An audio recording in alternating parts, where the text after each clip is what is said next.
This and this.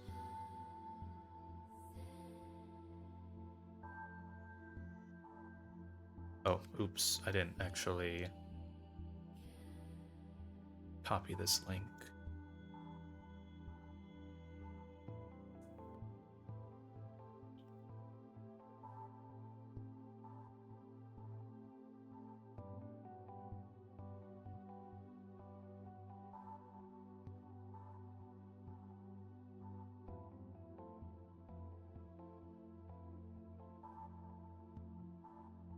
Okay.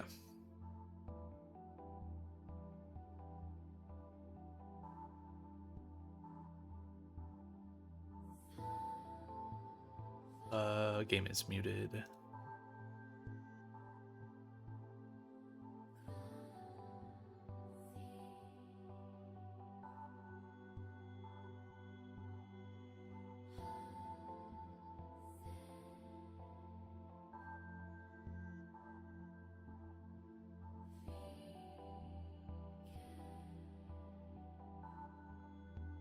All right. I got little Kinder eggs to eat after my small dinner.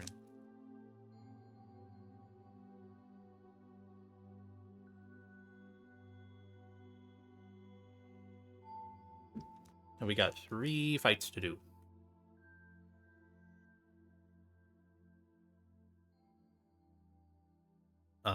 It was definitely good that I went ahead and took a break before calcing the Audino double,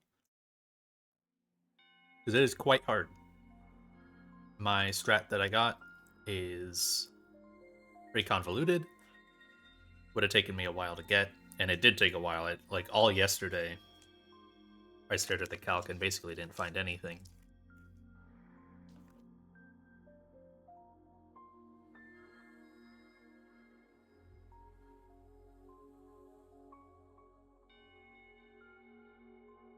But we got there. There is technically, there is one not risk but variance that can happen on this fight.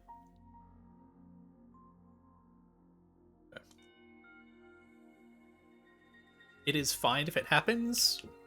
There's no risk to it. I just don't have the line written down, so I need to like focus a little harder and go action by action. But I don't think it changes my game plan at all. So I need all of these guys. I need Barraskewda. And then final Pokemon. I have to pull this guy out of the box. Time for some Kecleon gaming. Now, what I need to kind of decide on Kecleon, because I don't know a whole lot about this Pokemon, is its moveset. I know you need Fake Out, you need Sucker Punch. I don't know, because I get Recover and Drain Punch here. My idea for a moveset is Fake Out, Low Kick, knock off Sucker. You ignore your normal stab.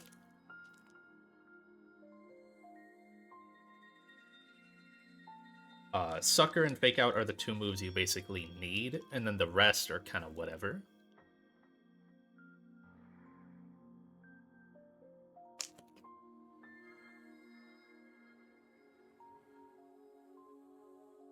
So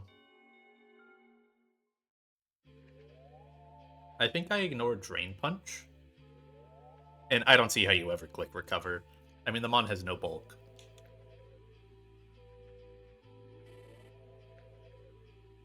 Right, like, I guess its special bulk is okay. But its Recover isn't even healing much. Its physical defense is useless. This thing isn't meant to, like, ever really take damage, other than maybe when it pivots in.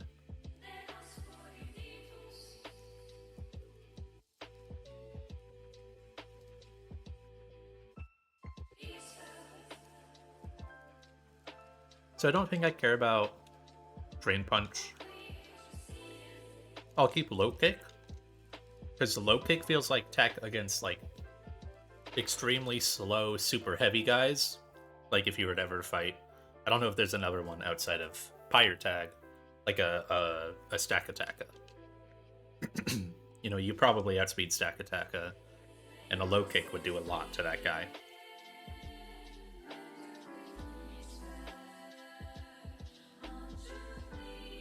There's also like Space Tag. I believe Kecleon has tech in Space Tag. Turn this down a bit.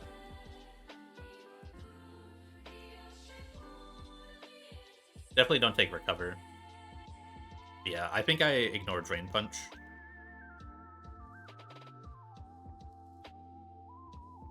Like, you're not using this as a prime fighter. But this is the one you really want and definitely need. If I ever want Body Slam back, I guess I can kill Low Kick and teach, like, Strength if I just want the normal move. Or it gets Double Edge later for a big normal nuke. So, we'll see. But you 100% need Sucker. I already put this guy in my calc. Because I kind of planned that moveset, but I wanted to mentally double check. I guess the only other change you do is you scale Shadow Sneak on it, which is crazy to me. But I guess if you need a ghost type, you know, it can be a ghost type, and it's a prio move. It's not the worst scale in the world.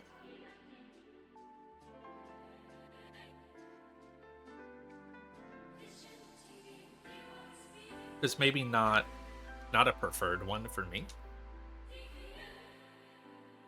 but it is possible. Okay.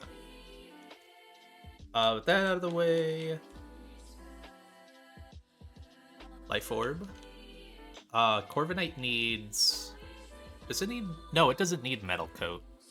I wrote Metal Coat. It doesn't need an item. Corv does not need an item because I have to click Brave Bird. Yeah, there's only 2 items I equip here, actually. It's kind of weird, but... Xatu can't have an item. It's bad if it does. And then I need... black glasses here. And that's it. And then all I have to do is... go ahead and script... because I don't want to walk all the way back to Fortree, pre-damage my Togedemaru to once. Oh, I didn't load the script. Oops.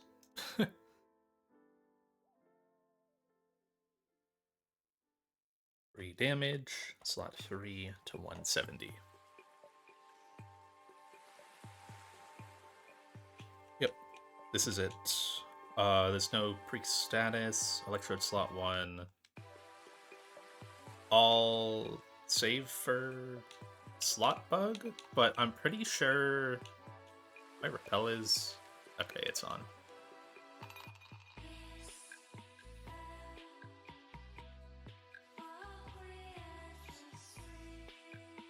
Okay. We'll unmute for this, because it's a cool fight. Goodbye, Nier music. Took a long time to calc, so I want to get some fruit on my, or some, yeah, fruits of my efforts.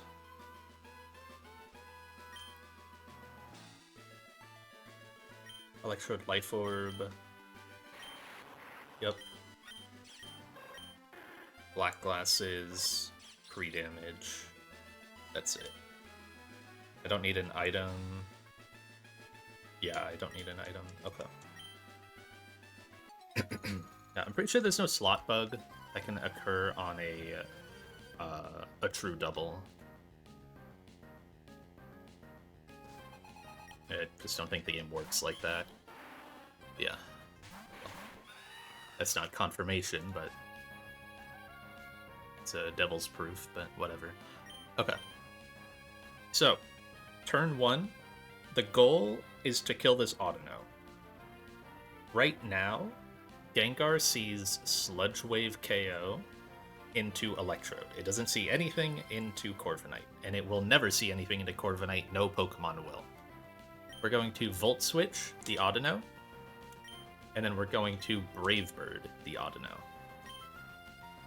Audino does Helping Hand, that's fine, because I'm not going to take any damage. Volt Switch, Life Orb Chip doesn't matter. Go to our Steel type. So both my Pokemon are going to take no damage, and Audino is going to get hit by Poison Gem Sludge Wave. If this crits, the line gets a little weird, but not crazy different. Okay. Or it could. But it didn't. So, I get hit with 1 HP of recoil. The amount of recoil there, I planned for, like, the maximum amount. But it didn't really matter. So now, Togedemaru is pre-damaged to bait Gengar Aura Sphere, and to bait Heracross Close Combat. I'm not going to Fake Out. Just going to click Spiky Shield, and then I'm going to Brave Bird Heracross. Heracross has a Focus Sash, but it's going to Close Combat into my Togue, thus damaging itself and breaking its own Sash.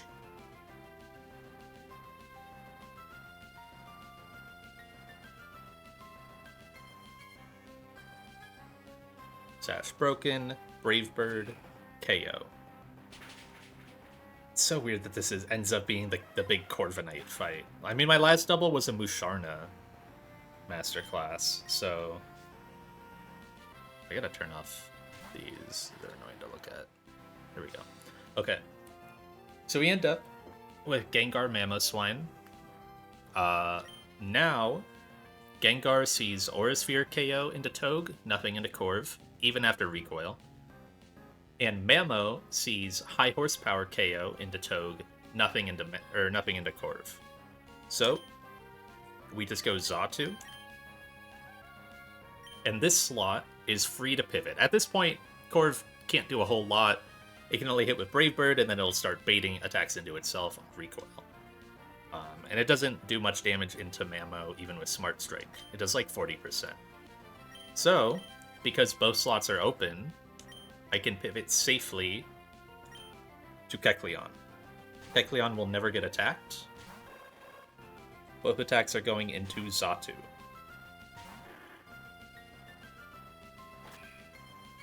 Even if Aura Sphere crits here, it's fine. Okay. And Horsepower misses. Now, Gengar is baited into, I believe it's Sludge Wave or Shadow Ball, into Xatu. No Pokemon sees any KOs on Kecleon. It's just randomly that bulky. High Horsepower doesn't do enough damage to it. And it's got really high Spadef, so Gengar doesn't do anything to it. So it's Icicle Crash, and it's Shadow Ball or Sludge Wave into Xatu.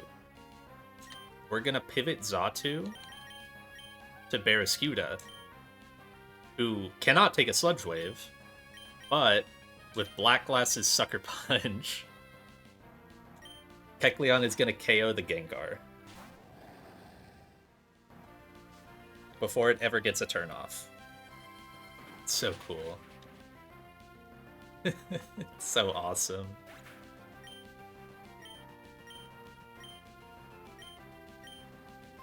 And now Barraskewda's just going to take an Icicle Crash, which it takes like 40% from, but that's fine.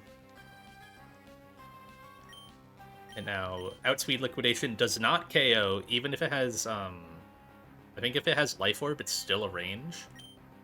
But Sucker Punch gets the extra damage you need. It's awesome.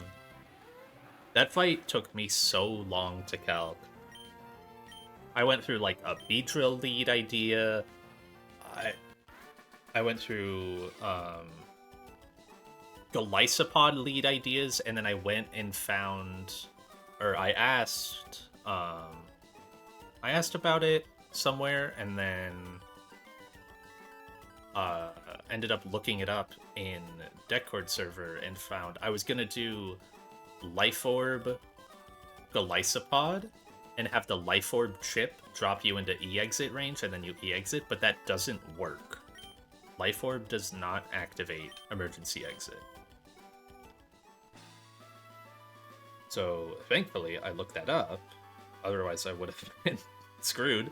Because I was going to first impression the Audino and then basically use it as like a super strong priority U-turn with E-exit, but that doesn't work.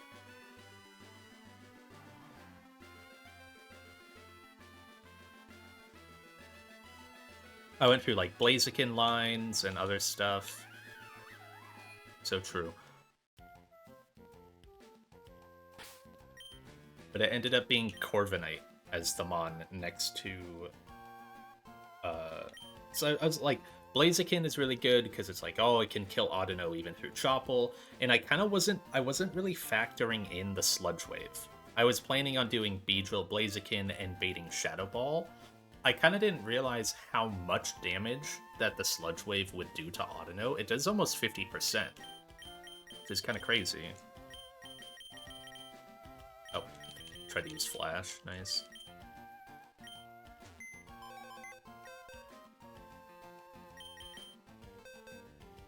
Alright. The next two fights are not that interesting, so we're gonna mute up, and then it's encounter time. That was the main one that I was happy about. That cook was very nice. So the kills ended up being Corviknight got 2. Corviknight got 2 in a double battle, as we all expected. And then Kecleon got its first, already passing Torkoal. Torkoal might only kill this guy. That's pretty sad. My Torkoal just feels so bad. And then Barraskewda got one. I need to refresh this page. It's going like super slow. Yeah.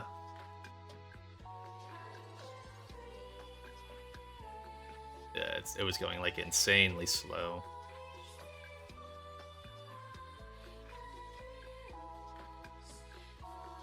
Okay. This next fight was still like an interesting cook, but it's gonna go by pretty quick. It's very flowy. It's got some fun stuff, though. We get to do Golisopod.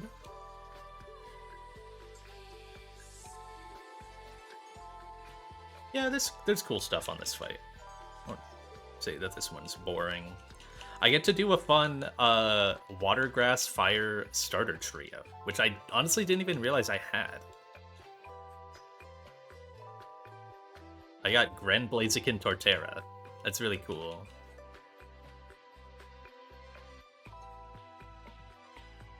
These guys are healed, yeah. So, Magnezone needs... My metal coats are up here, because I have multiple. Yeah. Greninja needs Wise Glasses. Golisopod doesn't need an item. Blaziken doesn't need an item. Torterra needs Soft Sand. And that's it. No Conk item. Conk doesn't even need to be burned here. Wait, is that true? Who's killing Silvally? Yeah, it doesn't need to be burned. Awesome.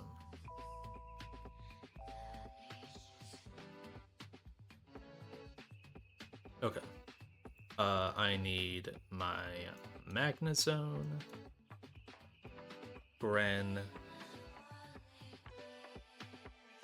Golly, Blaziken, Torterra, and Conk.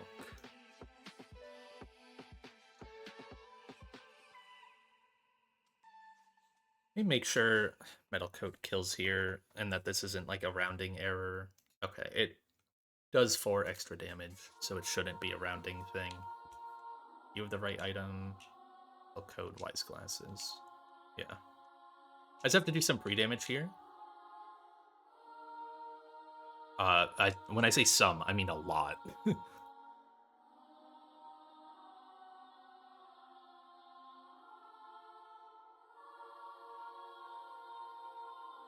So I need to put Magnezone down to 148. I need to put Greninja down to 115. Oops. I need to pre-freeze Greninja. I need to put Golisopod at 129. And I need to put Blaziken at 218, which is like 4 damage, but I need it.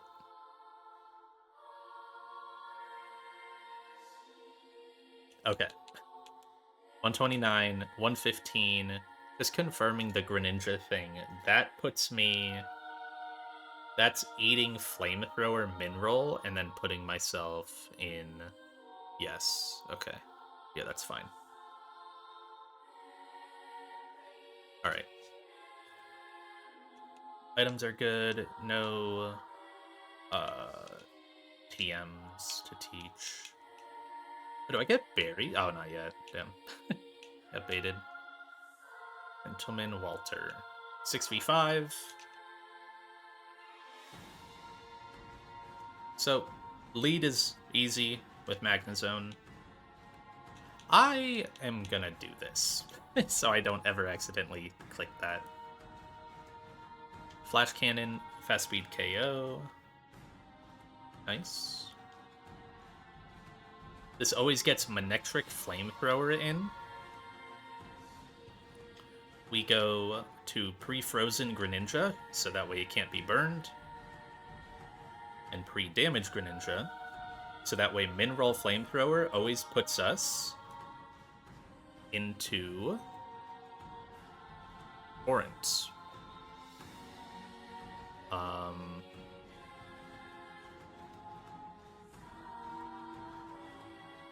Wait. Am I not in Torrent? Oh shit, did I just get rounding errored? Oh no, this is... I had doubles clicked. Oh, thank god. I had doubles clicked. Scared myself. Holy. I thought I got like rounding errored or something. Okay, and with the Life Orb 10% chip, Wise Glasses Surf always kills in Torrent, and I outspeed. Yes, nothing else. I scared myself there. Surf, fast KO. Okay. Gren outspeeds everything. So next mon is just first thing to see a slow KO. That doesn't get KO'd itself. That will be Beware. Hi, Jax. You missed the Audino double.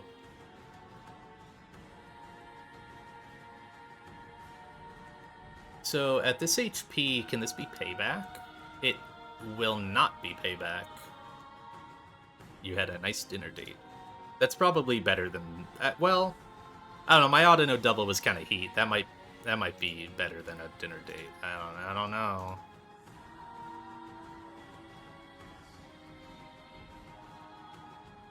Dude, it was kind of heat. Corviknight got 2 kills. And, like, led the fight. It was sick. Corviknight KO'd Audino, and then KO'd Sash Heracross in one turn with the help of Spiky Shield Togedemaru to break the Sash. I just got to Brave Bird a Heracross slow. It's kind of awesome. And then Kecleon got this. I got to do the Kecleon Sucker Punch on Gengar. Very cool. Anyways, this is always Drain Punch. It shouldn't be payback at this HP.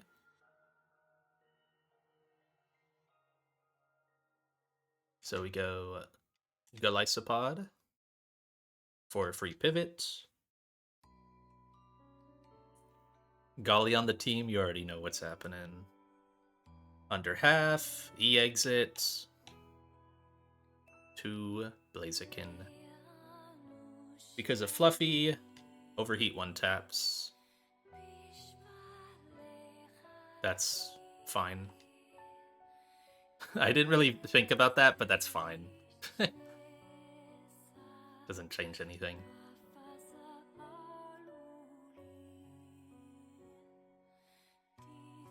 And because of this little tiny pre-damage I have, this 2 HP, I guarantee Aqua Jet out of this, because it sees it's slower and Aqua Jet KOs with Water Gem. So that blocks Aqua Tail from happening. We're gonna just kind of stall this for a little bit, but it's safe, and I don't even need to growl. Going to Synth. EQ. Synth again. And EQ again. Nothing crazy. And it's locked in, well, not locked in, but it's basically locked into Aqua Jet the entire time, because it sees I have fast KO. I just wanted to make sure I was high HP for Savali, so I always get Flamethrower. Go Blaziken on a Flamethrower. Go Conkeldurr on multi-attack. Double crit is fine. Doesn't matter. Yeah. I live double crit, and then the burn from Flamethrower doesn't happen because the fight ends.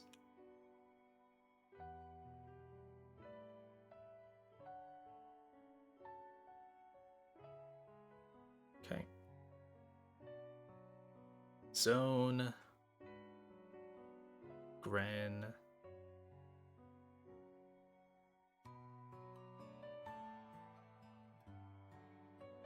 Everyone got a kill except Golly, I guess. Torterra Conk. Fighting for the top spot. Oh, that's a pink Torterra right there, baby. Means nothing.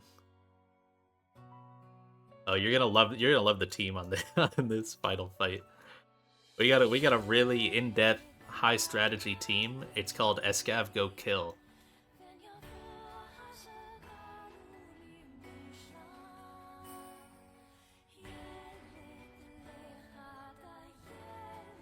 Just send the Lancer out there and let him do his thing, or let her do her thing.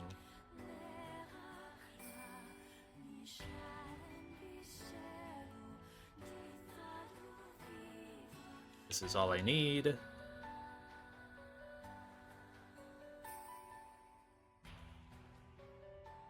Only item I need is... Where is it? Wait. Did I not equip... or...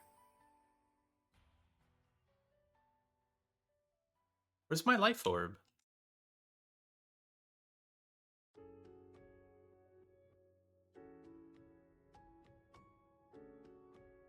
Wait, what? Where's my life orb? Did I toss it? I didn't toss an item, did I? Oh, wait, how is it up here? Did I just use this? What? I just used this. How is it up here? What? I used this on the double. So how is it above Fire Gem, Psychic Gem? What the? Straight up, I thought I lost it. That scared it scared me so bad. I thought I accidentally tossed it.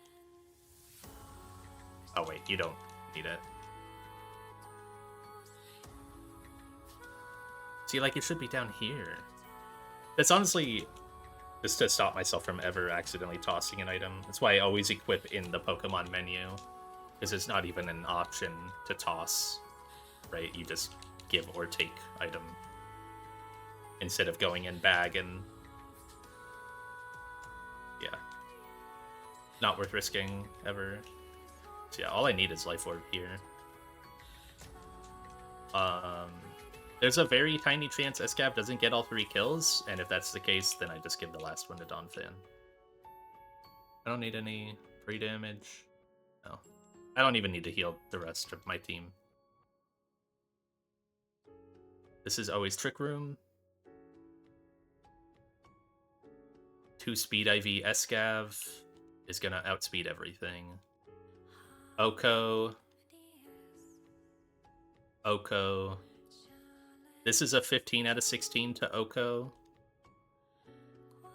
Okay, cool. If it didn't, I eat a Thunder, I can't get crit, and then I just, if I don't get, or if I do get parried, I just go Donphan on triple random move, and Ice Shard, and Donphan can't die even to Psychic, because sturdy. 3 Starf Berries. Does this boost random stat? Oh, that's a good citrus roll. That's a fine citrus roll. My 1 Custap. I assume this can't roll anything else. And I'm free? Yeah, I'm free. So in order to fight Lilycove Rival, you gotta talk to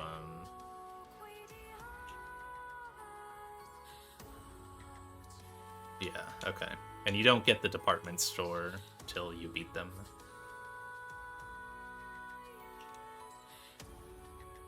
Oh, hi. So true, Shell.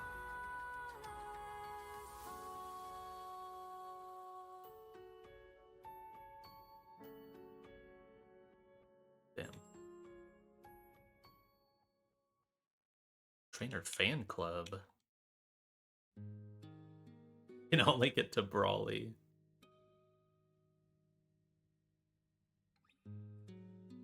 True.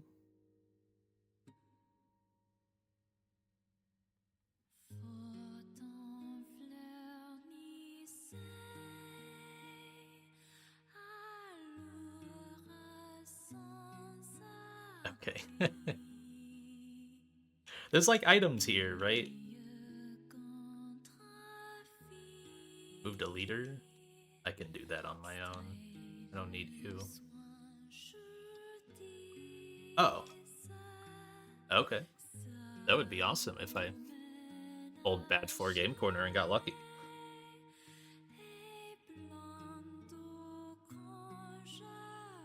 I guess I'll check that off.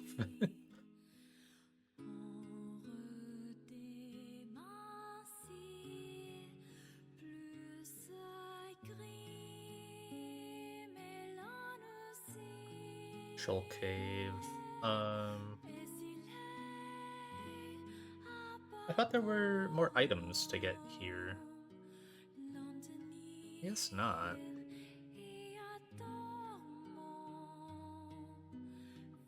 Oh, there's a candy. Wait, where do I get... Okay, I gotta talk to everyone, I guess.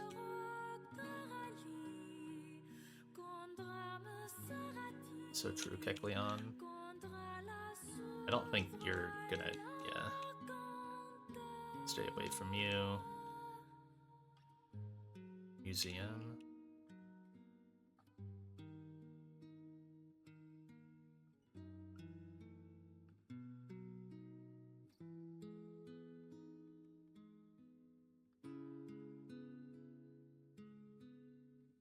Saw it.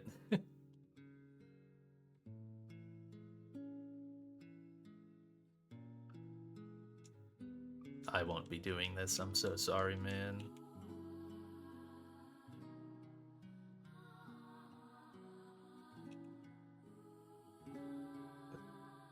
This house?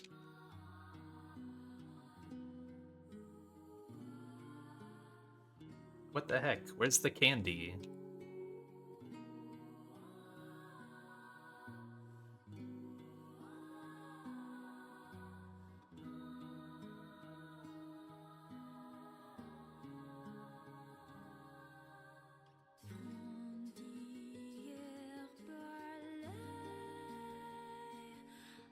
I don't know what I'm doing here.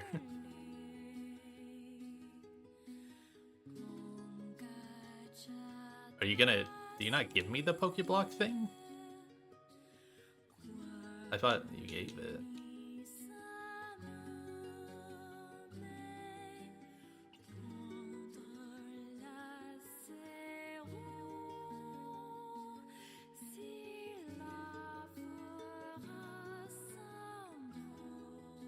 Contest hall. That makes sense.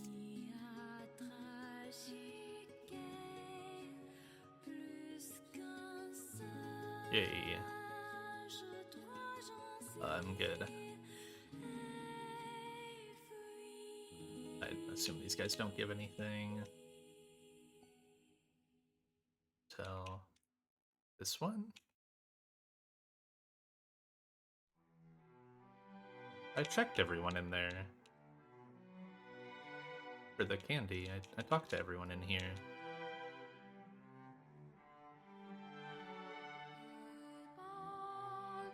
You the leader?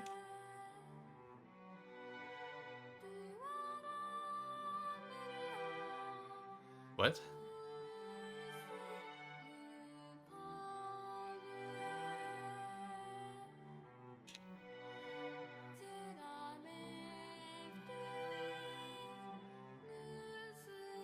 All this says is given by an NPC inside one of the houses.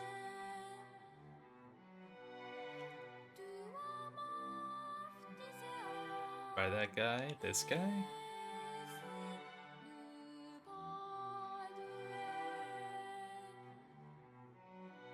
Here? Oh, maybe it's you. Yeah, okay.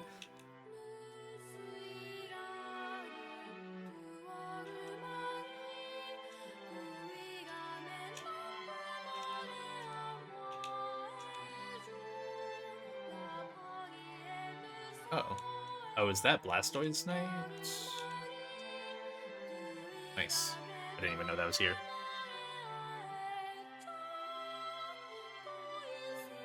This music is so loud for me.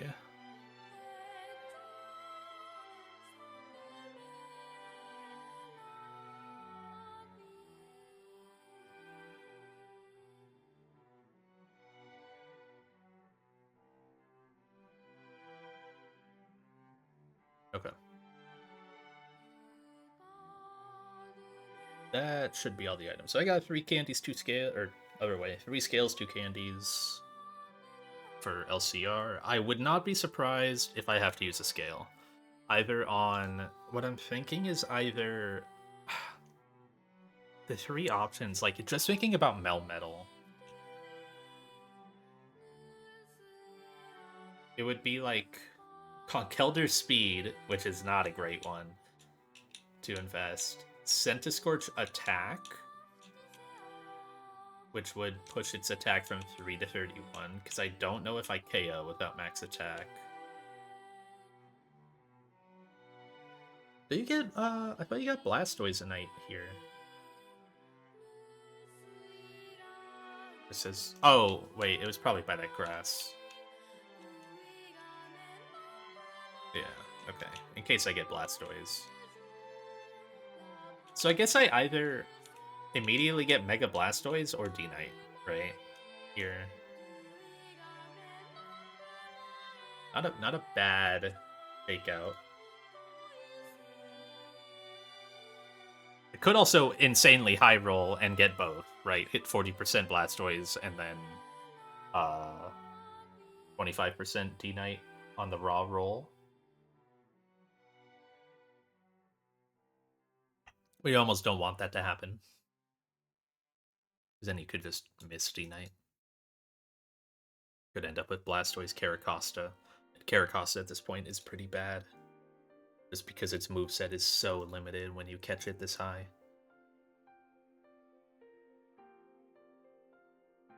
So I guess it's Safari Zone time.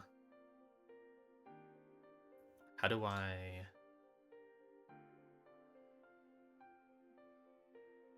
Should be like here, right?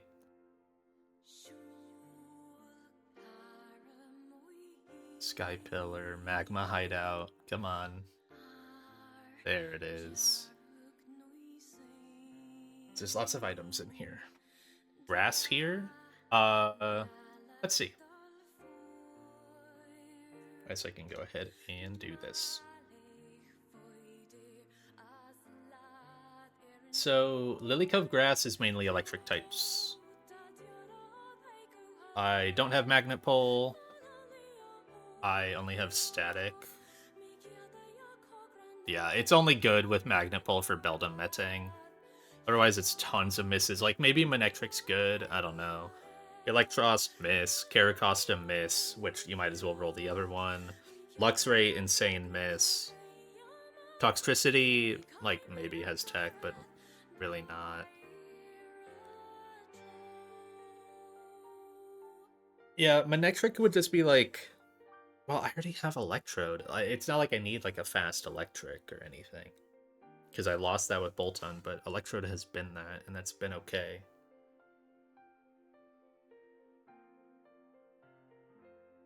The damage is lacking, but that's kind of it.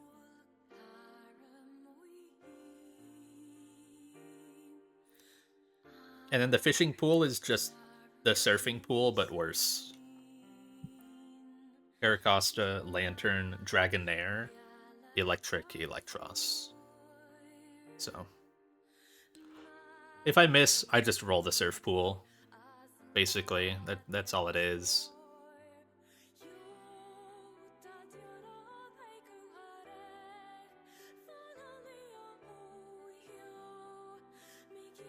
Unless, like, I mean, maybe Lantern would be something. It's always Volt Absorb. I don't know. These stats are just so uninspiring. And its moveset is... You would just do, like, Surf, T-Bolt, Heal Bell, Ice Beam. I guess you at least still get Ice Beam. You don't lose that. Not the greatest. Like, the moveset, I guess, is standard, but... Yeah, it's not a great mon. Not anymore. When you get early Chinchou, yeah, that guy can be very cool. Probably gimmick some fights, but... At this point... like, the HP stat isn't even, like, wondrous anymore. So... Alright. What am I doing in Safari Zone? There's... I have the Acro Bike. Wait, do you need both bikes? Oh. What the heck is that?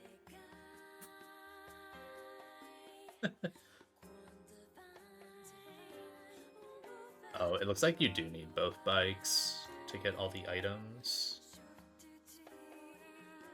Oh, yeah, and I need to go get Garchompite. I can fly, I guess. I have no clue how Pokeblocks work at all. I don't know what I'm doing with them. I assume I want to... Because you use them as, like, a chance, like a coin flip, to get a nature onto a Pokemon, right? I would, in both cases of... Well, I guess it's Caracosta Blastoise. What would I... What nature would I want on both those guys? You don't want a plus special attack Costa. Would I want plus speed for Blastoise? Plus defense for Bulk? Maybe. Yeah, it's kind of like you don't want plus attack. Or plus special attack. Unless you just give up on your Costa. Right? That would be like... That would be like phoning it in. Where it's like... You don't care about Costa ever clicking an attack. So you just give it plus special attack. But like all the other, like all the minus natures would be bad for it anyways. Like you don't want minus defense, minus def. Maybe minus speed is fine. But then you have minus speed on your Blastoise. So yeah, probably just a plus bulk, honestly. Yeah, plus on a bulk is probably best. Plus defense, good for Costa, and then I guess good for Blastoise because the kind of mons that I would be switching in on are probably more likely rock and ground types. Oh, do you not get to decide the minus nature? Oh, interesting. Just plus. Yeah, plus defense is probably still just what to roll for. I guess I can just run around there. There's no trainers. I have Acro Bike. I probably need to go back and get Mach Bike, but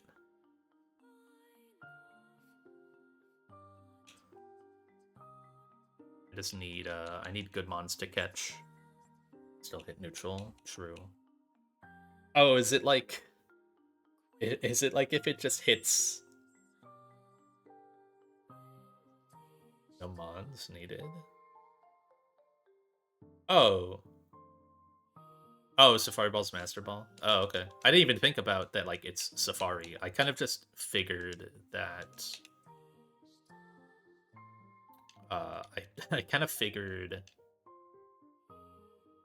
that like it would just remove the Safari Ball aspect. Let me make sure. Okay. Repel on. Did I bring a surfer? Bro. No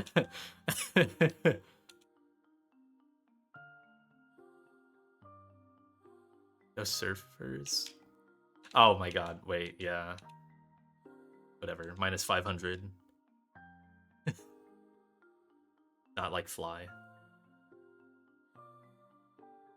I have not made a Pokeblock. Where do I have to make one? I kind of assumed I could just make it in my Pokeblock case. This. Use. Oh.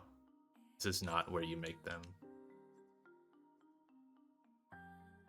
Okay, minus 1,000.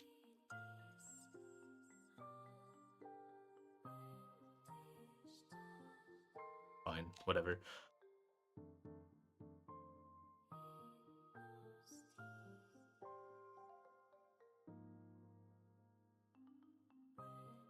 Oh, I see.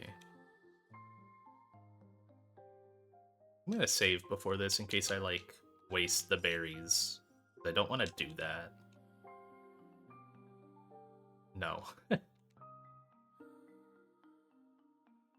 Press the A button. Select a berry. Uh...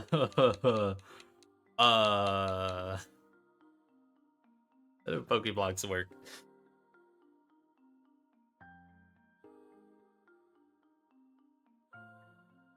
Using Pokeblocks. How do I make them? Making Ruby, Sapphire, Emerald.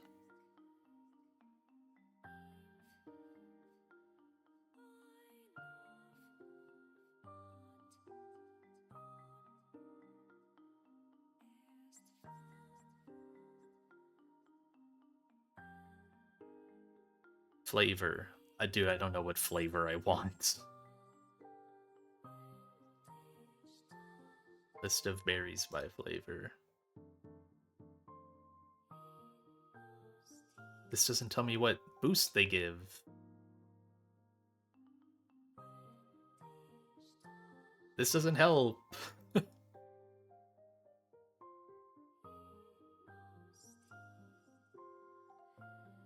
Bulbapedia table? This one? It just shows spicy. It doesn't say what gives... Oh, wait. What? Oh, here, okay.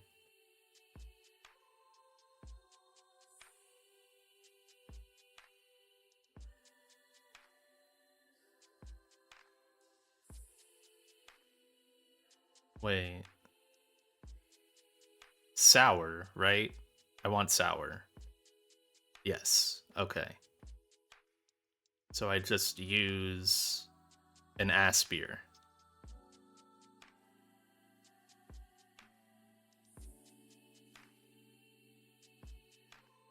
Wait, which one is mine? Oh, I'm top left.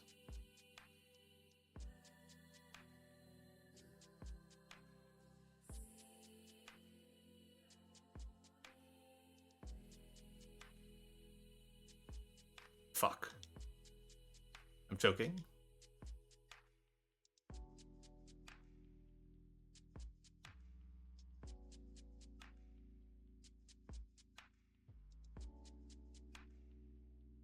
Dude. What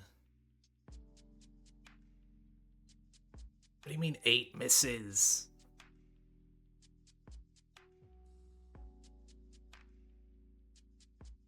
Does the level Does the level matter at all? Or do I just take my yellow Pokeblock?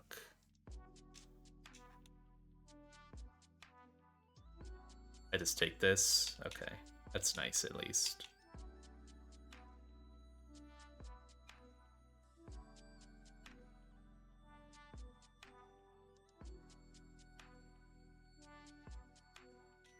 Okay, now I can run around. What zone am I in? And what zone do I want to be in? I want to surf in the northwest zone. Scene? Oh, I guess so, yeah.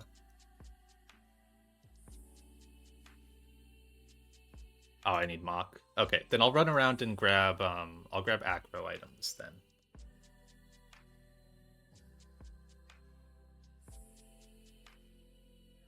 I wish there was just one big map so I could kind of know what I'm looking at here. Like the joint points. Oh, I see. You need to climb that. Are there any... There's acro bike right there.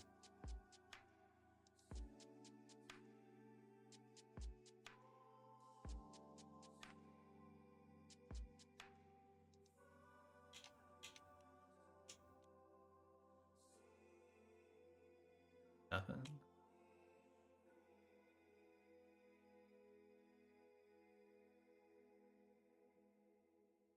Oh, I needed this for... Okay, that's fine. Jump bite, huge upgrade. There's other items here. There's like a gem. It's genuinely insane to me that they let you get Mega Garchomp. Northwest Zone. Is that where I am?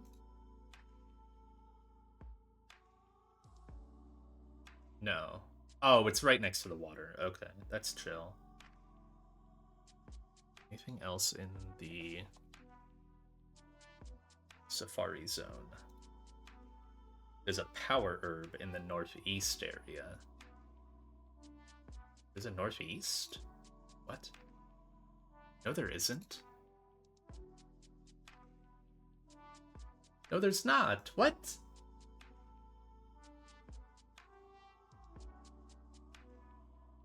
There's no northeast.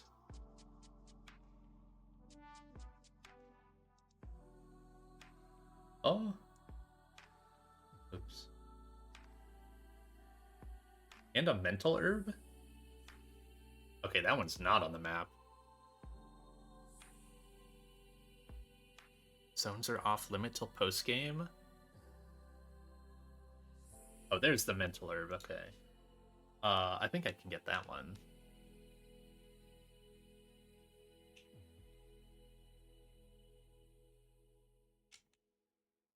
Oh, I didn't need to do that.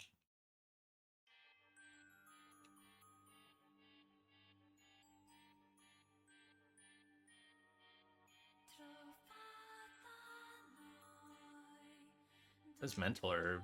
Our herb should be around here, but I don't... Why would they list it if it's locked off till post game?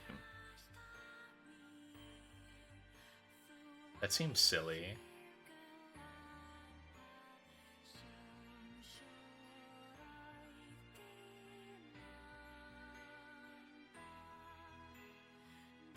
Is there a southeast? There's no southeast. North? Because it says northeast. That would be to the right of this. There's no way to get there. What? I got the mental herb.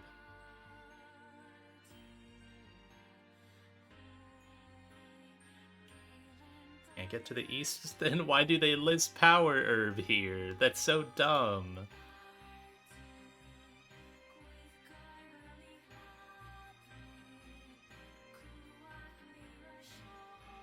stupid. I hate Small Ant. I think he made this. I don't even remember.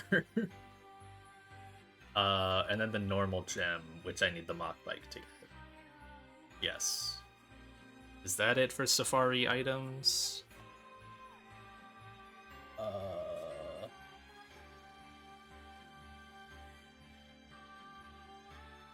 Garchomp, Power Herb, Mental Herb. Yeah. Okay. It's time to get out then. You can't get normal gem till it's where I'm trying to catch. Oh, yeah, that's fine. I need to go get the other bike. I don't have a flyer.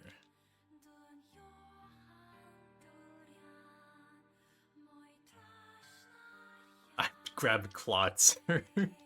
Bro, what am I doing?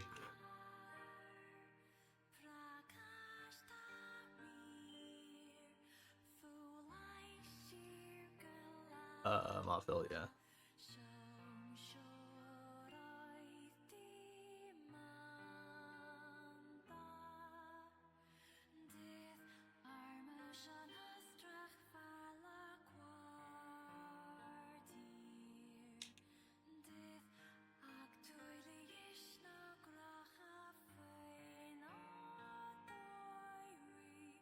Didn't realize there was like a step limit or a time limit.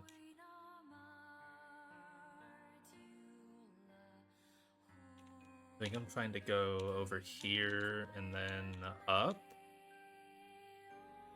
Yes.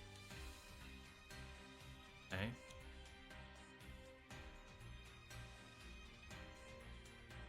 And then up here. Okay.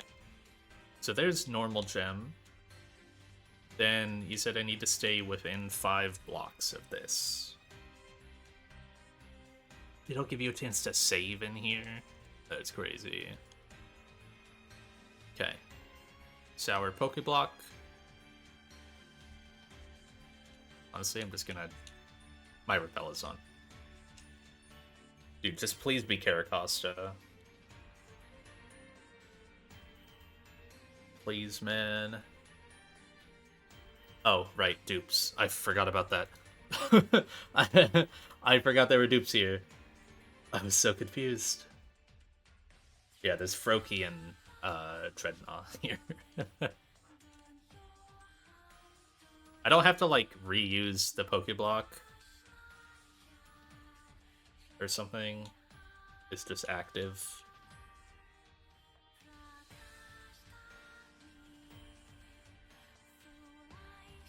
Okay. I Froakie again.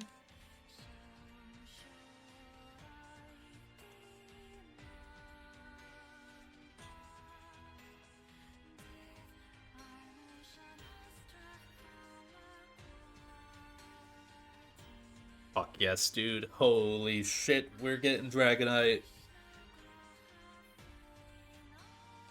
You, Caracosta, you might not ever click a single move on this run, but you are such a good encounter, dude. Straight up, this guy might not ever click a move. Like, it might come to a fight to bait, but it might not ever click a move without Protect. Well, no, it doesn't even have Aqua Jet, right?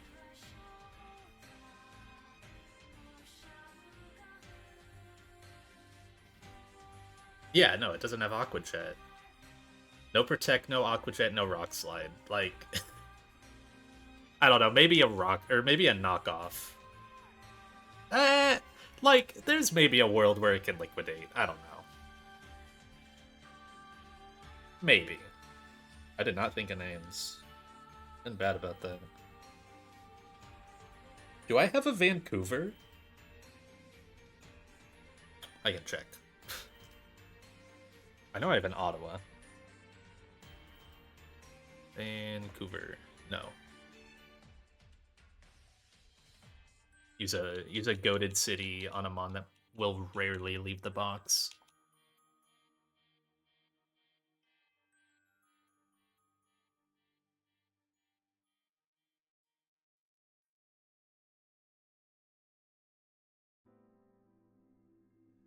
nighttime. Yeah. Oh, yeah.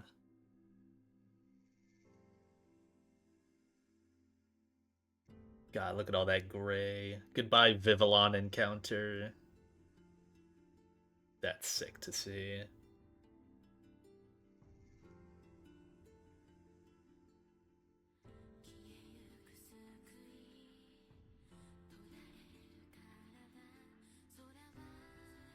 I'm still eyeing that 100% Milotic. I'm really eyeing that Milo. Retire. Oh.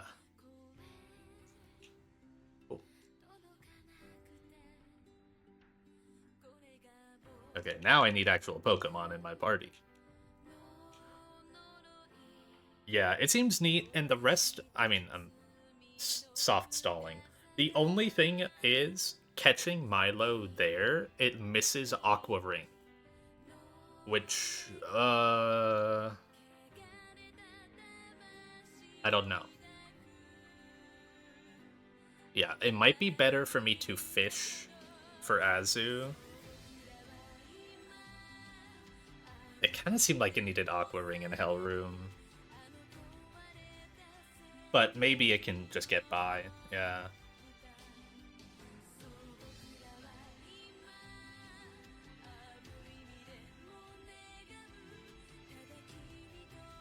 What also could be interesting, it might not, well, yeah, I don't know.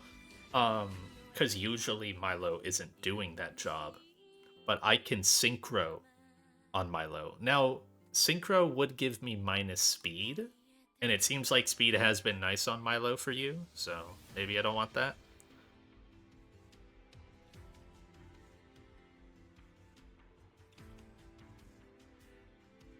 I guess it's just a question of like how valuable is plus Spadef when you're mainly using it for Marvel Scale defense buff. So, anyways, D-Knight time.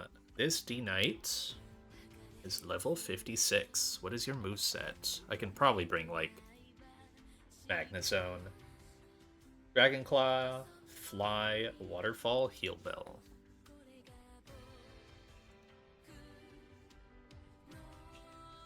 Let's go ahead and bring Slowbro.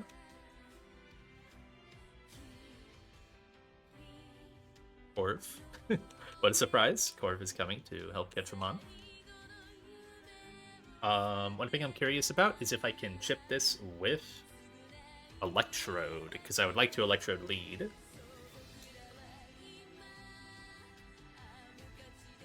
Oops, 56.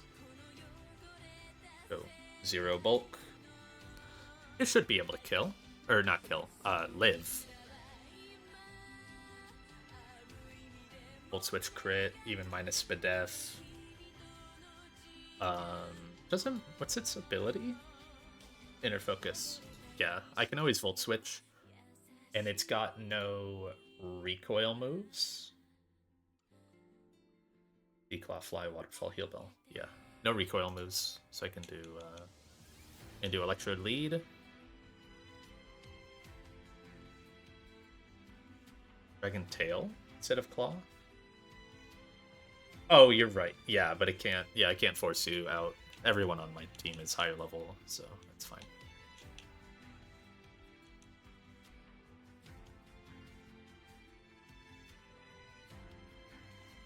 Mucharna. And who else? Dreadnought, I guess.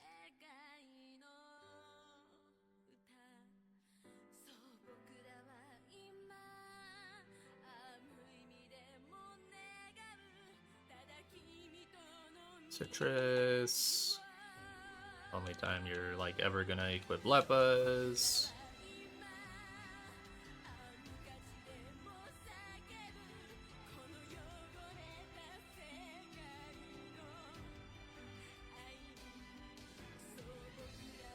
Okay. I'll check the Costa later. But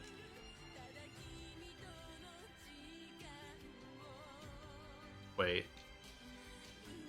Okay. I walked in that tile of grass and got really scared.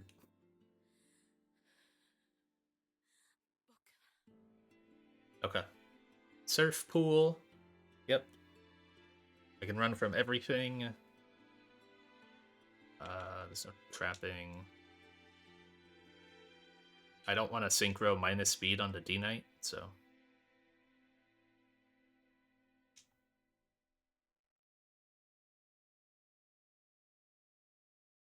Hello, Costa.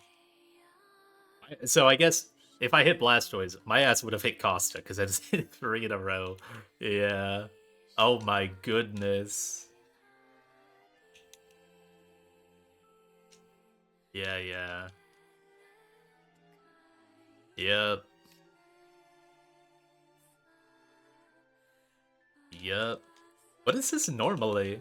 Is it like a 10%? I mean, it's insane dupe value.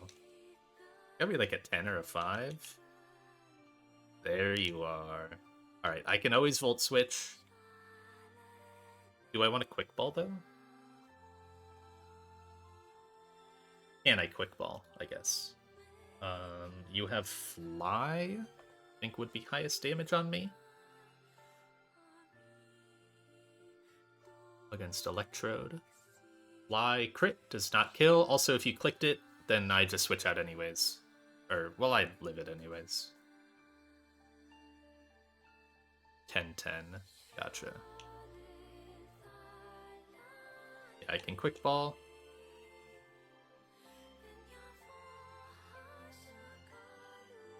Okay, failed. Volt Switch.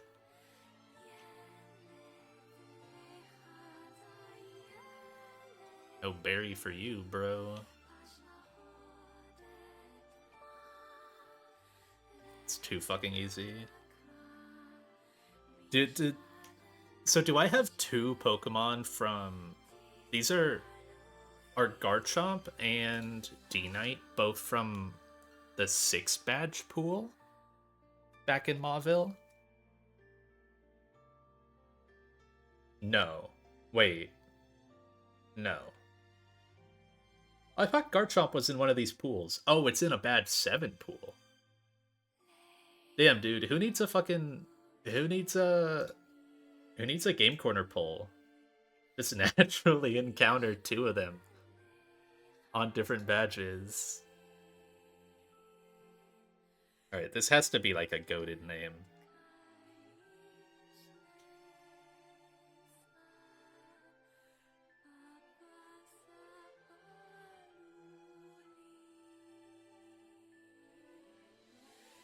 I had one thought up and then I forgot it.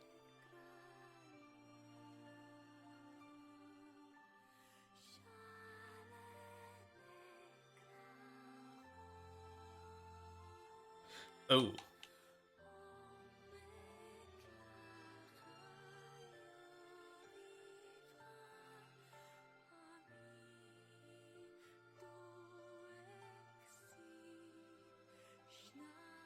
Welcome to the squad.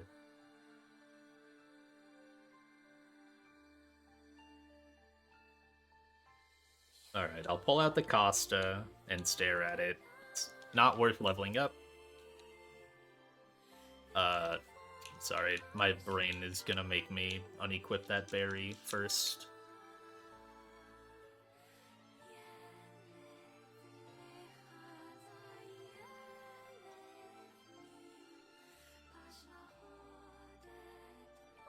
And heal.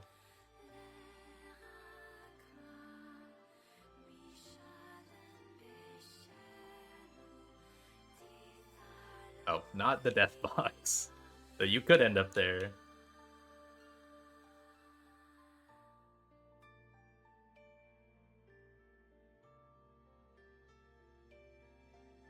My box is too full now. I guess I'll put Kecleon back in here, because it's kind of a Techmon.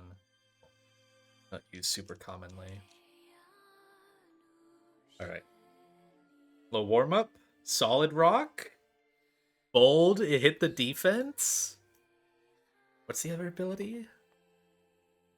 Uh, Swift Swim, right.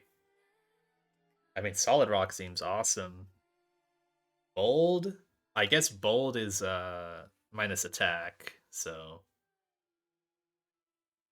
oh well. That's really solid though. That's still pretty good. With Solid Rock too, that bulk is crazy. That physical bulk is insane. And like this mod never wants speed.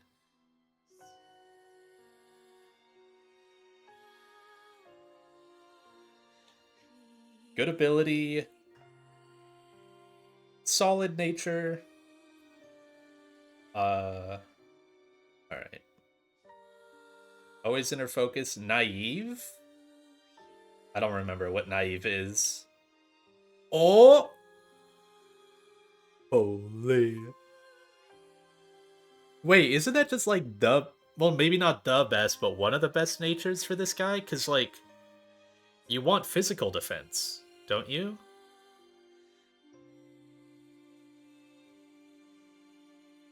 Oh! One of these numbers sticks out like a sore thumb. Holy. I was honed in on the attack stat, and I saw it really high, and then I saw everything else like in the, like just in my peripheral as a single digit. That's still, I mean, this guy's still fine. He's still fine. I'll go ahead and screenshot that. I know Blue was asking about uh the D Night Venture Windows sound.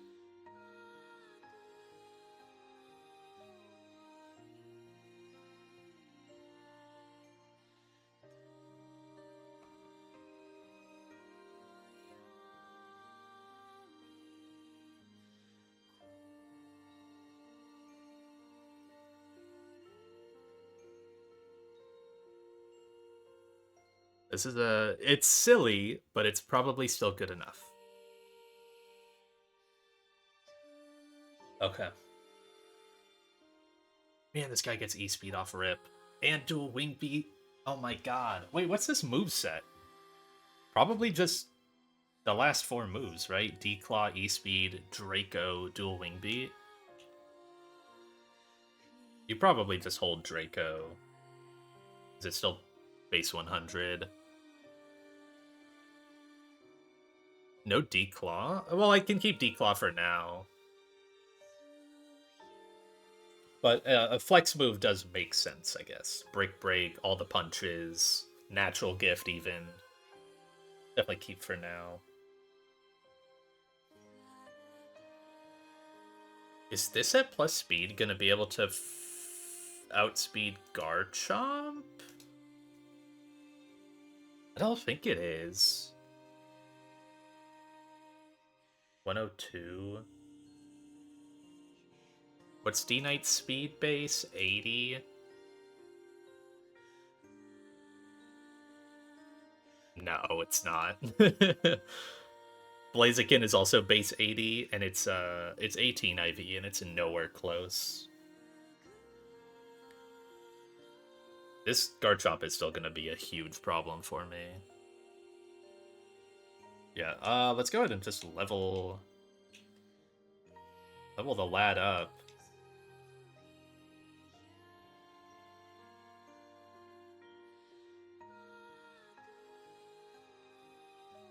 Early waterfall?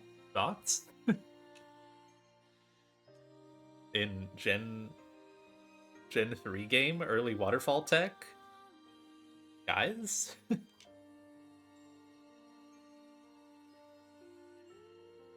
E-speed, so stupid. Is it plus 2 or plus 3? Should be plus 2. Draco.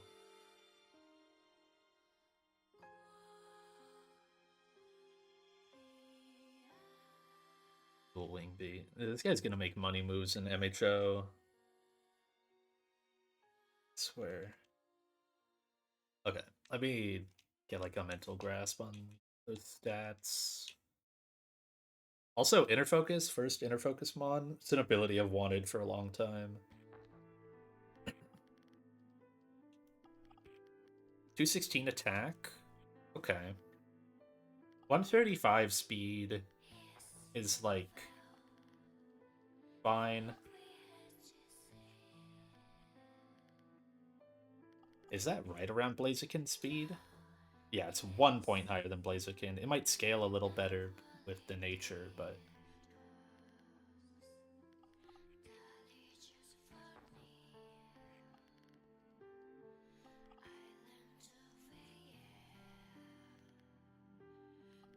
yeah, we'll see. I mean, like, I guess D-Knight is not a world beater mon.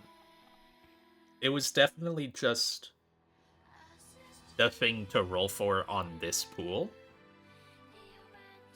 And with how limited and bad my Safari Zone pool was, using that to go ahead and go for D-Knight was the right play.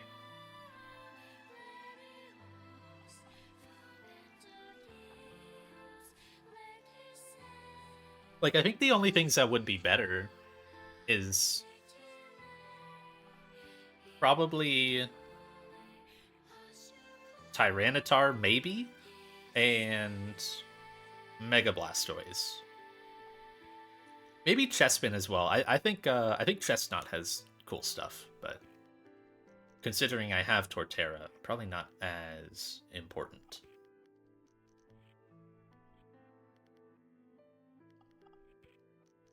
I also think Meganium is good, but probably not compared to, not as good as D-Knight. Dude, I have so many dragon types. Kingdra, Eggy, Turtonator, Garchomp, and D-Knight. 5? Yeah. 5 dragon types.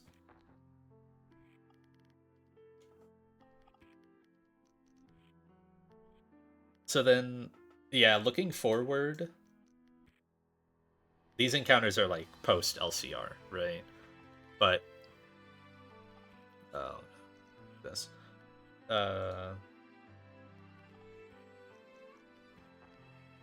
not Magnetball Hellroom encounter. What was Hellroom is number 5, right? Which one was that? I don't remember. Is it floor 5, I think?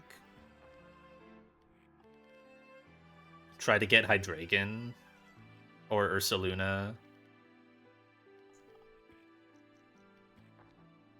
or Chomp. Yeah. T-Tar, Hydra. Yeah, I mean, Hydra is just insano.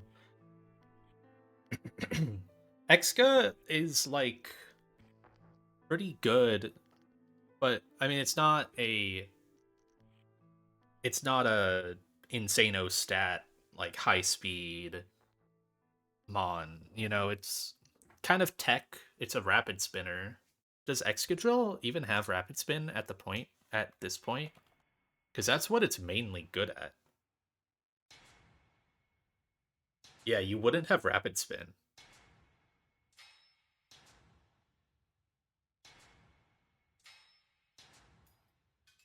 You wouldn't have rapid spin or bulldoze. You can probably...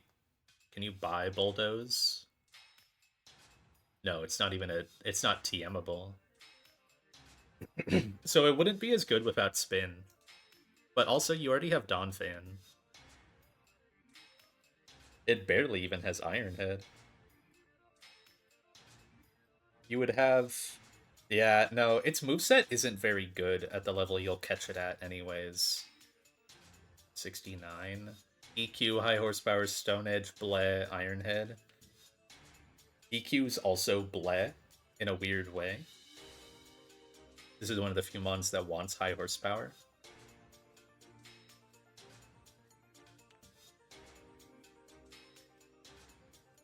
So then you got a TM off Stone Edge for, like, Rock Tomb, I guess. Yeah, it doesn't seem great. Poison Jab.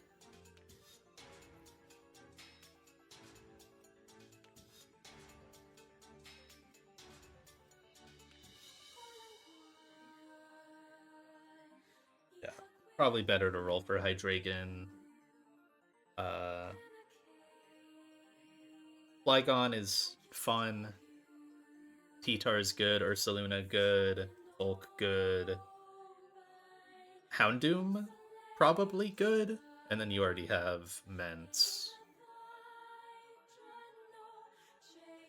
Oh, and Chomp good. Yeah, I guess you don't have the camera up dupe. Is there not a... Is there kinda isn't a better encounter?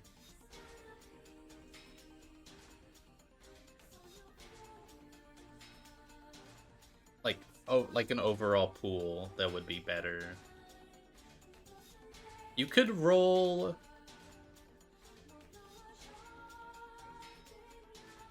You could roll the final floors. The upside isn't as good on average. You need Groudon. Yeah, like 24% Hydreigon, or roughly. You know, it is absurd. Maybe 20%.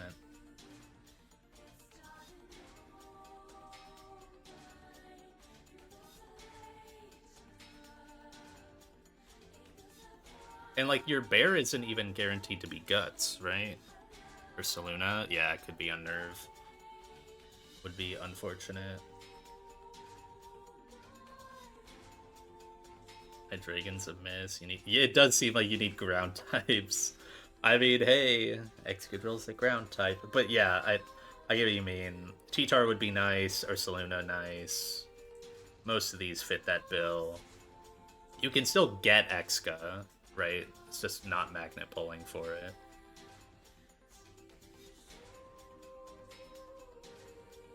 You could,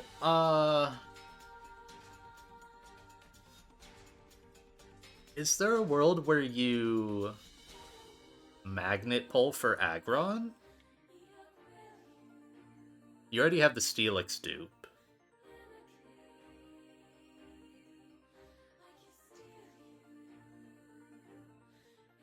And like, I feel like Houndoom would still be solid.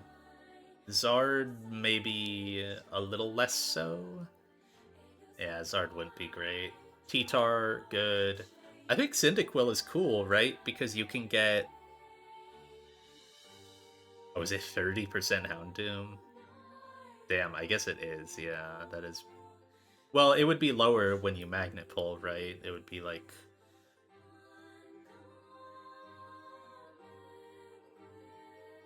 It'd be like 19% Houndoom. Something like that, or even less. It'd be like 10% Houndoom. Hellroom is more hype, you're correct, yeah.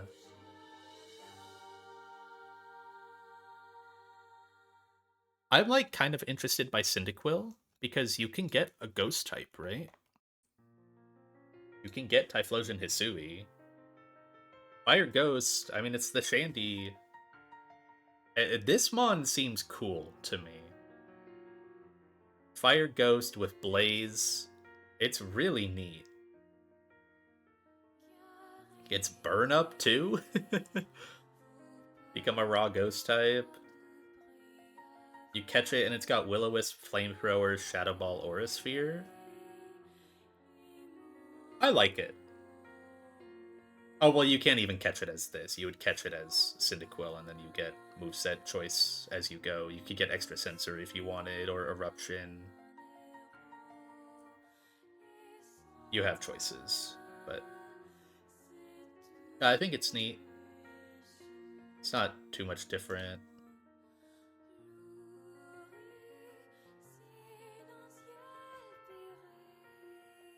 But yeah, you probably roll Hellroom. Straight up, I might be I might be looking like I need to take Hideout the Groudon answer one, but like my dupes aren't even good. I can I mean, I could harvest for a grass type, but Shiftry could be fucking early bird, and then you're screwed. Can't guarantee chlorophyll.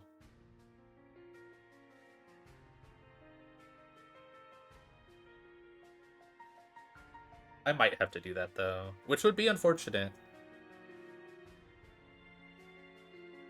Because looking at my pool, like, this one seems fun. Hell Room seems fun.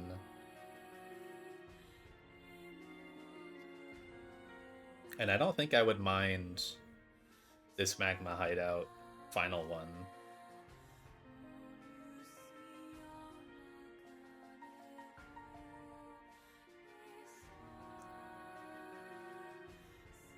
Alright, well, all that's left is this hell. I don't know how I'm beating Garchomp. Pull 2 or 5. Yeah, probably. 2 is like vibes once I get there, see how I'm feeling. Probably just calc Maxi and tab early, see what I need. I'll have, you know, Mount Pyre to roll as... Dude, I have no Mount Pyre dupes. I guess it's hard to have dupes here. You could have, like, Gardevoir Gallade, Obstagoon.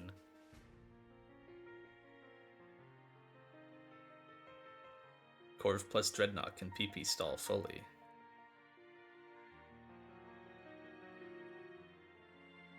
Oh, wait, isn't Magma Storm up? Commit both your shed shells and 2 slots, and also take damage every turn.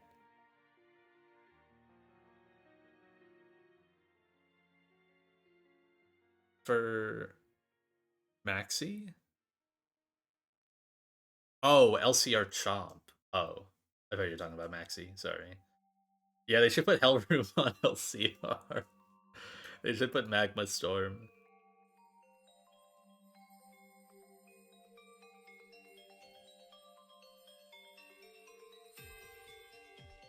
Honestly, there might be a world where I delay 123. Because this pool is insano, other than Mawile Miss. So if I don't need Milo, I can just wait until I feel like I need Milo. Not a hard lock, but something to think of.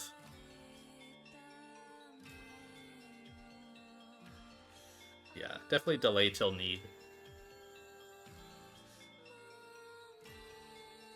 Basically, if there ends up being a really stupid moment in Hell Room or an early Magma Hideout, kind of be like, oh man, I wish I could sit here for like 30 turns. Then I'll have my answer.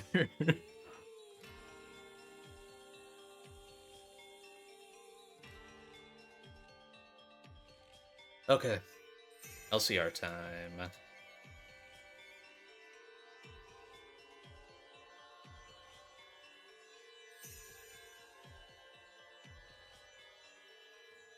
Yeah, you would just be in like gamble mode, basically. I guess I'll export these guys and put them in my tracker. Smart. Let's see.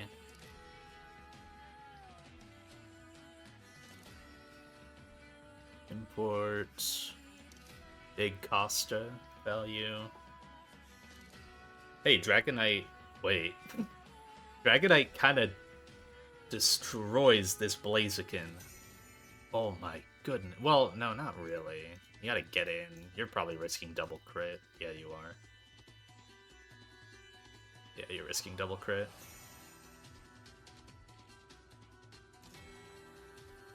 Not bad, though. Even if you don't kill, then you just E-speed after. You don't need a... Well, I guess maybe you're just risking 1 crit, right? If you come in on not knockoff.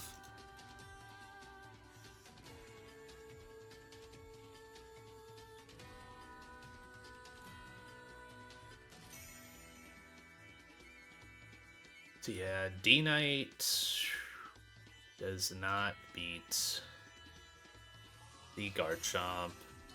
Sad to say, does not help out there. I mean, it's a base 102 31 IV naive. I think like even if this guy's max speed, right, it doesn't help. It's never getting there. I've got 5 Pokemon that outspeed this Garchomp. None of them do anything to it. I cannot stop rocks unless I do some shenanigans. This would somehow, weirdly, be a fight where I'd want Eldegoss. I think.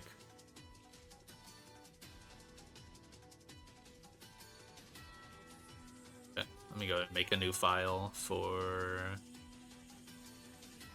Lilycove Rival.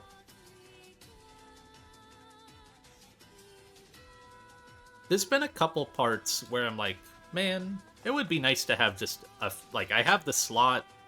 If I just had a way to speed drop this without acting, and like once I've had a taste of that for quite a while, it's you start to see exactly where it would fill in for a fight. Be like, oh, it would make this fight so easy if I could just do this. And now you can't.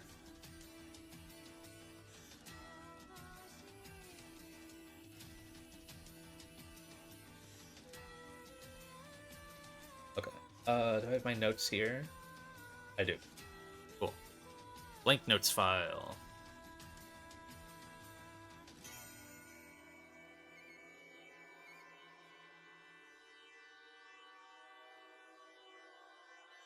You can pre-damage on this.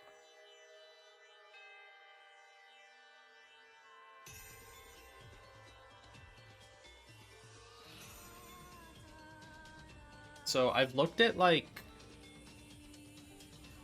doesn't this thing have? Oh yeah, so they do give this thing minus Spadef, which is interesting, but I don't think it helps me.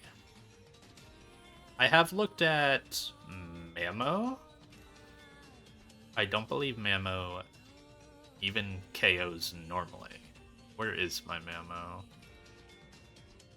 Mammo? There you are.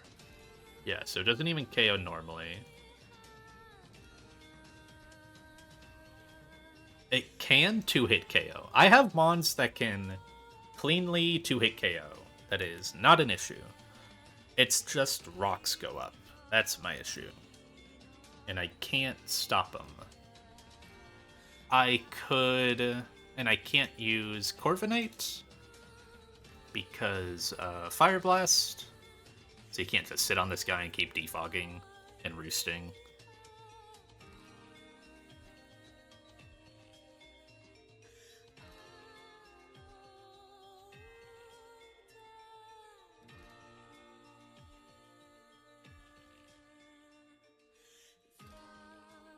I guess I could do the Fire Blast thing, the stall that you mentioned, but then you're constantly switching in on...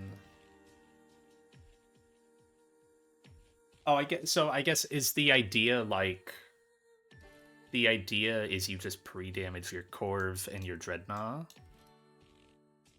So that way turn 1, you bait Fire Blast and never let rocks up. Yeah, pre-damage for no rocks because it'll go for fast KO. And then Dreadnought needs to be pre-damaged a little bit, silly. Or I guess it yeah, it needs to be pre-damaged for this because Fire Blast can miss. And then you give it EQ KO, and yeah, you just stall back and forth. You hold like a citrus, I guess. Doesn't really matter. You're never even getting low enough for the citrus to activate. So Repara. Oh, so you don't get burned. Yeah. Yep. You could be pre-sleep as well. Thoughts?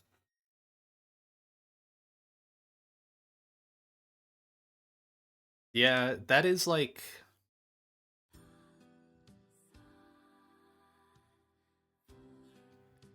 Chomp Corp needs to chip it below half before it runs out of dual chop PP. Oh, I see. Okay. Yeah, because then you just have to sit on it. And you have to just keep defogging constantly until it's out of rocks. What I was gonna check. I don't have the trainer dock open anymore. Can I find that? What move has boosted PP here? Is it Earthquake? That would be nice.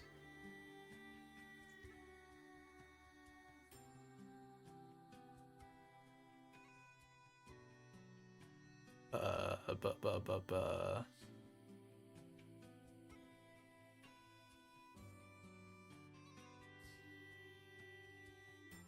Is he recent? There we go. Trainer battles. Here we go. Winona, Tate and Lysa split.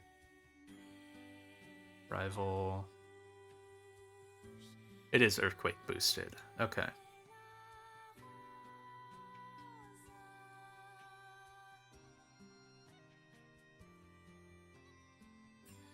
Specifically, don't defog? You just wait to defog until... Wait, but how would that... I can chip it below half before it runs out of dual chop PP. That's not an issue, I don't think. I guess you have to worry about, like, you have to heal early, but dual chop should have tons of PP. That's not an issue. Yeah, it's got 15. Mm. Can you really stall, like, all the rocks out? Or no, because Stealth Rock has way too much PP. Don't burn through your rooster defog. Yeah. Could you just let's go Corviknight. Does Corviknight get a speed dropping move? No. That's unfortunate. Can never make Garchomp slower than you. Oh, that's what I was gonna check. Um just in case.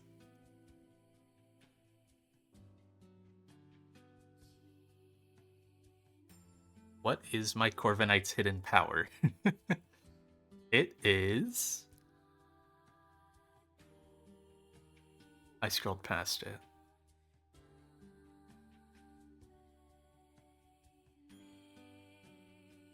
It is HP fighting. Okay.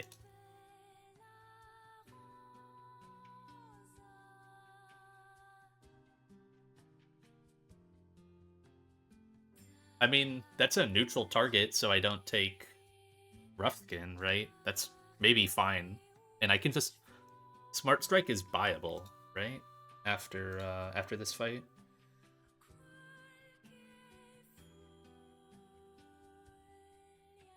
Yeah, it's buyable. Okay. That is chill.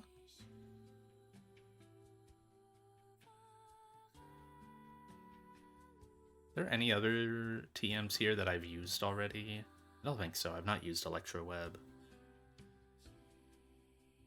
Yeah. Yeah, neutral's good. So would be hidden power fighting. Does 9%. I mean, that's enough. Shoutouts 30 special attack IV Corviknight. Oh my goodness. King shit.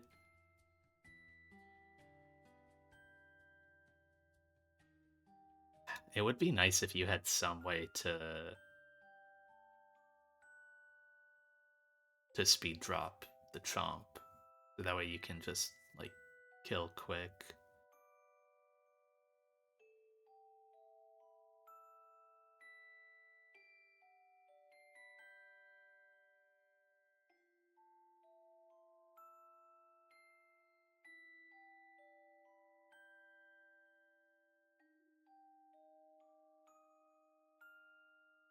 Click it 15 times. So I guess what I don't really understand is what is the end goal here? So you run it out of fire blasts, and then you go to Corv. Eventually, Corv will just let it rocks and dual chop on it, and you heal and slowly HP fighting it down to 50% or under 50 before it runs out of dual chop PP. And then what?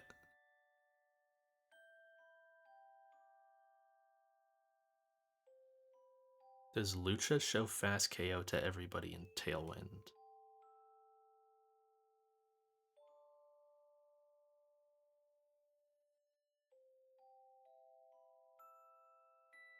Get it to struggle?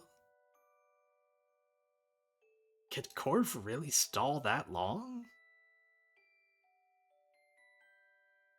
I guess you're stalling all the fire blasts without ever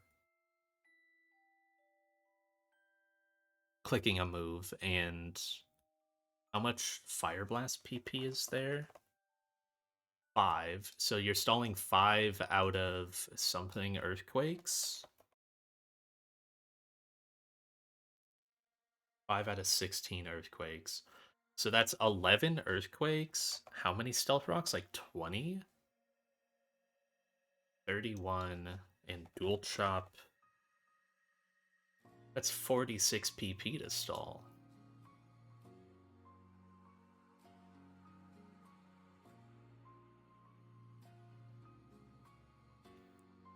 Corv plus Archeops. You need a second flyer to burn through rocks and EQ PP. Corv takes all the dual chop PP and then it's under half. So then it's only EQ and rocks, and then you just have something else sit on it that spams like a useless move.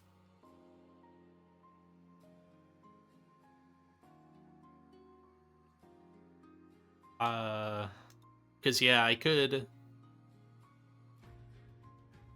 Or oh no, you just switch between them, right? You don't need to like spam a useless move. You just well, no rocks are up, so you can't switch, obviously. Yeah. Can't really do Masquerade. It would be nice to do my Tailwinder. The only thing is these moves all do way too much, and yeah.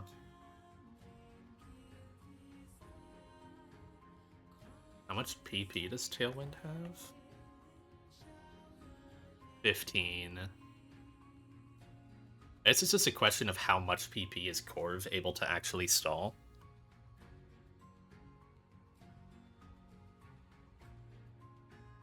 I don't. I feel like you're heavily overestimating how good my Halucha is at killing stuff because, bro is 0 attack. It needs the flying gem to KO Machamp.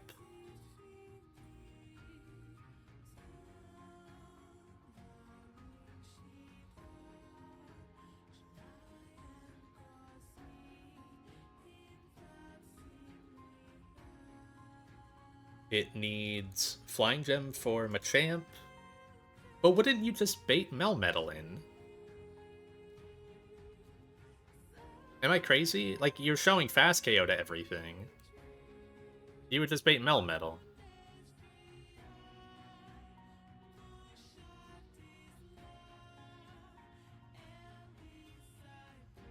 So yeah, you don't get a train at all.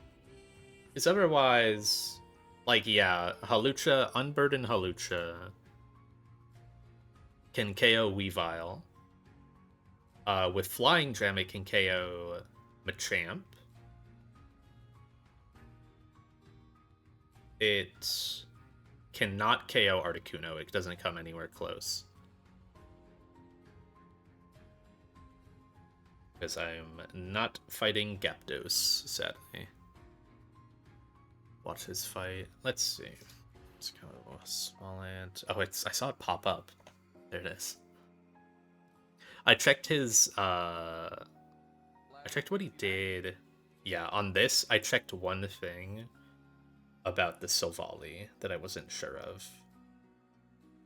I guess it is the next fighting. Next turn.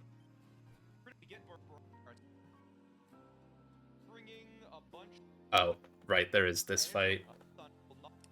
Yo, wait. The Q fan? I forget what its Evo is called.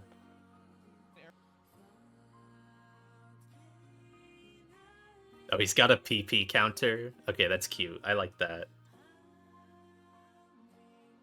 Copper Raja, yeah. Let's lower this quality so I can actually load it. Okay. We are going to make it struggle. Awesome. Fire Blast. It has to use Fire Blast on. So I assume he uses Archeops. How does Archeops dodge Melmetal though? So yeah, it eats Fire Blast, baits EQ. You loop around till it's out of Fire Blasts. I got that. Late chain. So he just uses this to like kill a Problemmon or chip a Problemmon. If it's HP, we use Roost if we're below 144. If we're above 144, we attack. It has to use Dual Chop now that the rocks are up. We can out-roost Makes sense. Dual Chops. Hidden Power does two things. It brings it down below 25%. It also takes HP Psychic to bring it below 25%. Once Dual Chop runs out of power points, Garchomp will switch unless it's below 50%, in which case it cannot. So right. Hidden Power is doing two things here. It's bringing it down below 25 or below 50% HP, and then also below 25% HP, but it takes a long time to do it, which we need to waste 15 turns here, because that's how much Dual Chop PP has. Lit. For 140. We love PP stalling. And you need Lepa, right? Yeah, you need Lepa. Yep. Dual Chop 13. Oh, the bar. This might be the first time I'm actually gonna go out and get this, because unless it's like super obvious for me, unless like my pivot in doesn't require like a super precise number, if I can just be like, oh, I need 40%, and then I push it to like 20. Because I think HP fighting you can safely push it red bar, even with a crit, and not be worried. I feel like he didn't actually need that. Yeah, once you push a red bar, you know it's 20%. So we root out of dual next turn. So it will now use Stealth Rocks or Earthquake. We want to see Stealth Rocks. 2. Good. And now we will defog a bunch of times. We'll go down to like 3 power points, I think, on defog, so we guaranteed Stella Tailwind. 2 times speed. I'm skipping through. So does he really stall rocks? PP than defog, which was the problem we were having. But I believe based on the odds, it should run out of Stealth Rocks before Earthquake, because the odds of it using Stealth... I mean, it's just nowhere close to running out of Stealth Rocks here, right? I guess, so then you... 14. Okay, so you get in with rocks off. That's nice, at least. I see. We want to see Stealth Rocks. And then can you just go back to... Yeah, so you run it out of Stealth Rocks, you go back to Corv. Okay, we have 3 defogs, we have Roost. Okay, Tailwind. Yeah, so you just keep a little bit of PP on Corv. I gotcha. 14. Defog once rocks are off. Get rid of this. 16, okay. Switch in Conkeldurr 38 to 58 HP. 5% Garchomp. Come on, we want to see struggle? Poisoned. There it is. Okay. Garchomp goes down, and after poison and after struggle, we're at a low enough HP that we Hey, I should have go this Pokemon. 74. Weavile in. And because of that, Weavile comes in. Because it sees a Neat. kill. Okay. The thing is, it didn't know that we have Mach Punch. Right. Yeah, I mean, that's pretty standard. Sees a kill with only... Oh, you get Melmetal next. And Melmetal, it sees a kill with only double Iron Bash. It's guaranteed going to double Iron Bash. Because Yeah, I can literally just do this. Togedemaru, I mean, assuming my, well, let's see if, I have to assume my Conk. Yeah, okay, I don't even need the Guts boost.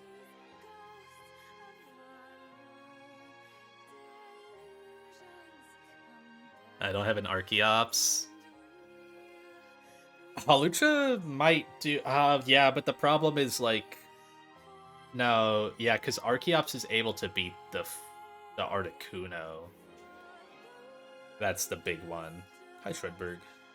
Yeah, I do look pretty different. I got a haircut, in case you couldn't tell. Yeah, the poison is just to, like, show different KOs as you go through the line. I have 5 out of 6 of these Pokemon, though. That's...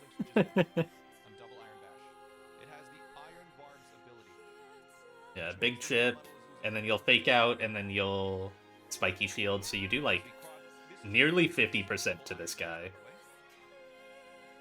Just from not attacking.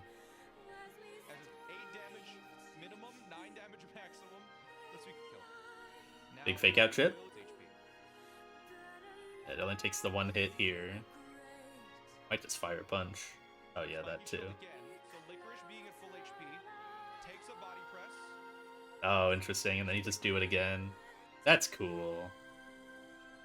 Now it has to Thunder Punch. So, we'll switch in Togedemaru on the Thunder Punch.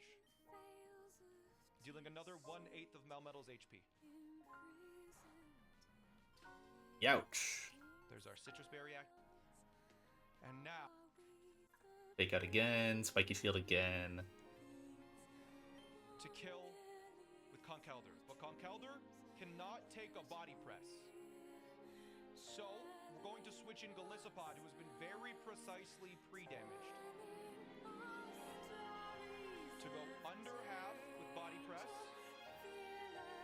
And then go Just barely. under half with its Citrus Berry. HP there. Is that fine? Yep, free switch. And then mock KO. Just had to check. Now, because we're poisoned and have a black belt, we can outspeed with Mach Punch and kill Melmetal. So, okay, that's actually funny. He had to do this entire setup because I have the exact same problem where my Conk is too slow for Melmetal. Because it can outspeed. Mine doesn't, and his also doesn't. You gotta be like 10 speed IV? 9? 8? Damn. Yeah, you can be 8. Oh no, it didn't update. You can be 9 speed IV and Conk outspeeds. But we both have sub 9. Use the slower as well. How did you do the Melmetal again? I don't know why I'm forgetting.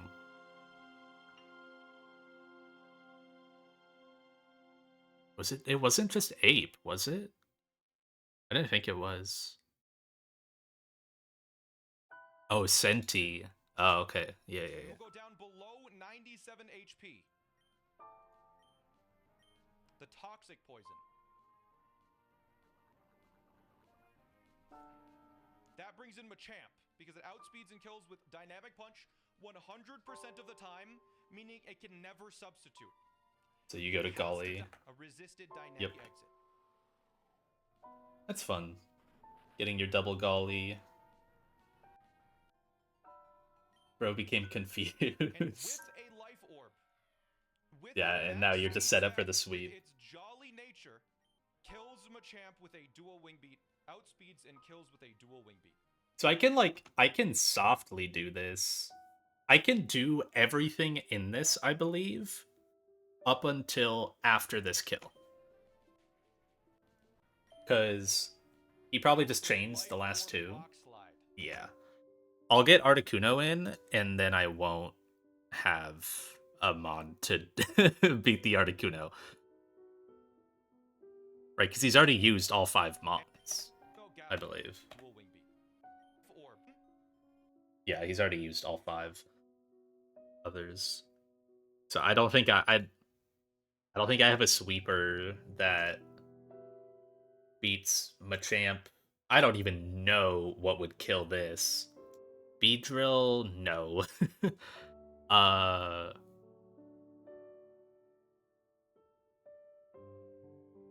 Greninja? I mean, it does nothing to Machamp.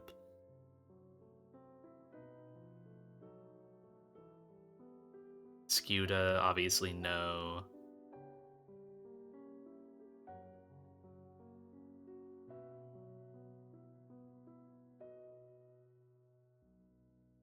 Mega Pidgeot? Nope.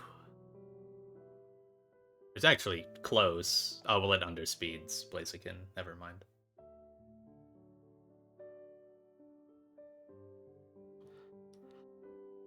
Yeah. That's like the one part where this idea kind of falters. Is, yeah, I just don't have a chain that, like that Archeops does. Unless I was to... No, you can't even U-turn Poison Jab this, and then, yeah, you don't even kill this. Yeah, Beedrill doesn't kill any of those. Halucha... So Halucha can kill this. Shoutouts to it not killing with Life Orb, by the way, I'm pretty sure. Yeah, no. Even Life Orb Fly. But also it could sub on your Fly, which would be really funny. Yeah, it has to be Flying Gem. Flying Gem KOs. Then you proc on Burden. And then you are dead here. I don't believe Halucha has a high enough special attack stat to where it can me first on the Articuno. It also could just miss the Hurricane. Don't think that that's a viable option. Greninja is like almost an idea, but it doesn't beat the Articuno. And it also doesn't... Oh no, it does outspeed this. Greninja's not bad in general.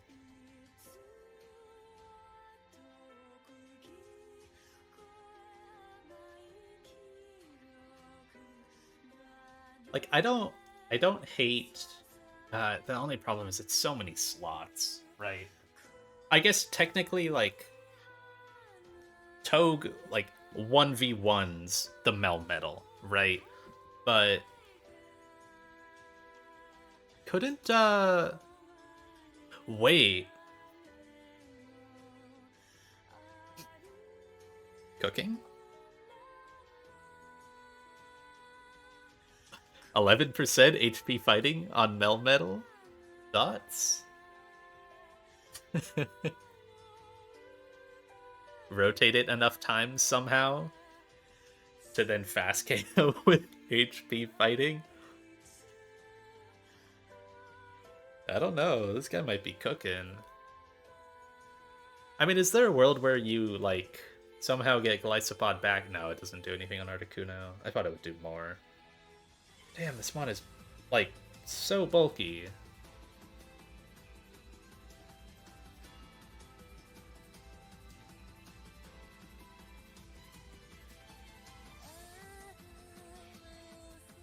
Oh, you're getting knockoff there. That's not great. If you can get Glycopod in, it can beat Weavile with First Impression.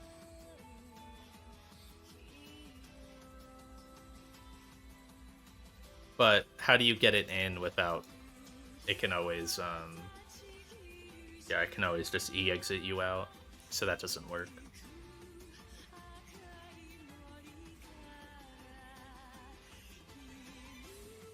So yeah, I don't hate the Garchomp strat.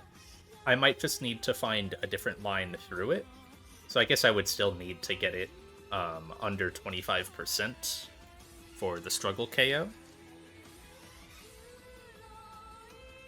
Hidden power fighting, neutral. Yeah. Oh, I guess it's not entirely safe the moment you get a red bar, right? Because you could push it low red bar.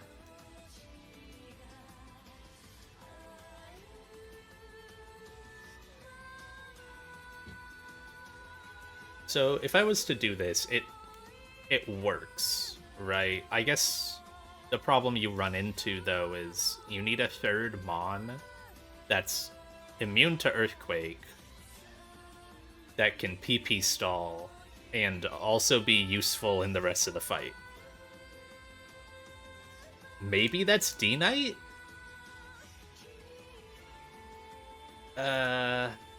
E-Speed isn't good on Weavile. You can maybe use D-Knight on Machamp? I might have a new Machamp answer instead of Halucha. That would be cool. But you gotta get it in... How do you get it in? I guess you get it in on with Golisopod on D-Punch, right? That's the only way you get D-Knight in, because you can't switch on knockoff, you need the... Oh, bruh, I don't have Sharp Beak. Ah, man. Oh, it doesn't even roll well. That's so lame. Okay, I guess I feel vindicated in not having that item. D-Knight needs Life Orb to kill Machamp, but it would work.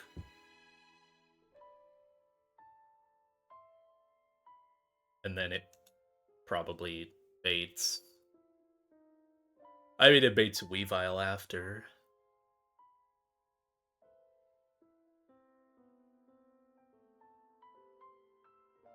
I could do the Conk into Weavile thing.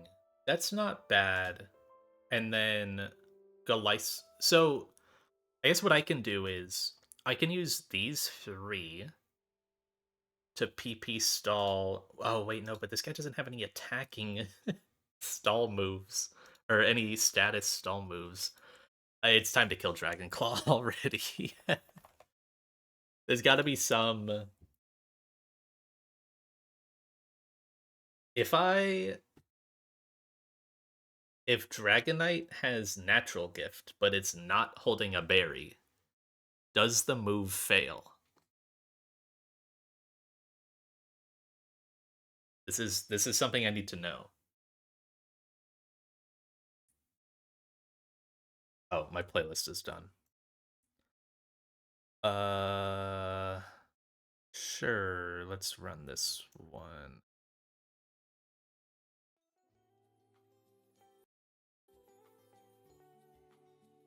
Is this something I can test? I'm gonna save and test this and then reload. Just because I don't know if it works.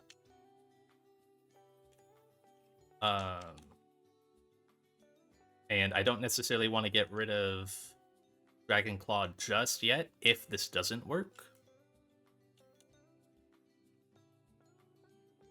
Do I don't have a different move that I can like reteach. No. D-Claw would be the one to die, if anything, so. This is just testing. Because this would be a TM, or a tutor move that I could teach my D-Knight instead of a TM. Actually, it doesn't even really get any TMs that would help here. I would have to use my Tailwind TM. Which maybe isn't bad, You just tailwind the turn before you switch on struggle. So you tailwind the turn it struggles.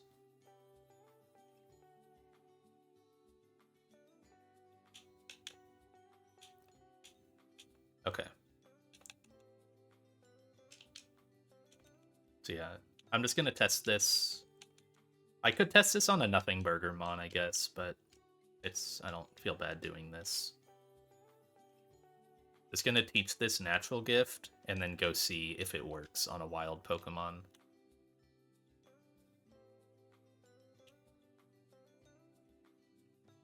I Sneasel. Failed. Okay, the turn does go off. That's all I wanted to know.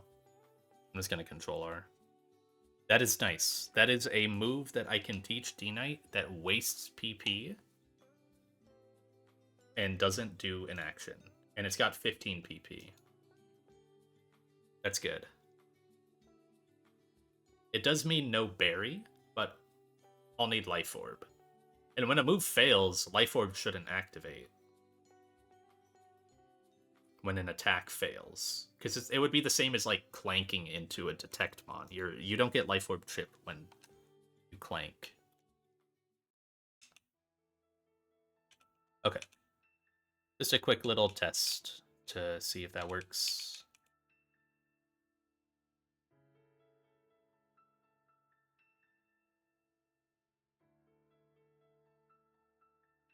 So we're thinking like Corv lead. It can't be Costa because it can be crit.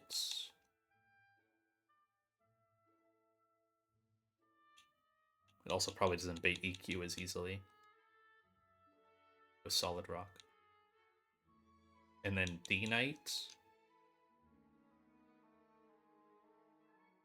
I guess if D-Knight is in for Struggle, it probably gets Weavile, right? Yeah. So then you go Honk. Can't you go... Because Struggle can't crit, right? Doesn't Struggle just do... I'm pretty sure Struggle can't crit. Can it?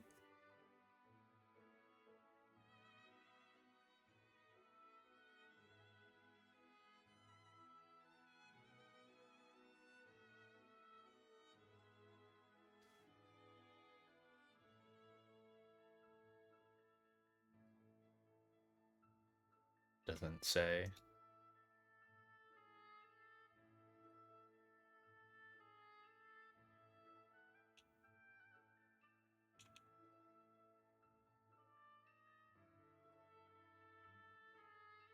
It's already so much committal on the team.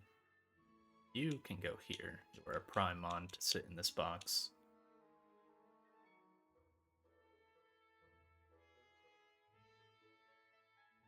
Oh, I guess, so what I was thinking is you could use Golisopod, but Golisopod will just bait Machamp fast KO. Unless... No, yeah, you won't bait in Weavile. What has KO on you? You can bait Articuno. That's not great.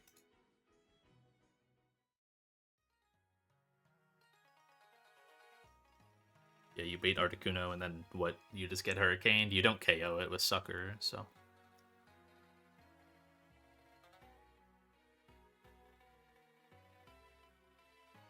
What is my Articuno answer? Now that I'm looking at it. What is KOing this Pokemon?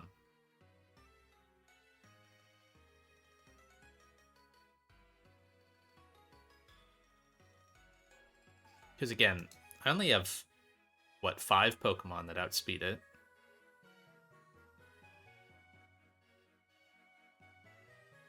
Maybe you get Greninja in on Freezing Glare. And then you are in Torrent. No, it doesn't matter. You hold a King's Rock. That doesn't do enough.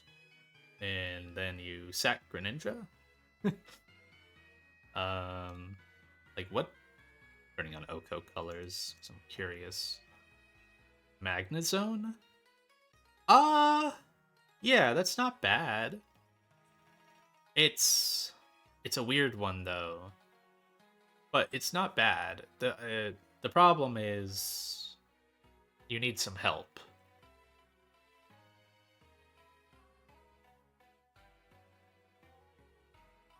It's still a rough matchup, right? You're probably risking double crit with 3 chances or something like that, but you can't metal sound it because of competitive. So you kind of just have to roll the T-Bolt. I don't believe... Yeah, you can't really use Togue. Does less damage. This only does the damage it does because of Analytic.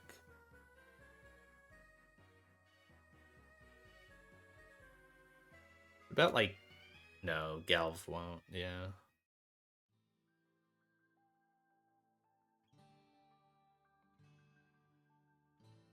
Muck isn't bad if you get in on Freezing Glare. You fire off a big knockoff.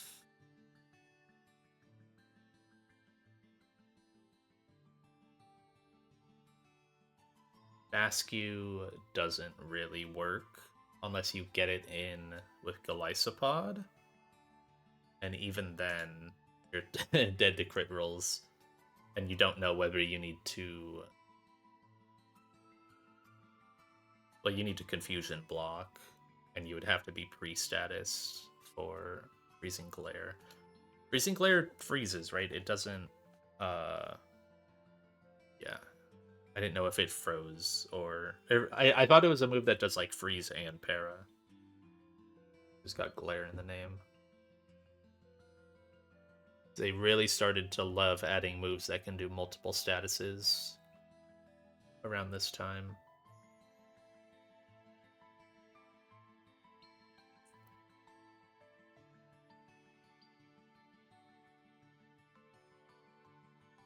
Dang, Caracosta gets owned?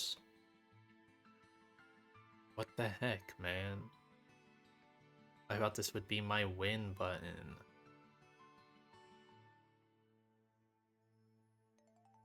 There's Mamo. There's like Slowbro Fraud. It's really just Magnezone. Magnezone has to be my Articuno answer.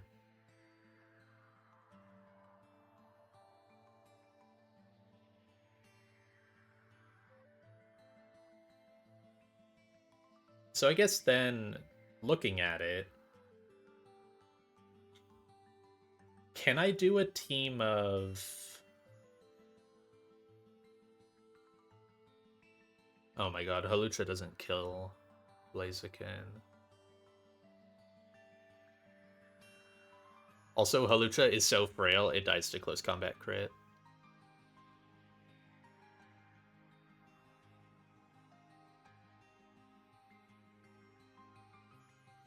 Maybe that works, though. So, oh no, but it would probably be random. Because I'm thinking, like...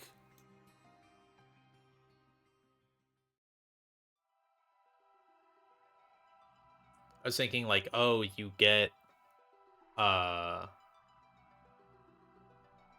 Wait, that's already too many Pokemon. Hold on, that's already too many Mons. Man, I was looking at, like, oh, you can do Hawlucha. But, yeah, you probably have to use D-Knight twice. It's gotta be... It's gotta be Life Orb D-Knight. And then...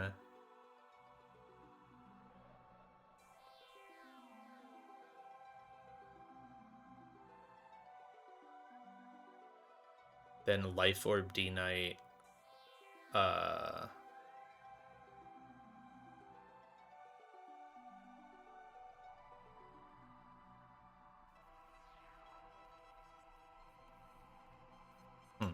Okay.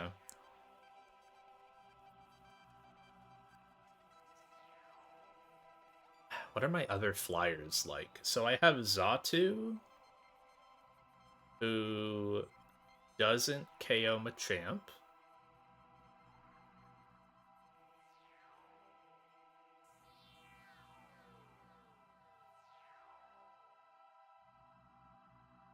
And doesn't KO Blaziken.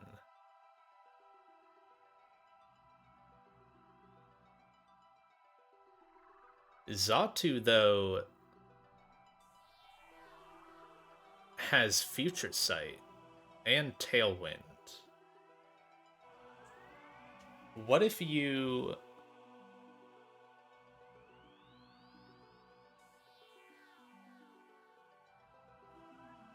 So if you burn all the rocks PP, burn... Yeah, so burn all the rocks PP with Corv and your other flyer. So in this case, I guess Zatu. Zatu has to spam Tailwind to stall. Then with Zatu,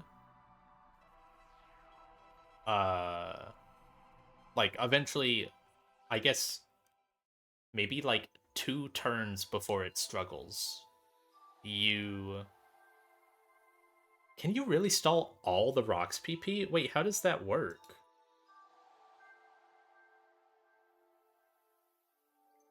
Because Defog only has... Defog has 15 PP and Rocks has 20. How do you stall all the rocks? What?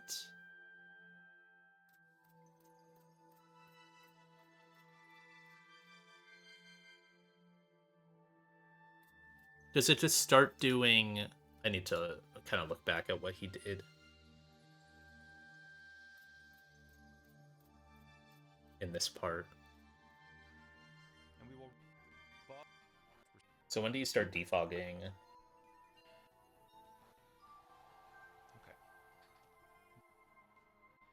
And it will start. Now use Stealth Rocks or Earthquake. We want to see Stealth Rocks. And now we will defog a bunch of times.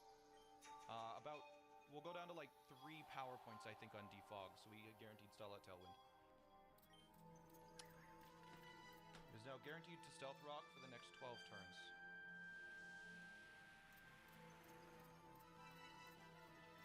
Quake. The heart rate 69 is my heart.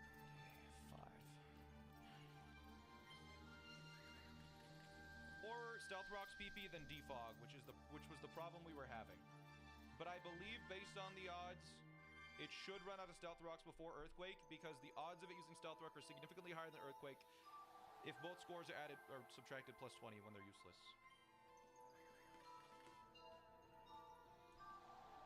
Oh, I see. So they both just become useless moves, but Stealth Rock has a higher... Yeah.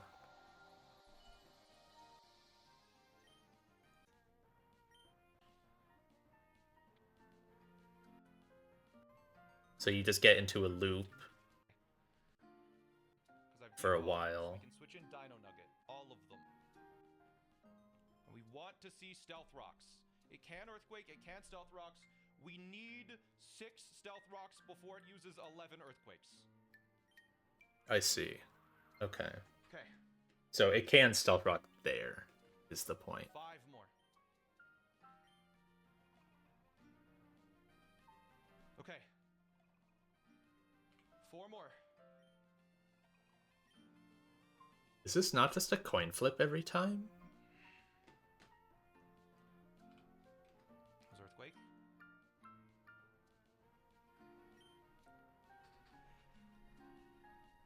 Okay. 3 more.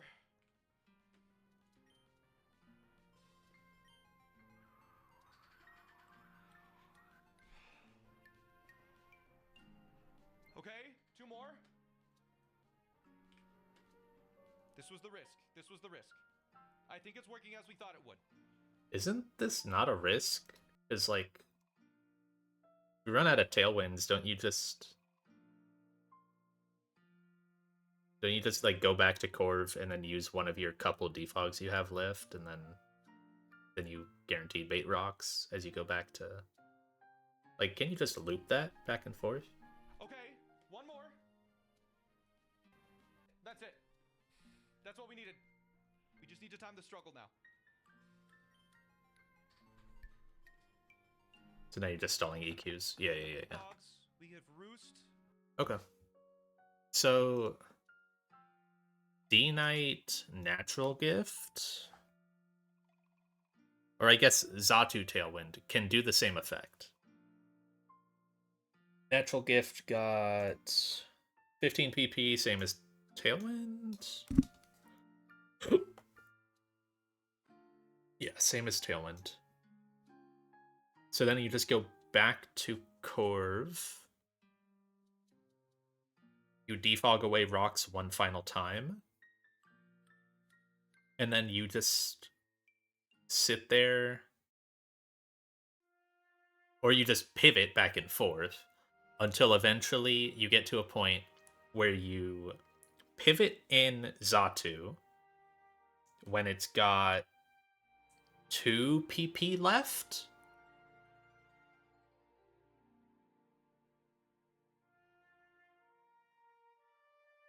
Yeah, so you pivot in Xatu when it has 2 PP left.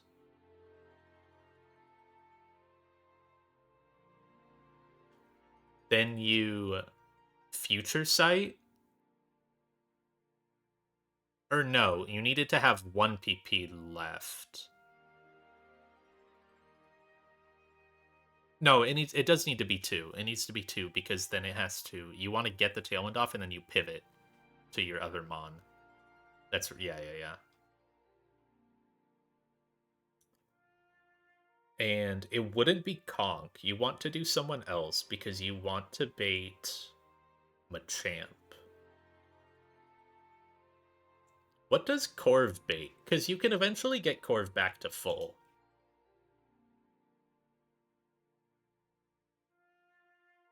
Corviknight. Does it bait? Whoa. So Corviknight, if you go back to it, on Struggle with Machamp, baits in Mega Blaziken before it Megas. It's the only thing that sees KO. Oh wait, but what? Maybe not after Struggle. But, like, surely the Struggle doesn't do enough to put you in range of anything else. Oh my god, why does that do so much? I guess it's typeless, huh? So that can do upwards of... Oh my god. 70... Leave you at 76? That's still fine. Yeah. That still always baits in Blaziken with fast KO on Corviknight, whether it's crit or not. Garchomp kills itself with Struggle? Oh wait, it won't be fast KO if I have Tailwind up though. But it'll be a KO. It'll be the only mon that sees a KO. Oh wait, no, but I'm showing fast OHKO to it, so it would never come out. Never mind. So you don't want Tailwind. Okay. So you just... With one turn, or with 1 PP left, with 1 EQ left on Garchomp, you Future Sight as it uses... No, you... Wait. So you Future Sight when it has 1 PP...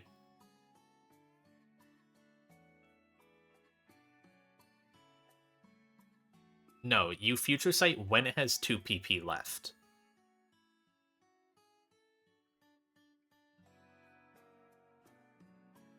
Then you pivot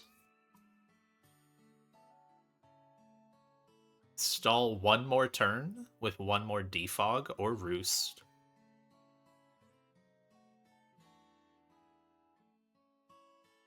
Or just kill it. Or just attack it, because it doesn't matter if it struggles you there or not.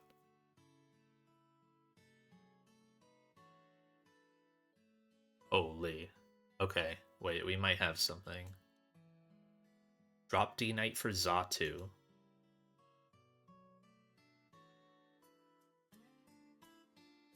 And then you have Corv in. What's the next Mon to come in on Corv? No Tailwind up.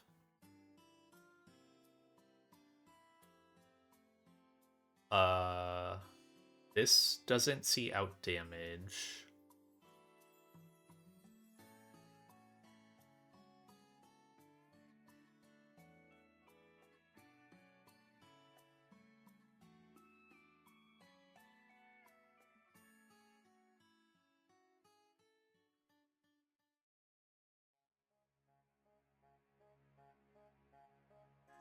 So Machamp won't have out damage even if you got crit by struggle. Weavile has fast out damage. No, it doesn't. But with struggle, I think it would, right? Even if it's min struggle. I need to note what HP I'll be at after struggle. Wait. Struggle. Okay, yeah, it is base 50.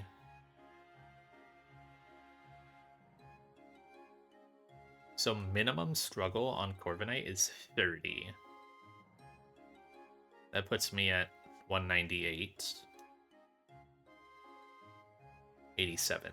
Okay. This won't have out damage on me. This probably has out damage on me. I wish I could see the actual damage rolls here. I guess, is it just 157?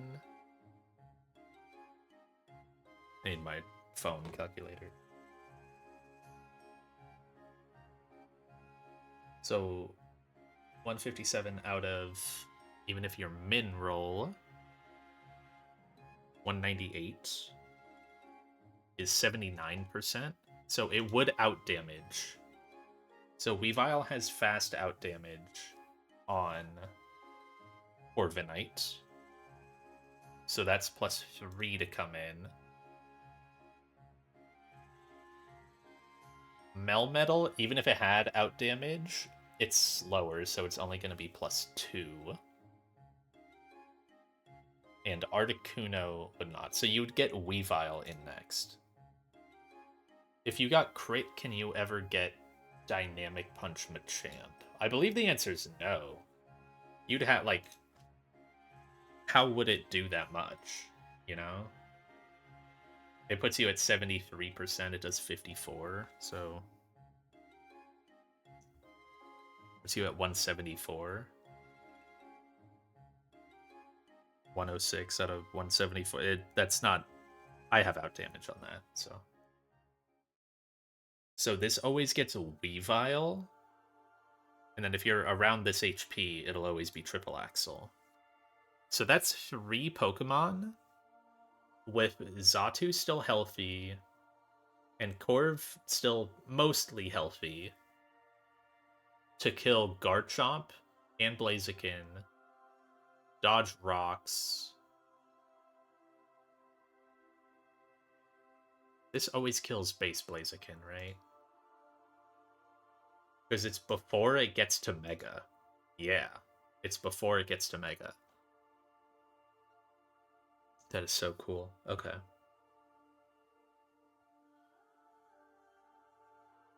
So that can be something. And then you get Triple Axle. Triple Axle's kinda zany. Conkeldurr lives it with Citrus. It does live it. And then can Mach Punch. I could also go Golisopod. I guess the question then is, okay, I've got 3 slots left to kill 4 Pokemon. How am I gonna do that? And I'm just worried about the Articuno, because I think my only answer to that is get Tailwind up with Xatu and Sack, and then use something that's maybe useful elsewhere, or Magnezone. So that's one of the slots, and Magnezone isn't useful anywhere else, except maybe as a pivot on Melmetal. But even then, it's not great.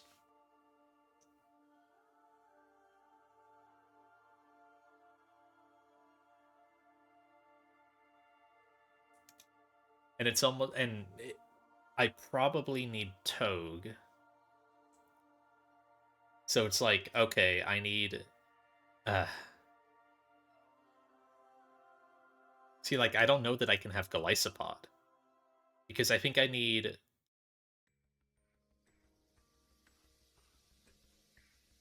Togue for Melmetal.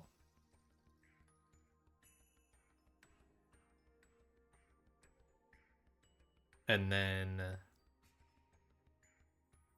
maybe I can do a different. So maybe I have something else on Melmetal that isn't Togue.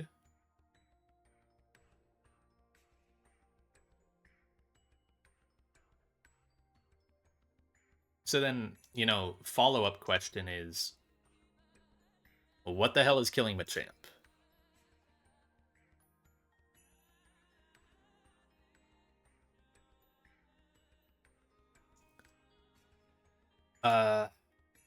What is killing Machamp? Because Xatu cannot.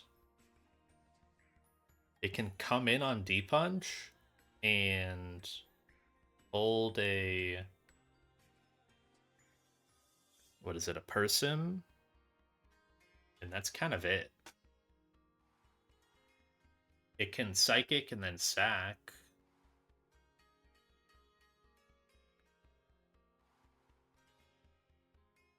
It can U-turn on Machamp. That's not very good. Not very useful.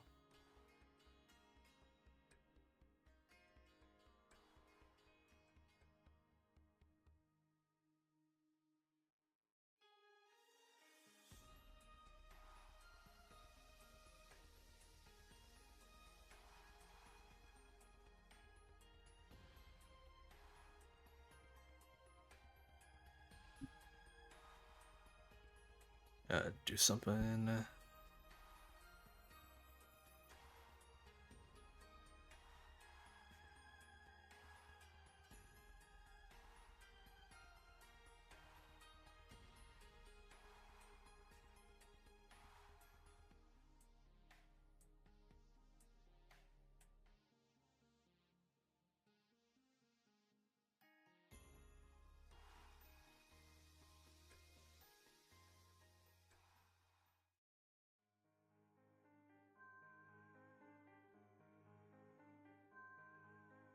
What time is it? 8:50. How long have I been going? 2.5 hours. I might keep looking at this because I feel like there's something here.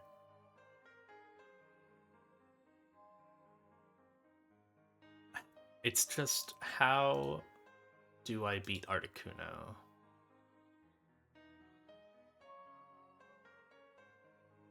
I don't believe Bascu Legion is usable. It's not even really usable here without getting in with Golisopod. And okay, so I've got one idea that's really sexy right now, Jax, but I don't know if it works out for the rest of the fight. We'll see. Right now, it's Corv, Dreadnought, Stall. The follow-up Mon to Stall is Xatu. Xatu can spam Tailwind on Garchomp. I tested one thing really quick. D-Knight, I would have to teach it Natural Gift. Also works. So I'll look at the D-Knight line later. But this gets somewhere. You spam Tailwind until ideally, it runs out of rocks. Then you go back to Corv once when you have like a couple PP left. Then, and Xatu can also hold a Leppa if it needs to like completely stall its Tailwinds. Yeah, Berryless Natural Gift, the move fails and the turn goes. It's cool.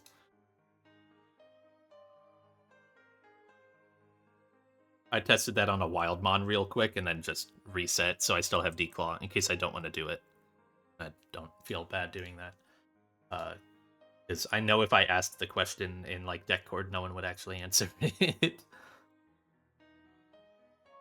So eventually you get to a point where rocks are gone, you defog, and it's out of rocks PP, so it's only spamming Earthquake. Then you go back to Xatu. You go back to Xatu when it has exactly 2 PP left. You click slow. Well, slow doesn't matter, but you click Future Sight. Then, oh well, no, is it 2 PP left or 1 PP?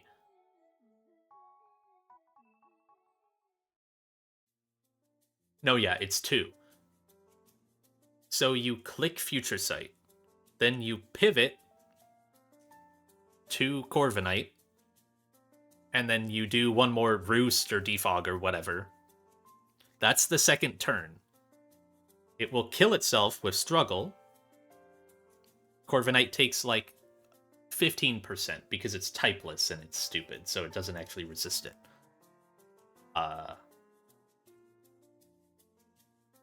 Oh, that's Xatu.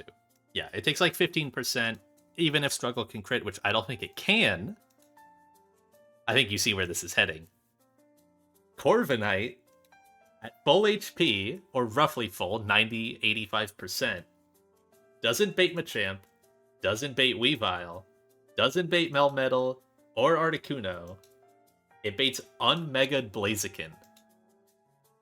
And Xatu Future Sight one-taps it. Like, it's so cool. It's 3 Pokemon to get rid of Chomp and Blaziken and keep rocks off. Then, so that's like as far as I've gotten like securely with this. It seems really cool. The problem is 3 Mons to kill 4. Corviknight, and also pivoting is a problem, so like you would want Golisopod in theory, but I don't think you can afford it with this. Because Xatu is not good on the rest of this. The reason why D-Knight is really cool is it can probably beat Machamp, because it outspeeds and then with Life Orb KOs. And it can probably also fight Blaziken, maybe. Maybe. So the problem this runs into, or like where I've gotten to at that point, is Corviknight then always baits a Weavile in. And it baits Triple Axle.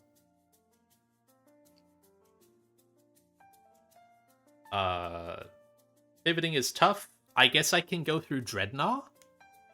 And then Dreadnought could be holding a useless item. Maybe. To then always bait Knockoff. Knockoff is less damage for Conkeldurr. Conkeldurr Mach Punch KOs Weavile.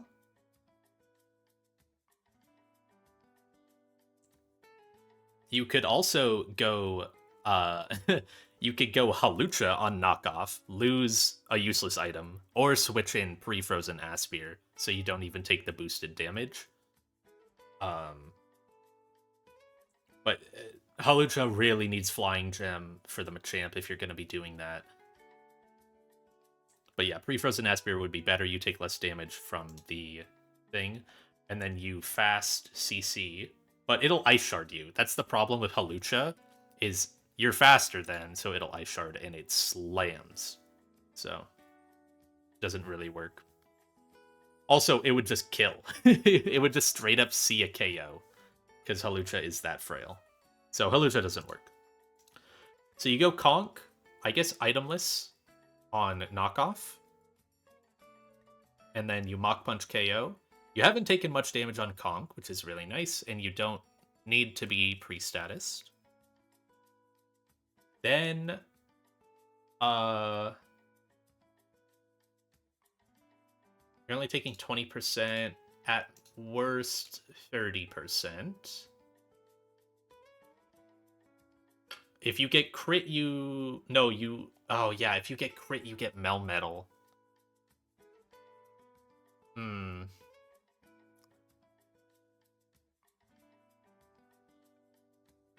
If you get crit, you get Melmetal. If you don't get crit, you get Articuno.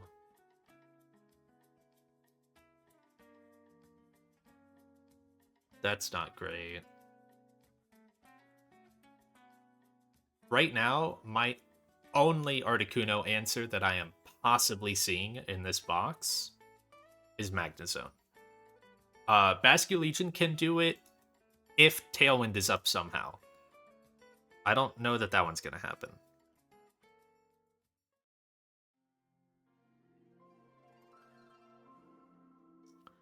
You can technically get Tailwind up. I looked at that as well.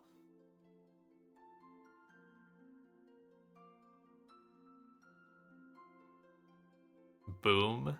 Boom on it. Boom the mag. I mean, maybe. T-Bolt, like... T-Bolt does a lot. It does enough to where you can just put on a... But, like, you're coming in on random moves, so you need Person for the Hurricane. You need like, Person pre-burn. Or Person pre-tox, if you're gonna boom. So then you can't boost your... thing. On Freezing Glare...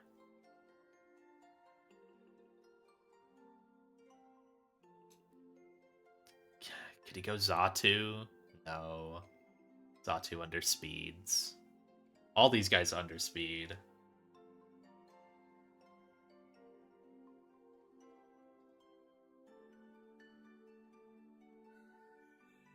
That doesn't work. I just don't have a good Articuno answer. I really don't. Greninja doesn't do anything to it. Like, yeah, it gets in on Freezing Glare, but this is random move. It's just raw random move. And then there's also the Melmetal part to factor in, but... And you've got one slot left to deal with Machamp, and... So this is where, like, yeah, that, like, the Future Sight thing is crazy. But it might not be worth it. It's really, really cool, but it might not be worth, because Xatu isn't great in the rest of the fight. Whereas I really think D-Knight is. This dual wing beat onto Machamp is super nice. But it kind of requires Golisopod. Because you need the boost from Life Orb. A Sharp Beak dual wing beat wouldn't even KO, by the way.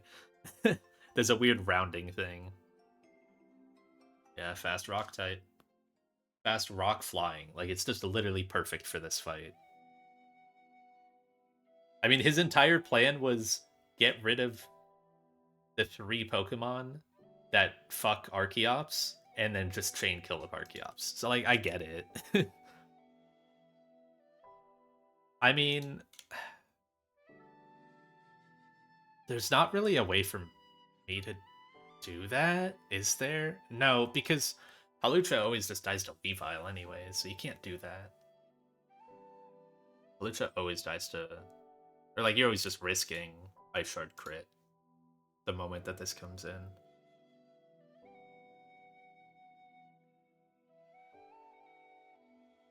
Also, Halucha doesn't even KO Mega Blaziken with Acro, so...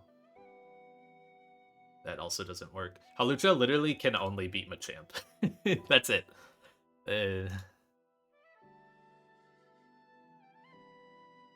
Lead D-Knight, hope he clicks rocks.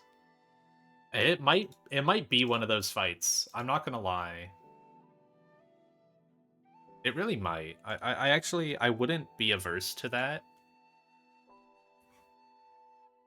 Yeah, I think I really might need to.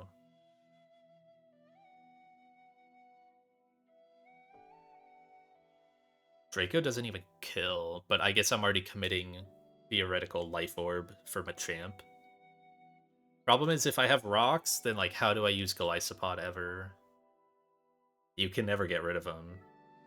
But yeah, committing like 3 slots to Garchomp alone, basically, is kind of rough.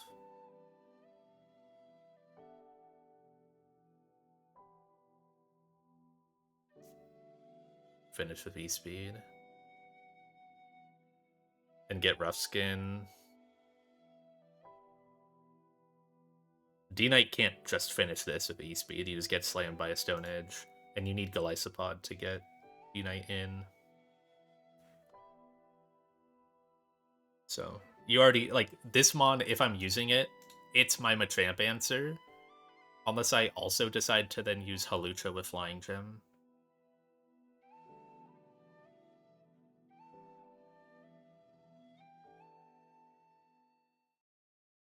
Just Chomp 1v1.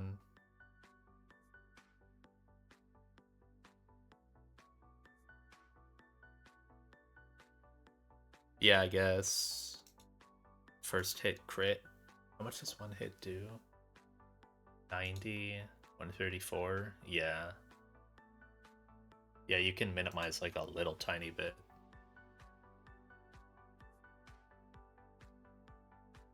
Life Orb. Oh, I see. Yeah. Yeah, Life Orb just always gets you killed. Citrus at least lets you E-Speed. Your fight is just totally different because you don't have rocks up where you might plan pre-damage that you otherwise don't have. I think you just bank on. You just gotta bank on rocks. I feel like you have to. Okay, so I guess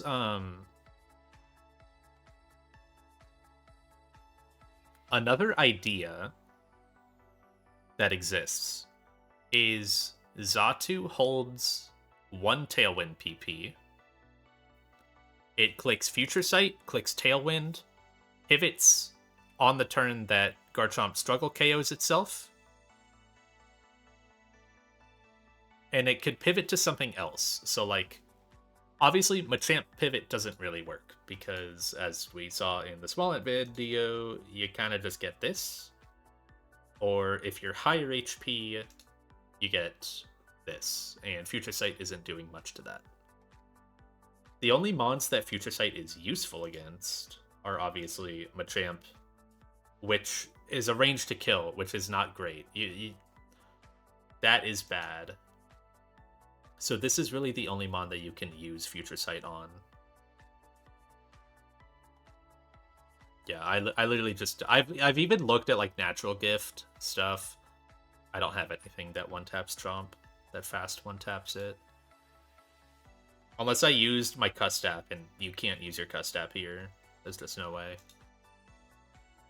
No, Twisted Spoon doesn't work when you switch out. It doesn't get the item boosts once your Mon is off-field.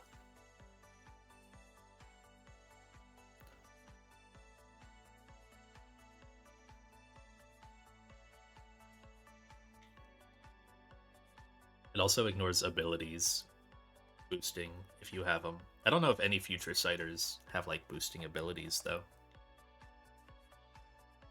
I guess I guess Gardevoir could trace a boosting ability. That's kind of it. Fennekin gets Blaze, that doesn't matter. Yeah, that's the only one. So that only matters for Gardevoir. Or if there's, like, a skill swap mon that you're fighting somewhere. The moment you switch out the ability, it doesn't matter.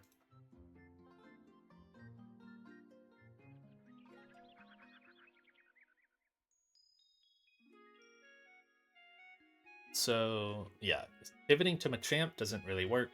You'll just get Articuno or Weavile. Neither cares about the Future Sight. Pivoting...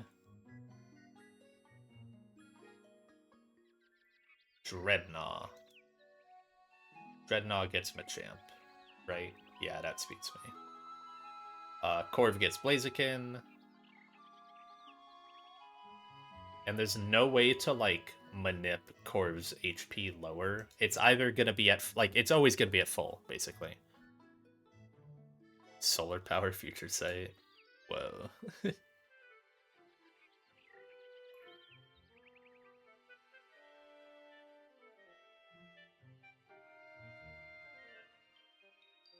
Some rock swaps. Yeah, then Zatu's taking the chip, and it's not good. You don't want Zatu. Well, I guess Zatu's HP doesn't matter if it's not really getting used anymore. Matter would like Dreadnaught's. Well, no, Dreadnought could just switch in on EQ. You don't want that.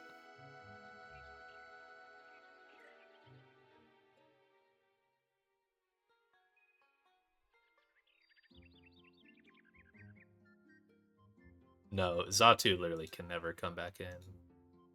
It can only come back in to sacrifice Psychic on Machamp.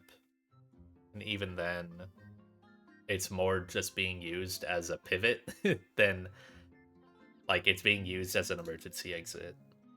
Because it's probably not living knockoff if you're getting that. If you're getting D-Punch, then you can't guarantee that you're getting an attack off after. I haven't even really looked at this mod yet. There's like some ideas with it, with like Blaze Overheat. I mean, good luck getting in Blaze. Doesn't even kill.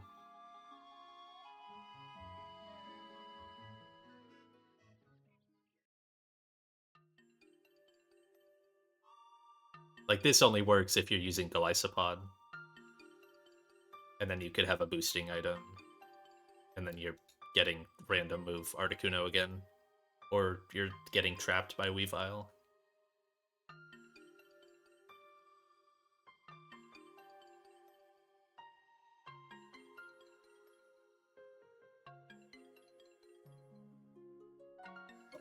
Other options are like Senti can fraud it. It can like Fire Lash and Fire Blitz.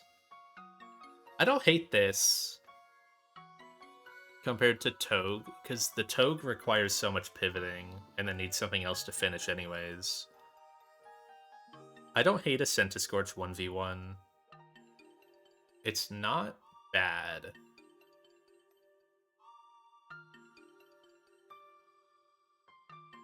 It is a lot of HP that you have to take.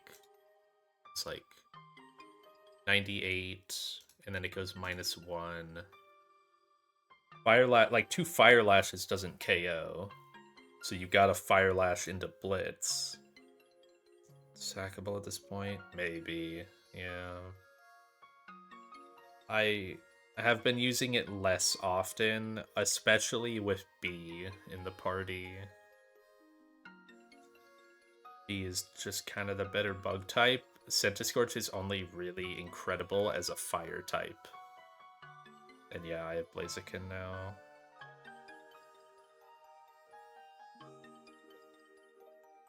And I have Turtonator for Aquia. Grass Resist. It's slower, but I have Turtonator. Also, B is a quad grass resist bug type. It's that same role. There's also... There is Conkeldurr speed scale, which I really don't like, but is an option.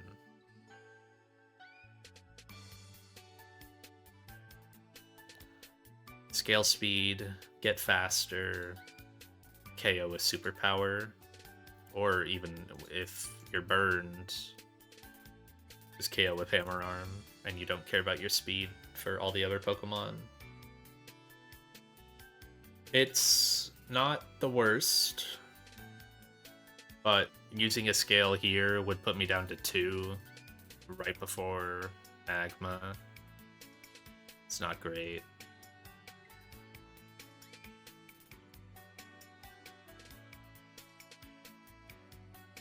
What are some other options that could bait a Pokemon out after. Toge is in an interesting speed tier.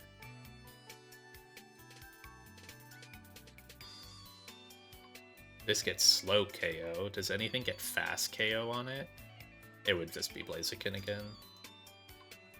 Oh, no, Blaziken doesn't get fast KO. So the only mon faster... that's not very useful, though. I was looking at, like, Future Sight into Weavile. Does it really do anything?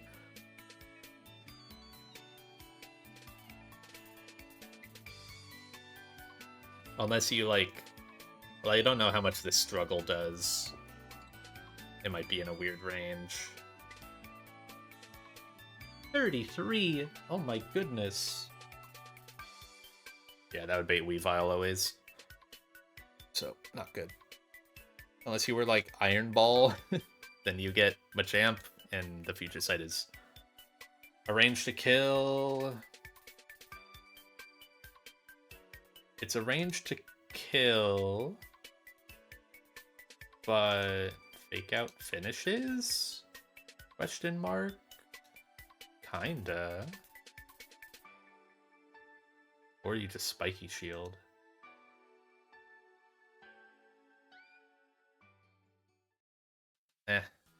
I don't know.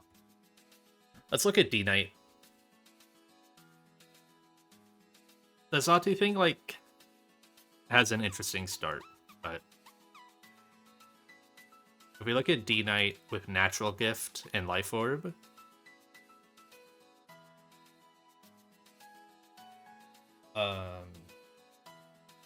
it sits here, and then eventually you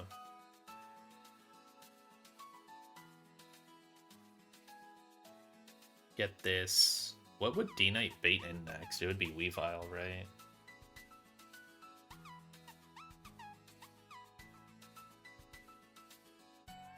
Yeah, it would just be Weavile, Triple Axle, or Ice Shard.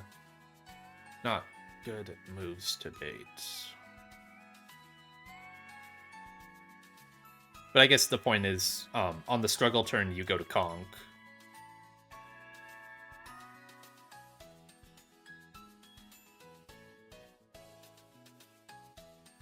Oh, I should test that, actually. I was thinking about that.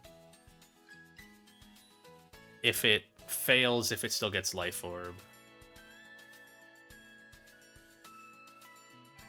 Could just KO with Draco. Slow KO. Yeah, but then then D-Knight is in on Weavile. It baits Weavile. You would rather it's like at that point you would rather do the Conk setup. Where Conk eats the struggle turn or the struggle hit to bait in highest roll Triple Axle. Then you mock it.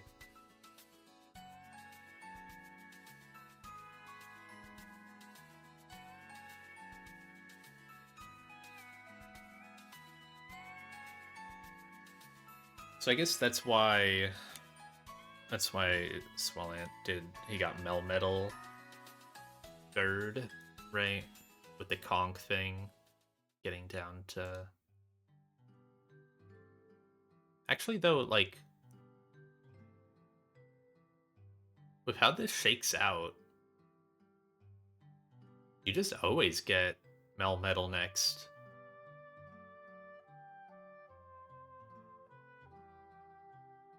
He made it seem like a big deal with the extra poison tick. Oh wait, no, he got Machamp, didn't he? I don't remember. Thought he got Machamp.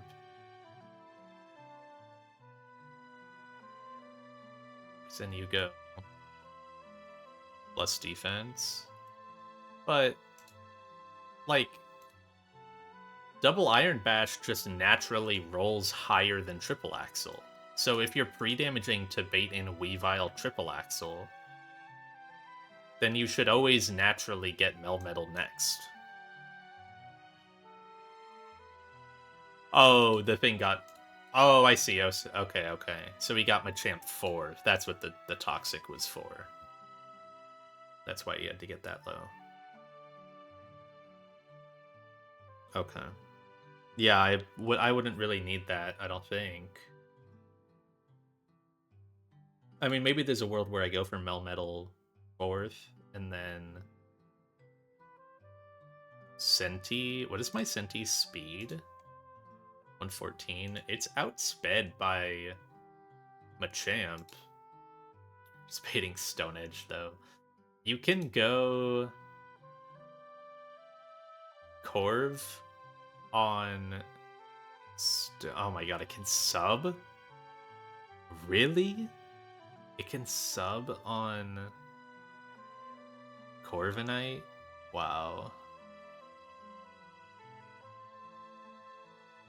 That's crazy. Because yeah, otherwise you would go Corv, full HP Corv on Stone Edge. I guess you don't even bait D-Punch. And if it's Substitute, like, you're screwed. I guess you go Dreadnought on Stone Edge, and then hopefully you're still high HP enough to where you bait D-Punch for your Golisopod. Yeah, but like I'm already running out of slots.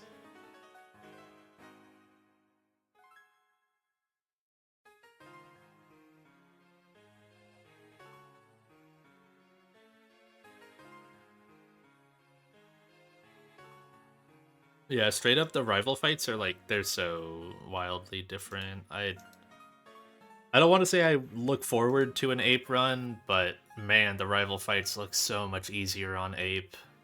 They really do. Because, like, the big thing, too, is Ape is always usable in the Ape rival fights. Torterra is, like, never usable in any of them.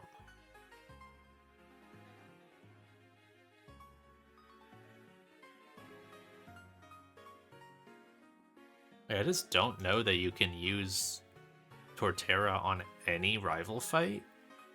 I used it at the end, the very end of my bridge rival. Right? I think. Yeah, with the Metagross. I think it was one of the ground types in.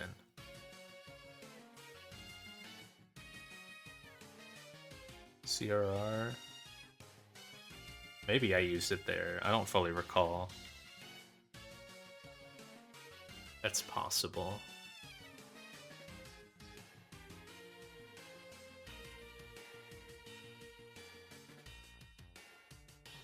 Scuffed Kingdra answer. I don't think I did that then. I don't know what I did, but I don't think I did that. I can probably find my CRR file.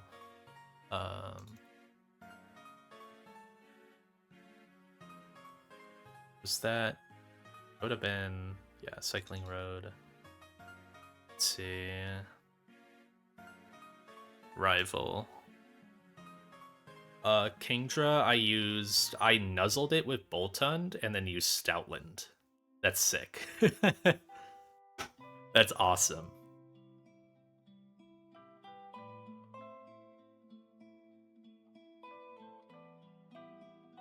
Yeah, because Boltund was still high HP because I sacked Octillery.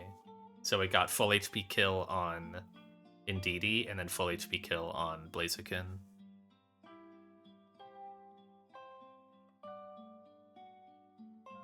Yeah, dude, getting to fight the Swampert it would feel so freelo. Like, I feel like just any average speed grass type just demolishes it, even if it has Rindo.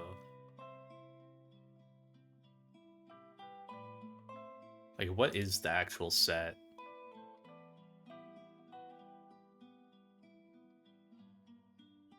It's got a useless ability Mega. Oh my god. I mean, the rest of this fight looks hard, but this shit looks so free. This looks so piss easy. Zama's Demon. I've got Muck. I mean, Muck isn't as great as Drapion, but it's still really solid.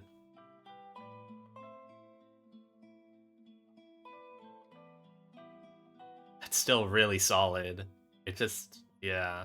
You can just embargo knockoff again. Same thing as I did on that other guy. Back on the route.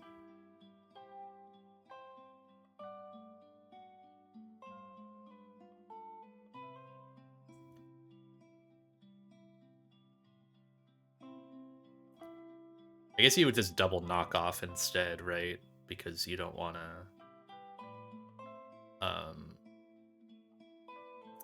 You let it nasty plot. It doesn't really matter. It would nasty plot on the turn you kill it. That'd be less damage you take.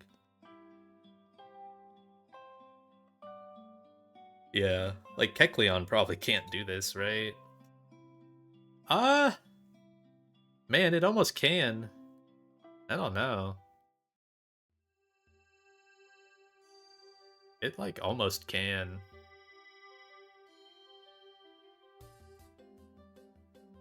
You don't even need to knock off, you just fake out through inner focus and then sucker.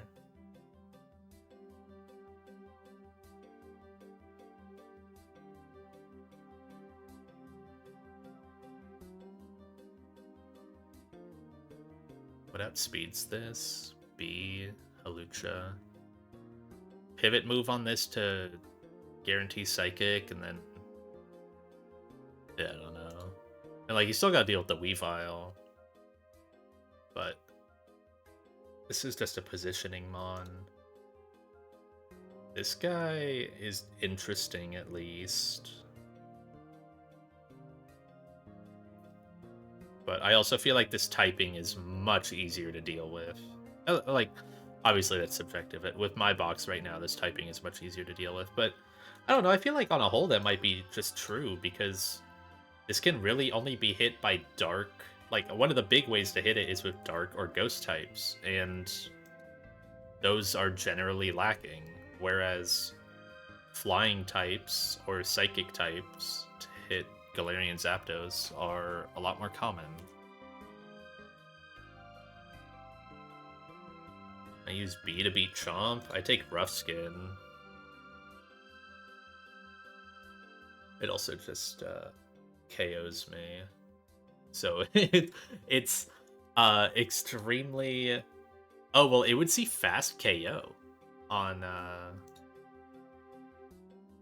It would see fast KO. It would actually not click rocks. That's interesting.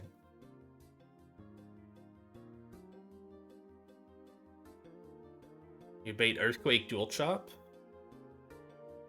Why is it not Fire Blast? Because I have a real special defense stat.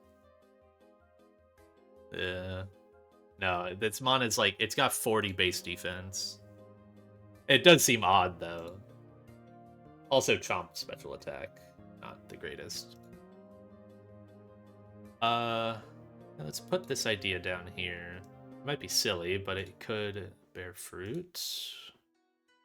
So you underspeed, you always show EQ or dual chop KO. You fast U-turn, and no rocks go up. What can switch into those? I don't have a flying fairy. I don't have an Enamorous. So what can switch into those?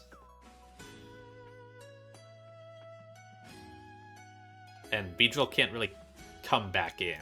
So it's got to be something that can just take those and then finish. 43, 57. Can Mamo finish? Probably not, no. Earthquake Dual Chop. Alucha can't really take that. You're also taking Rough Skin, but that's fine.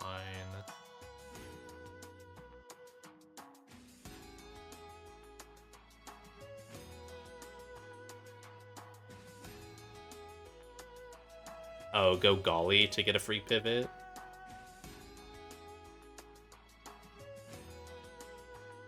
Yeah, the damage, like, works out. You can be at about be at 68%. Get Earthquake or Dual Chop to put you down. Citrus back up. I guess you're scared of Dual Chop double crit. You know, like multiple crit chances on Golly, but...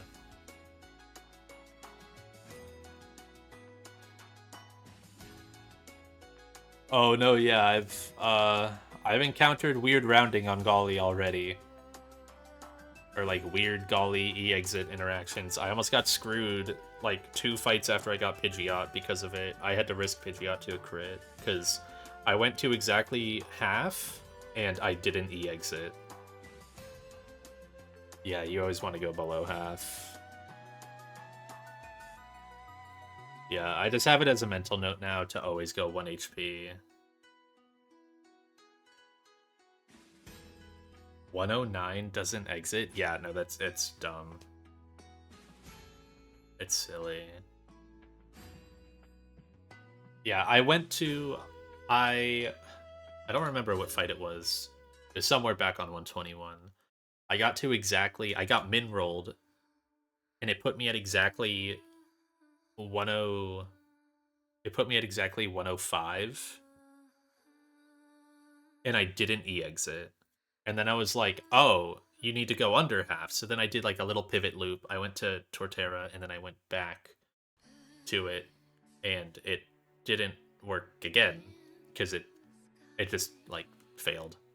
Yeah, I got dead zone basically. I hit the perfect. I got min rolled to the perfect HP that. So now I know just always. Yeah, I went from like, I just went from above to half to below, and there is no below once you're at half. So silly. Yeah, now I know. So yeah, you'd want to go here, 38 plus 104. So you'd go to 142, basically. Then...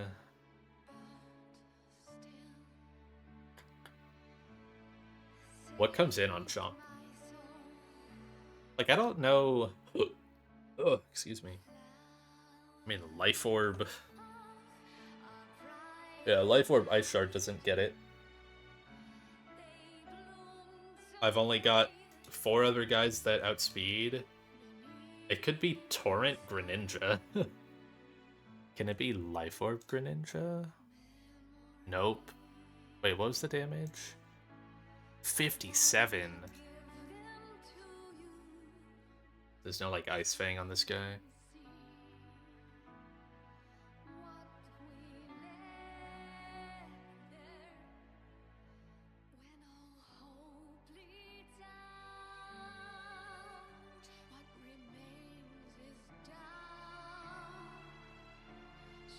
If you go below half, heal above with Citrus, and then don't go below half again, you won't exit.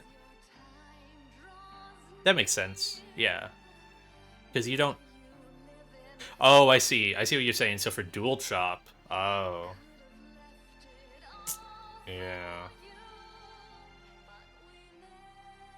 Because it just reads the HP at the end of the turn. It can't interrupt...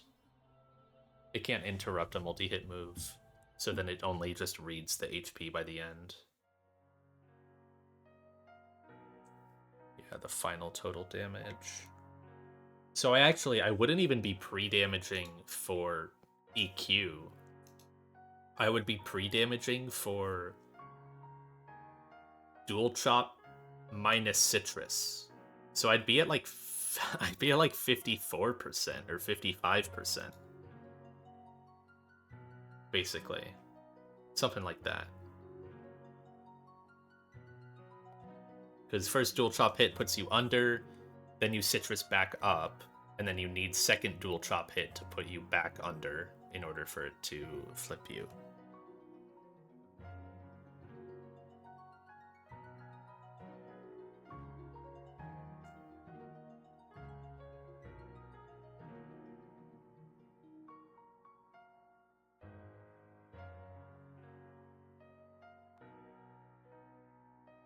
Citrus can get you a second exit. You stayed above.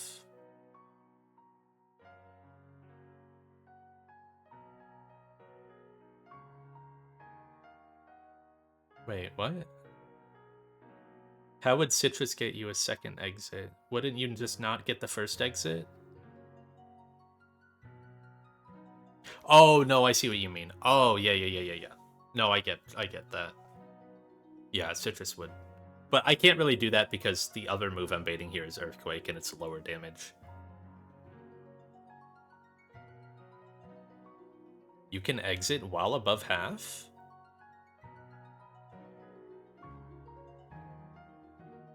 Wait, what?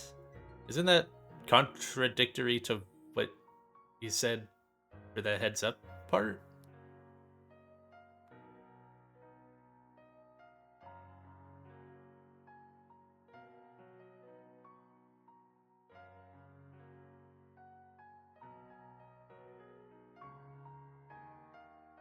Oh, yes. Yeah. Yeah. Okay. I gotcha.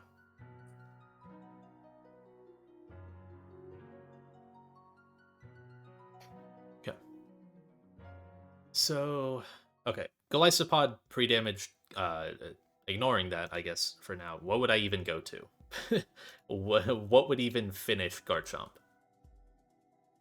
It would kind of have to be Torrent Ren, I think. No Prio move does it. Not even Burned.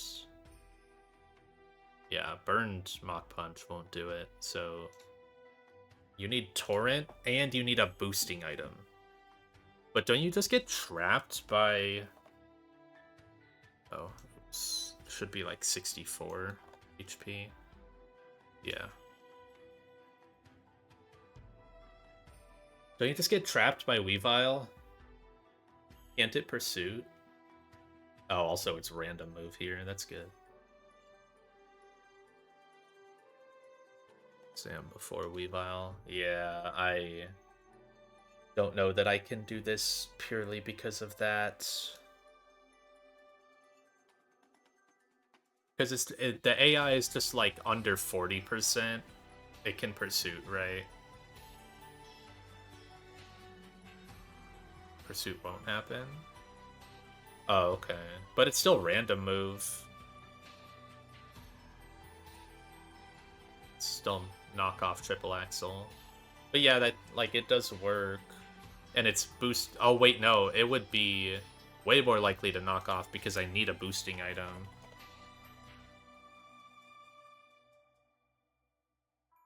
So yeah, it's a raw 50-50. That's not great. That is really not great for Conk. And I don't know. I mean, you can't. I don't know if you can even guarantee a second exit. I don't think you can. Yeah, knock Axle is not good for this.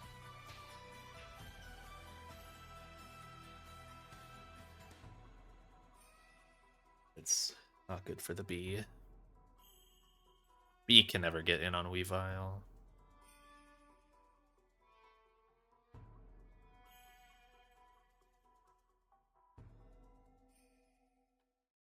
Yeah, can't do it if it's EQ dual chop.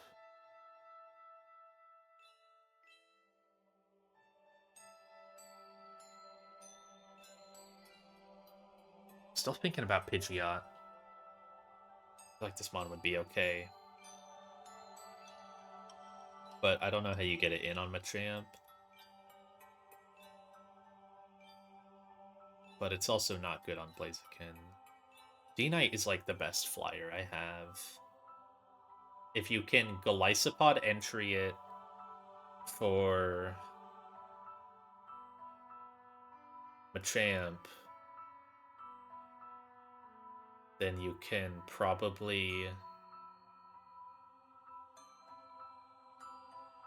get it in at high enough HP to fight Blaziken.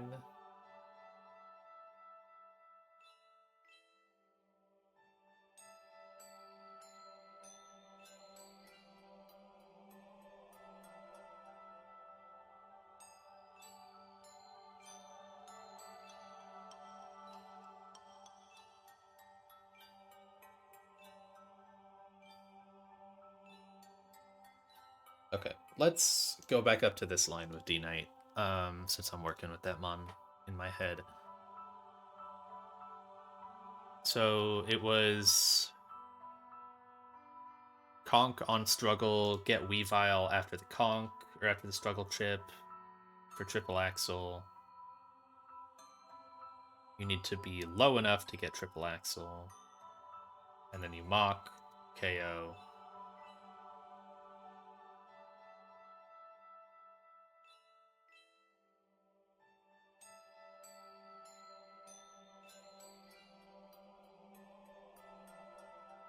Then you get Melmetal double Iron Bash. You can kinda go back to Corv, but that's not ideal.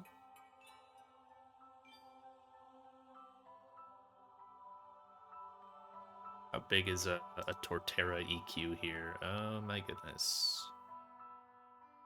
Jump EQ 50. Yeah.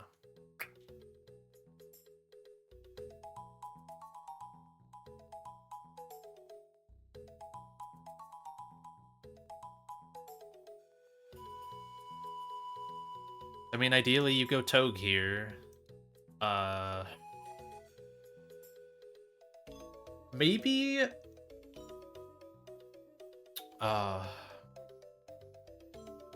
so D-Knight might work if you can chain Machamp Blaziken as the last two, because the problem is just switching in on Blaziken right now.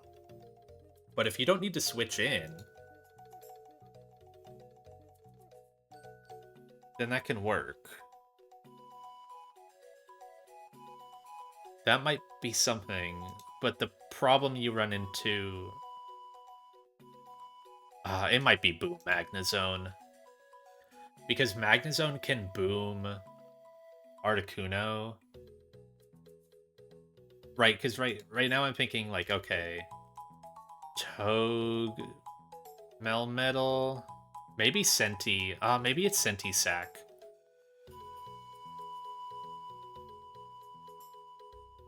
I mean, Boom KO'd it. So maybe it's Senti on Melmetal. I don't like switching into double Iron Bash.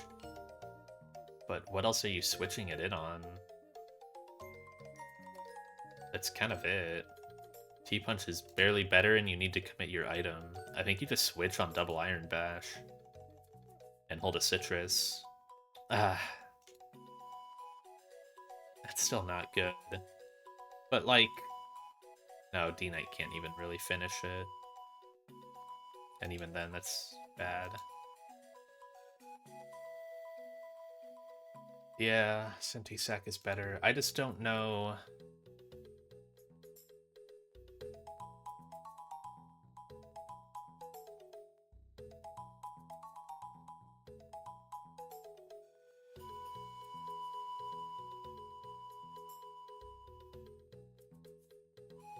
I'm Flame Body. Oh, you are right. Fuck, why didn't I think of that, dude?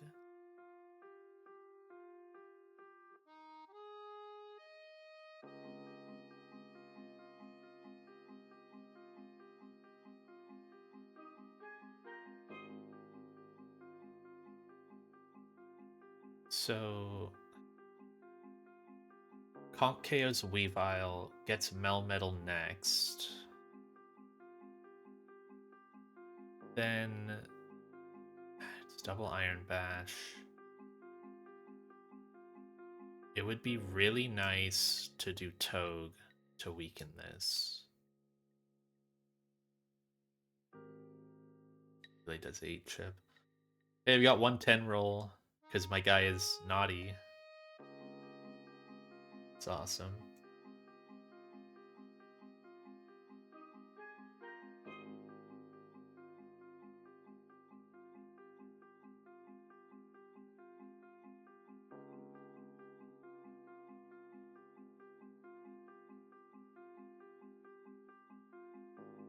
So unhealthy enough for Articuno after.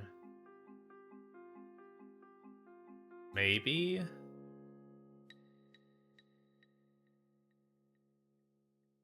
Yeah, it does kind of tank double Iron Bash.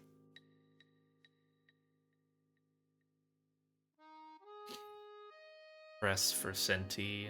That would be much better. Do Magnezone Senti and then so go Mag on Melmetal. Go Senti. Senti baits Machamp. So that doesn't work. Because you need to get Articuno there.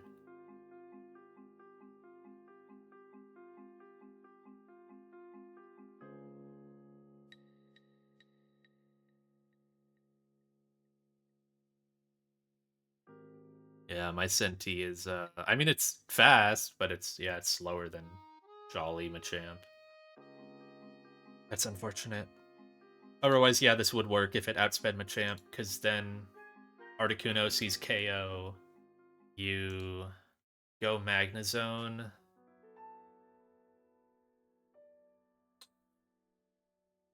The kill is still kind of rough, but it's got enough. Mag has to be pre-burned. Holding a Persim. That's really not good.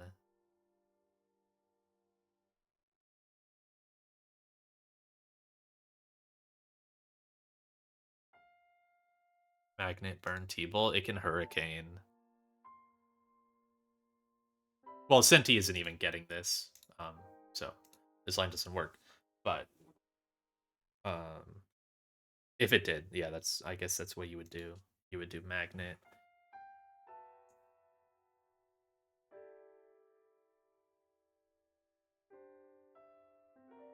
Speed scale Senti. Bro, at that point I speed scale Conk. And Conk KOs Melmetal. Yeah, then you're just literally killing a scale.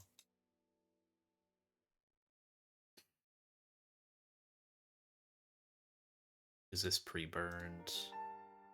And it can hold an item because it's not risking knockoff on Weavile because it's getting the struggle KO on Chomp. So it can hold like a black belt. It literally just gets the one tap on Melmetal, the fast Oko. It doesn't bait it next. It baits Articuno, but it can switch back in pretty easily. And switch on anything that isn't double iron. And you're already pre-burned, so you don't care about these.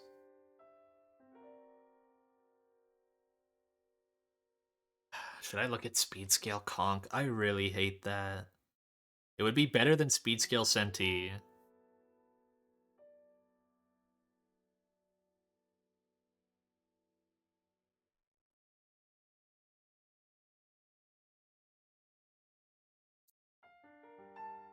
Does Slowbro do anything?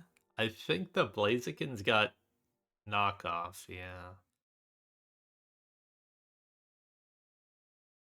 Oh, because it's got own tempo? Right? Mine has own tempo. That is a good D-punch answer. Takes a lot from knockoff. Itemless. Probably doesn't do a whole lot. It can't really sit on Articuno. That would be the other idea. It just lets it calm mind. Not the greatest.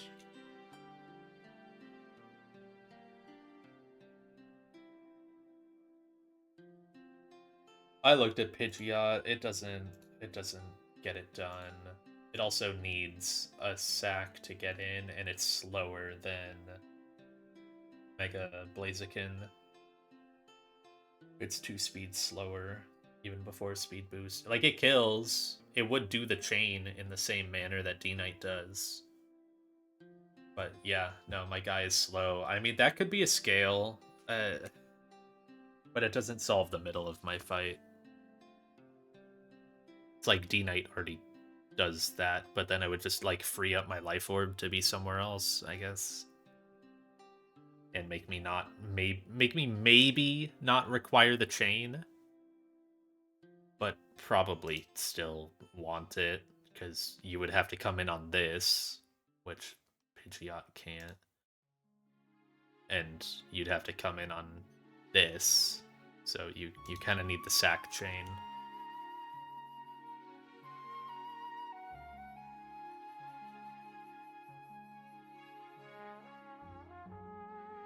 Is this something silly?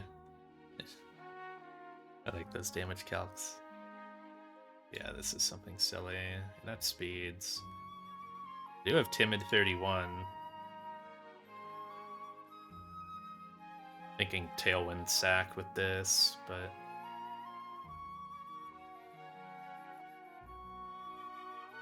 Don't sack my cast form. No. Oh, something also to consider, even if I do the chain, I'm outsped by this Blaziken, and I can get burned by Flare Blitz. Also, if I have an item, can't it just knock off? Yeah, actually, it'll always just knock off. This doesn't even work. it didn't even work from the start. Okay. D-Knight chain doesn't work. So I guess D-Knight is not an ideal flyer to use here. Oh, I guess I should have taken a status move on my Pidgeot, eh? If it's gonna be my extra staller on Chomp. Right, assuming I speed scale it.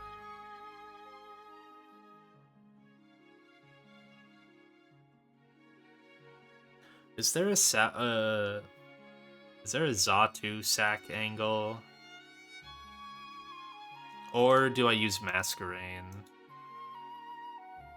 Masquerain is, I feel like at this point, definitely sackable. Gets one final Intim off before it blows. Or fires off a decently fast Scary Face.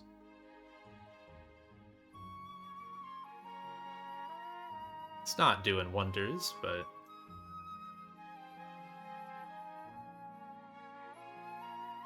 Pidgeot learns Natural Gift. Okay. I just have to get rid of, probably Roost. Like, can this mon Roost? I don't know. Haven't clicked it, yeah. Yeah, I could Natural Gift. It would need that extra PP.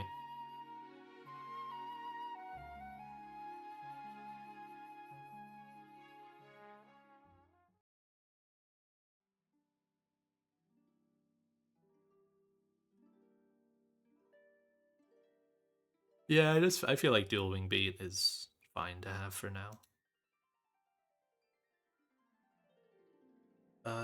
So yeah, if I sacked or used Glycopod somehow. Okay, so let's get D-Knight out because it obviously doesn't work. Mega Pidgeot doesn't really mess with the loop at all. Lets you do the same thing. Struggle KO, go to Kong, or Struggle KO Conk. Conk Elder Mach Punch, Weavile gets Melmetal. Go Mag on DIB, get Body Press for Centiscorch. Centiscorch then with Citrus is gonna kill. But then it gets Machamp. And you're not able to...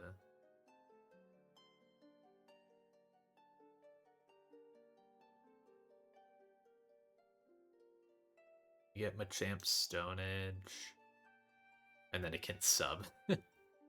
I really wish Corviknight outsped this because it would show fast 2-hit KO. I don't think it can sub there. Obviously, it can't have, like, Life Orb to make its Brave Bird kill. It needs the Leppa for the Roosts, but...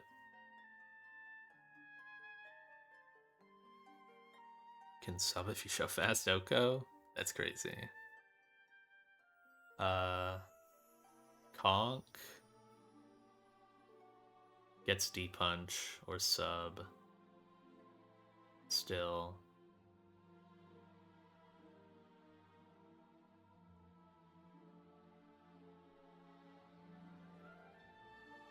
And you just can't go to Pidgeot because Confusion or Stone Edge. There's no way to bait knockoff from this guy. Do I? I don't have any other Mon that can do the Dreadnought loop, right? I don't believe I do. Like, I have Caracosta, but it can get crit, and its typing is the exact same, so it wouldn't make a difference. But like, I have Turtonator.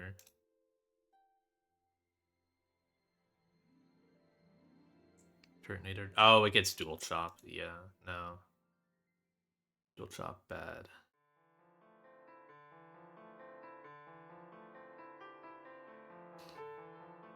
It gets Earthquake for like the first couple, and then it doesn't.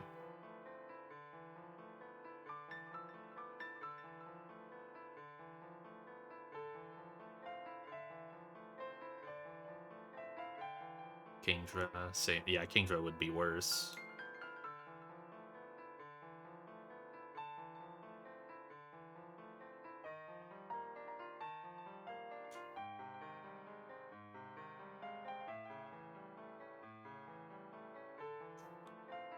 Yeah, and Costa, there's just no point, right? I feel like with Solid Rock, it would even mess it up. Yeah, Solid Rock messes it up.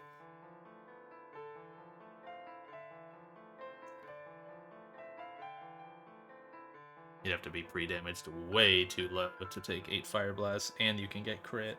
It's not good.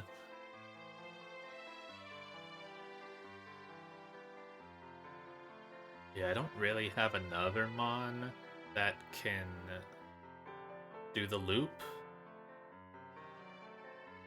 And then obviously you kind of need Corv.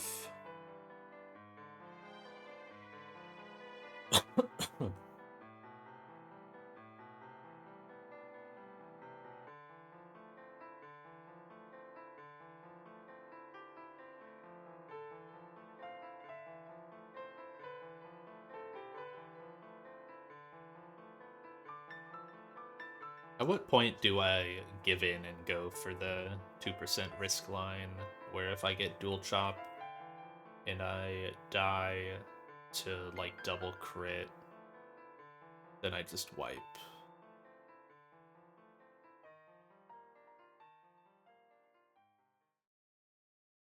It would be nice to use one Mon to beat this Garchomp, and I guess, well, you're just eating rocks, man. That's so tough. Like, surely this squad can't eat rocks. I mean, Centiskorch is right there. That doesn't work. Okay. Yeah, no. Like, a lot of them actually can, you know, Honk, Mag, Dreadnought, you wouldn't even have there. Pidgeot, if you're getting it in once and for free off a sack, then, like, kinda. Blaziken can be my answer, yeah. Where's the Blaze?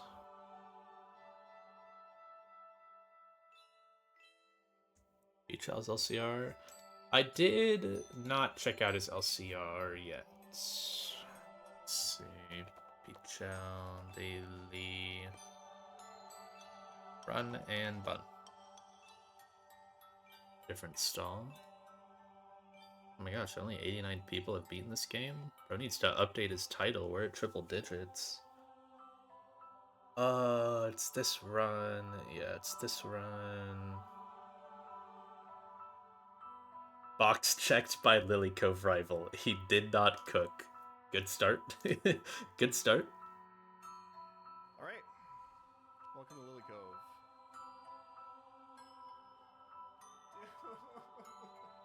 We probably need to figure out. Oh, he got Dreadnought. No D-Knight. One of the times we got to do it. Does he show his squad? Oh, I'll see it. The beginning is going. Yo! What I found isn't pretty, but it works. Does he soak it? The beginning is going to look extremely weird. You just gotta trust the process on this one. We're gonna start. He's almost always stealth rocking here. We're just gonna ignore the fact that he's stealth rocking because we're not actually planning to switch that much. We're gonna start by soaking to remove Oh, he his just eats dragon him. and ground typing to lower his damage. Importantly, lowering his damage even. Yeah, he does webs. I don't hate it. We're gonna take. I mean, well, you'd have to fully PP stall, but I do have a websmon. The soak is cool to lower his damage. That's nice.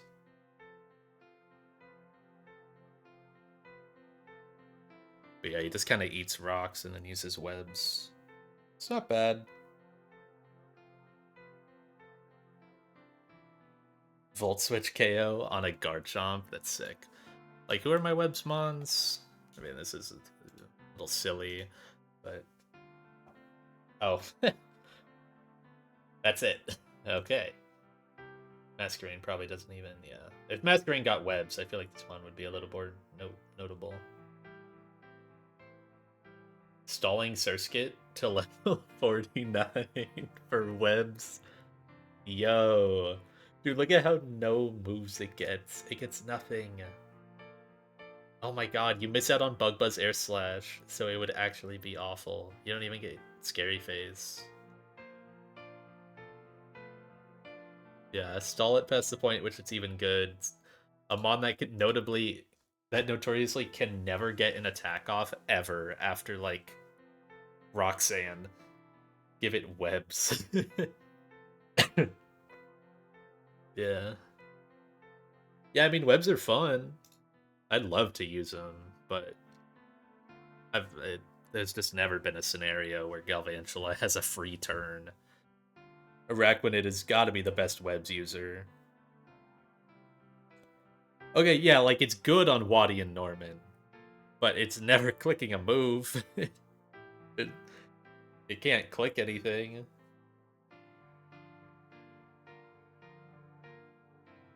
I think I maybe clicked Air Slash on, like, a CC switch in one time. Like, on the way to Flannery. Like, before Veto. That might have been the last time I clicked a move with Masquerain. I also haven't really leveled it since... I think it's still level 54 in my box. Yeah. Still 54. I mean, I still haven't even used fucking Torkoal yet. Bro is still level 40, so... It wouldn't really be good here. I mean, surely not, right? How would Torkoal ever be good in this fight? Maybe it eats... It kind of eats Weavile, though. Doesn't do any damage, but it kind of eats Weavile. And then obviously, it like kind of eats Melmetal, but it's just open to getting flinched the whole time. Nothing on Machamp. Nothing on Articuno. Nothing on Blaziken. And it's worse at the Fire Blast EQ loop. Man, I just wish I had a different mon to do this loop.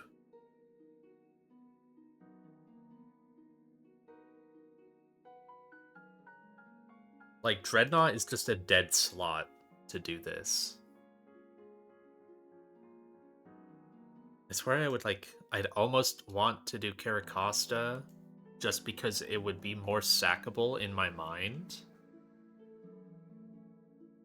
But you need to pre-damage it so low. Can it even take 5 Fire Blasts? And you can't have a Citrus because you'll heal out of EQ Rage.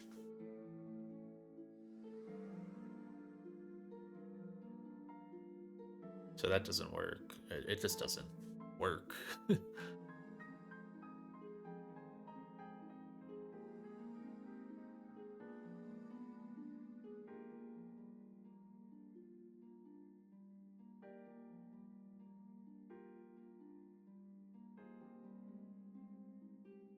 What was the Beedrill ID again? It's like...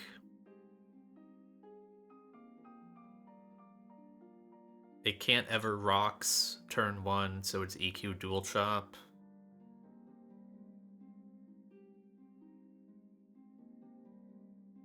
Yeah, Corv literally requires Dreadnought and another flyer. And like another flyer is fine.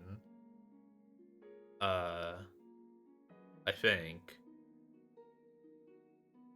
But yeah, it's a little rough. Still not great.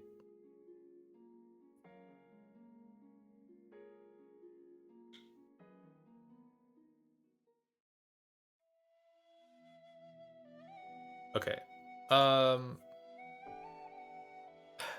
What was I lost like my train of thought. What was the line here? It's so Mock kills Weavile. Then Melmetal in double Iron Bash. Go Mag on double Iron Bash. On Body Press you go Senti. And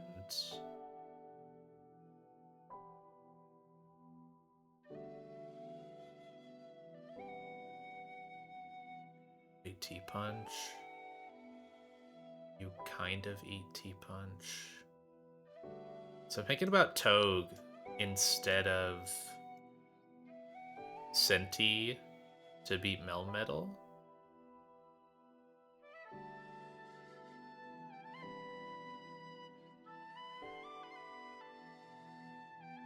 What moves can Blaziken maybe end up in Blaze from?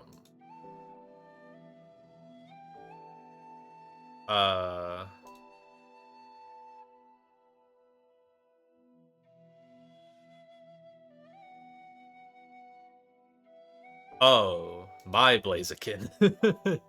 Oh.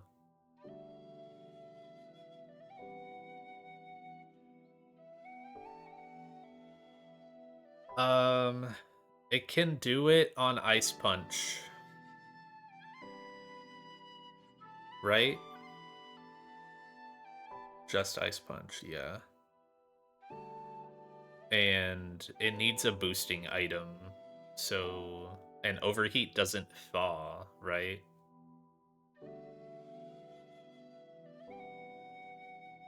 Is an Overheat like one of the few fire moves that doesn't thaw the user? Retox. Yeah.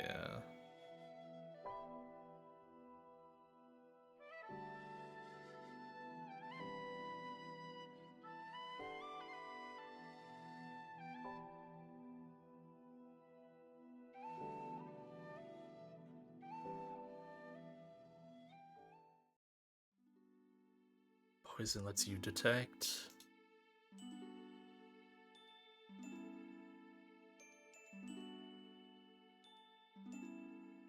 Oh, like you can have a scenario where, so I guess you just have like a variability that accounts for Ice Punch crit by utilizing detect to poison yourself to get down into Blaze, right?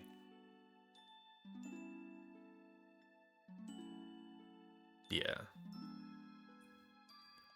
Because otherwise crit, yeah, because you want to stay safe from Ice Punch crit just straight up killing you. Well, I guess it wouldn't. Because you need to get down to 33, right? So you have to put yourself at 57. I mean, you probably just pre-damage so that way, like, Ice Punch max roll crit plus poison puts you into Blaze. And then if you get anything less, doesn't really work though. Because it's a big difference in damage. It probably does work, but I just can't. I can't do the math right now.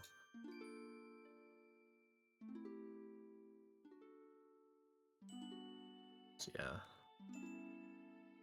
Get down. You need, like, Wise Glasses. Yep. Wise Glasses does it. overheat. Yeah, and it can really only ever be or ice punch. That would get Articuno. But how do you bait ice punch? I didn't really think about that part. Because no one on this squad does.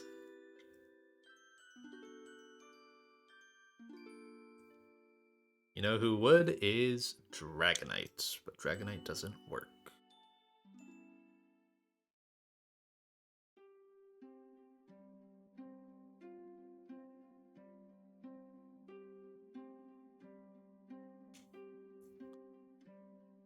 Is there like...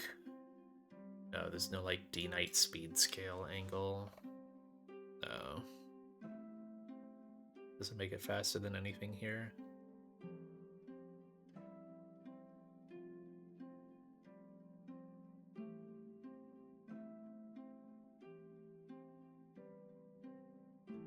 How'd Kecleon do? Little quick Kecleon check-in. Okay. Okay, 32% on Melmetal. Okay. Hey, 53% on Articuno. Okay. Yeah, okay, it does nothing.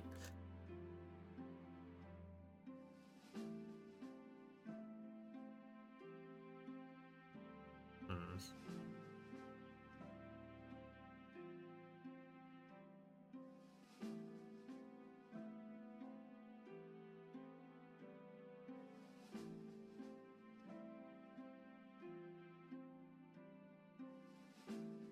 Got Bates Weavile.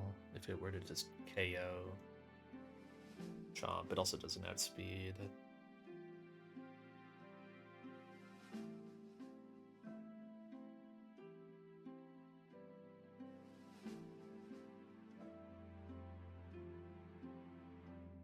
I guess I'm softly planning Pidgeot speed scale in my mind already. Like, I don't know that I can do this scaleless. I really don't.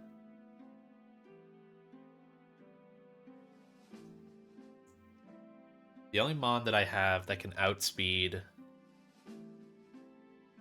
Machamp and Blaziken and hit them both, like, or the only Mon that can outspeed them is Hawlucha. Hawlucha needs the Flying Gem to KO Machamp, and then it doesn't kill Blaziken. So...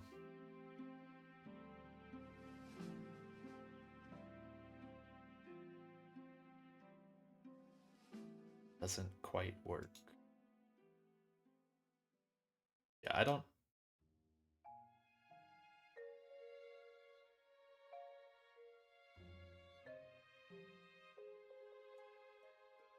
So, okay, but the Blaziken thing does work. Oh wait, no, I don't have Ice Punch. Never mind.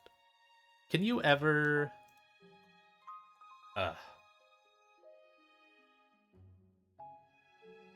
I can get T-Punch. Or Body Press. Can I do it off Body Press? Is there a world? You'd have to put yourself so, like, high HP.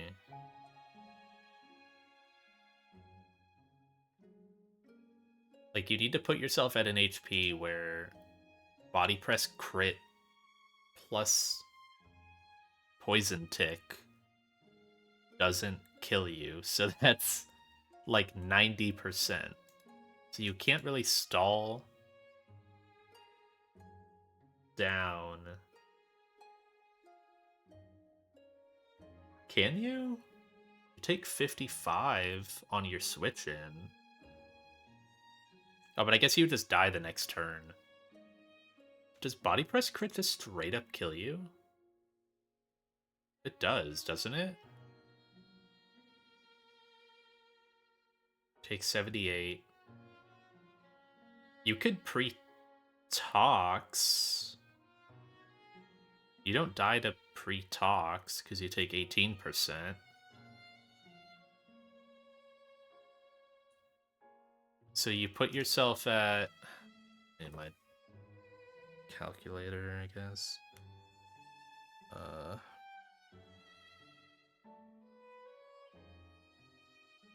If you're... So 171, how much does toxic do? Does 13?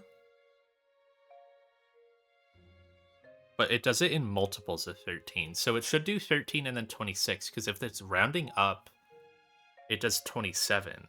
But isn't toxic, like, different in that it only does, like, it does the initial rounding and then it just does multipliers of that initial, like, 6% rounding?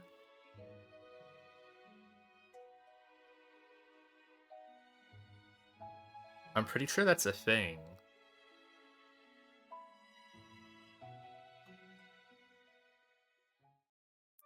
I guess I could just go toxic. I could pre-tox. I can test this. Yeah, actually, I can test this easily. I just take Blaziken, go back to a wild Mon back at the start of the game.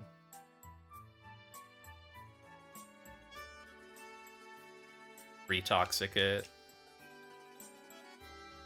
And then see the damage that I do. Or take. That works.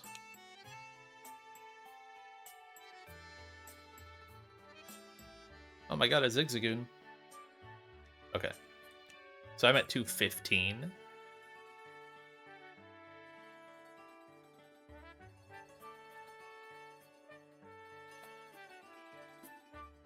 $214. So I should take 13 that turn. If my understanding is right, I should take 26 this turn, which would drop me to 175.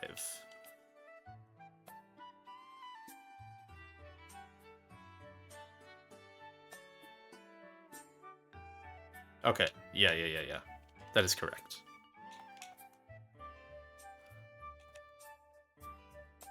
If the rounding was different, then it would be 26 that turn.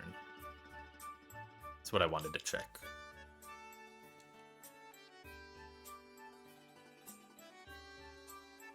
Okay, let's see if the rest of this math can work out. So you need to put yourself 1 HP above body press, max roll crit. So 171 plus 39.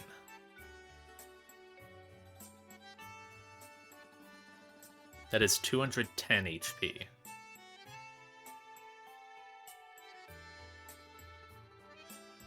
So you need to be at 211 to live.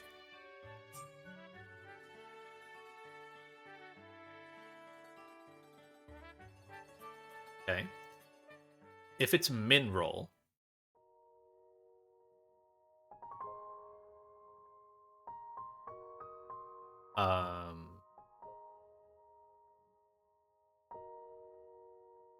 because you just need to get down to 33%. The blaze threshold for this guy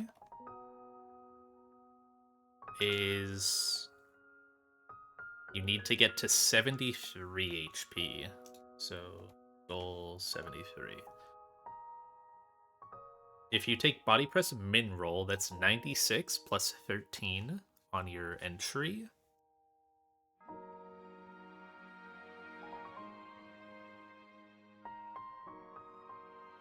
So 211 minus 96 minus 13 is 102. That's not enough.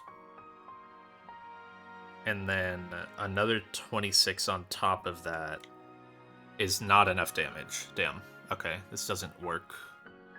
Unless you let, like, max roll crit kill you sometimes.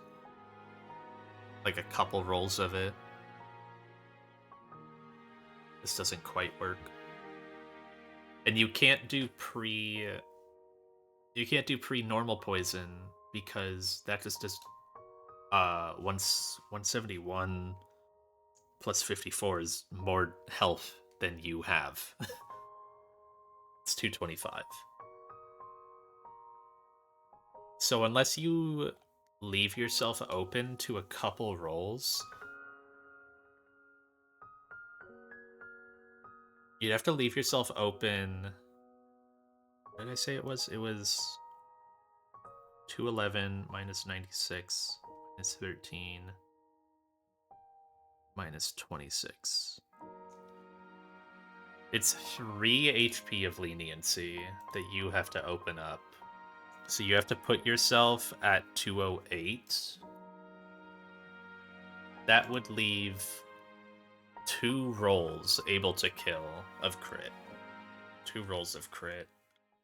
It's just a 1 in 16 and a 1 in 8, right? It's just like...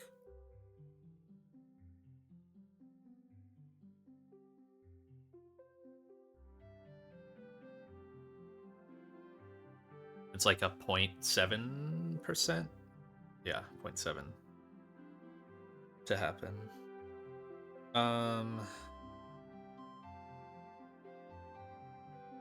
That's maybe an accepted risk of this line. A 0.7%. It'd be better than just risking 2.5% on turn 1. At the same time, if it happens, you kinda wipe. Maybe Conkelder can chip Melmetal enough. Or, well, no, you still get the attack off. You would just lose Blaziken.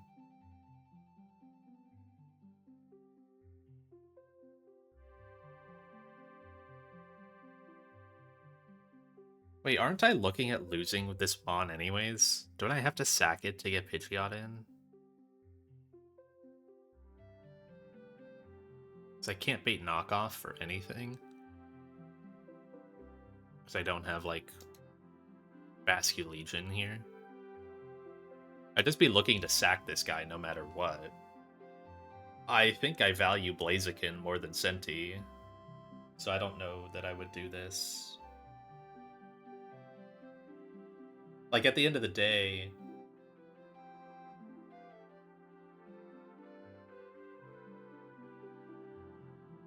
Oh, but I guess, so the problem kind of arises... No. Isn't it not a problem? So, Centiskorch baits in Machamp, right? So you just sack it.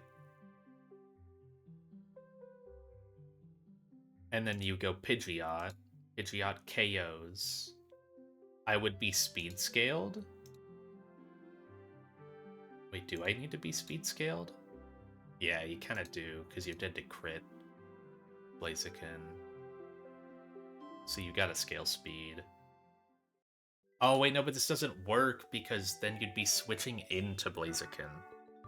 That's why, yeah, so Senti doesn't work there.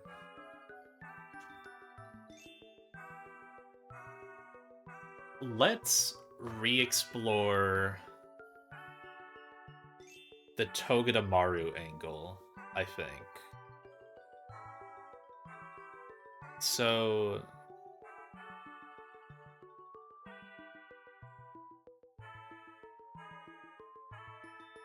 This baits double Iron Bash in. I feel like I just need to be making more use out of Conkelder's HP, and I'm really not at this point.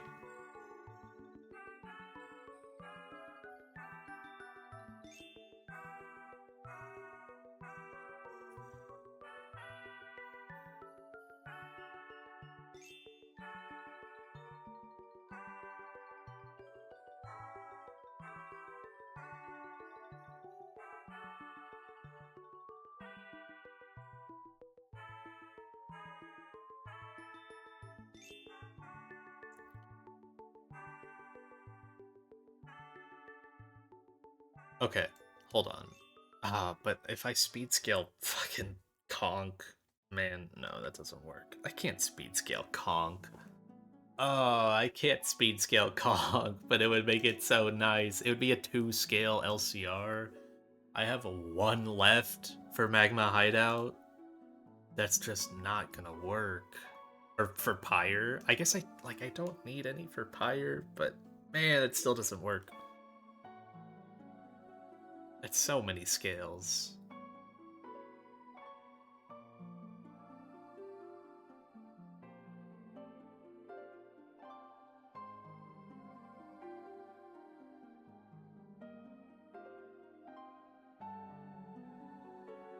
Is Gyarados useful? It is a flyer. I kind of didn't really look at it. Is it useful anywhere? Like, probably not. Gets shredded by Weavile. Bates T-Punch. Yeah, not great. But it does kind of demolish Mega Blaziken.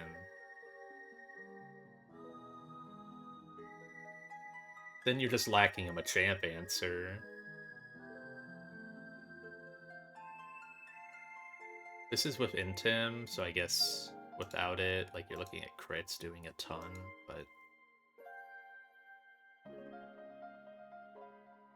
That's interesting that it really slaps Blaziken pretty hard.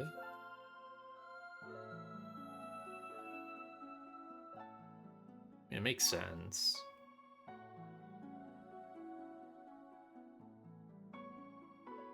I would have to teach it a move that can stall PP.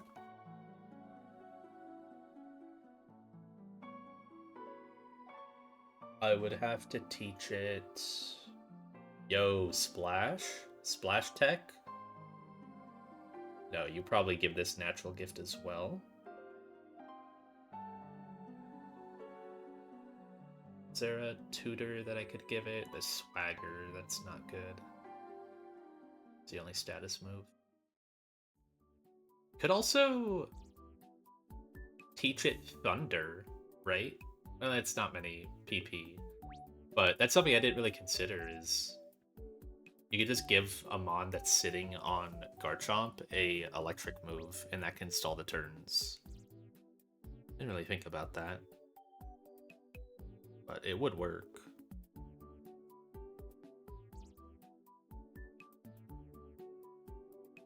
Like, I guess, thank God I didn't have HP Electric Corviknight. Because I don't know how this works otherwise. Like, if you have HP Electric Corv, I don't know how it works. Or a super effective one. It's also really rough.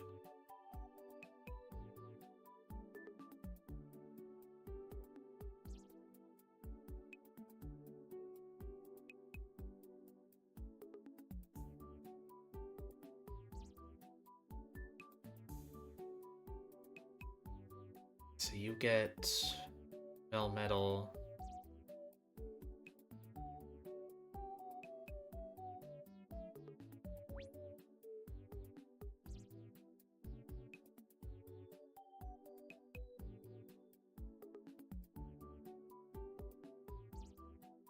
Beedrill does the same thing as Conkeldurr in this fight. It comes in on struggle and is faster than Machamp, even at base, and then gets Weavile fast KO, doesn't bait Ice Shard because it's slower, then it Megas, and can U-turn KO to get positioning. The problem you run into, though, is then you don't have Mega Pidgeot. Let's explore this, though. You still need a flyer. Maybe it's Gyarados. But Gyarados doesn't beat Machamp, ever.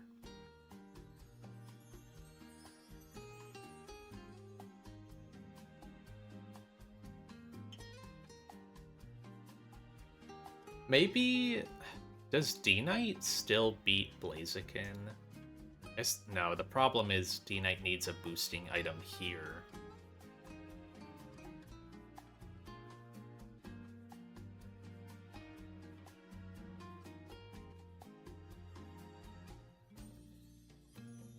So you still need a flyer here.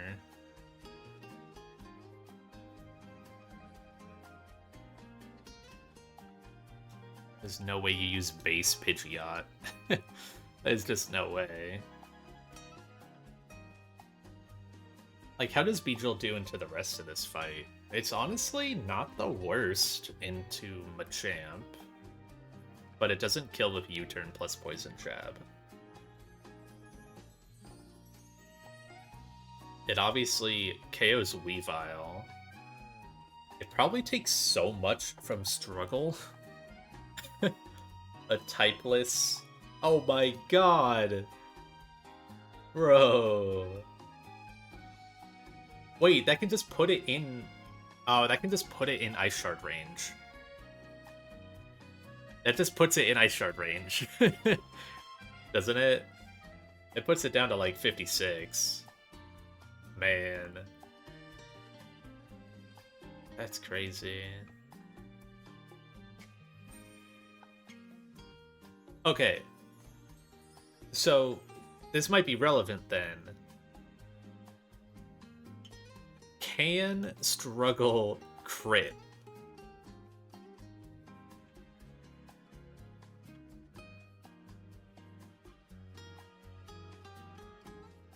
Because I feel in my head, Struggle is a move that cannot crit.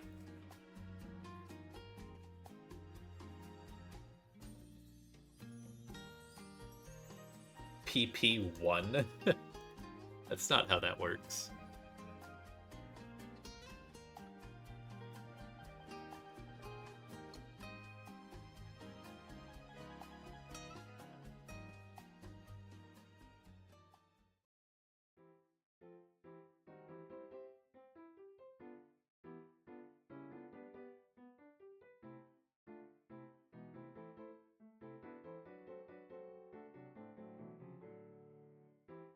Mention saying it can? Okay.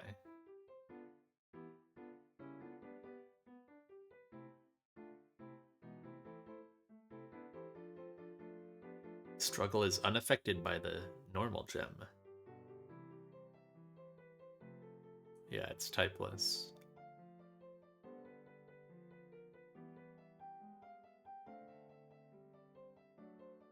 Let's see. Crit. Struggle is capable of striking a critical hit. Okay.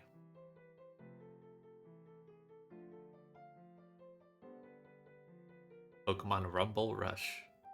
Yo.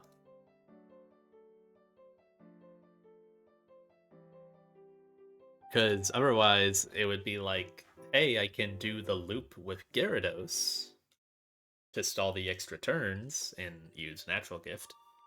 Or Thunder, but probably Natural Gift. And then go B on lowered attack. Right, even if it's like -1 or 2. But if that doesn't work, if it can crit, then this doesn't matter. Well, I guess it works, but you just have to Leech Life. Oh wait, no, but it gets Ice Shard. Yeah, no, never mind. Yeah, that's the problem.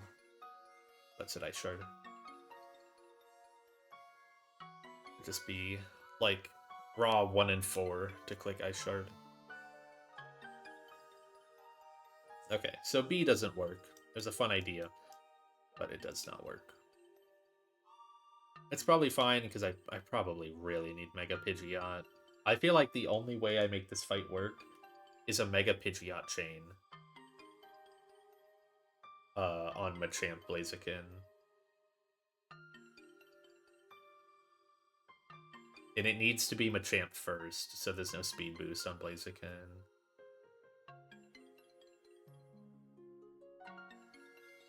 Yeah, with speed scale.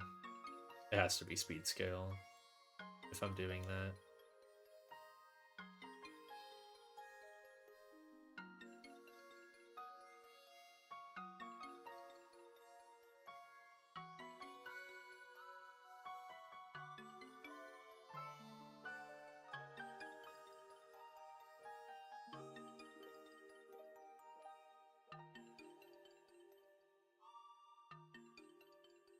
What is your move set? It's not great.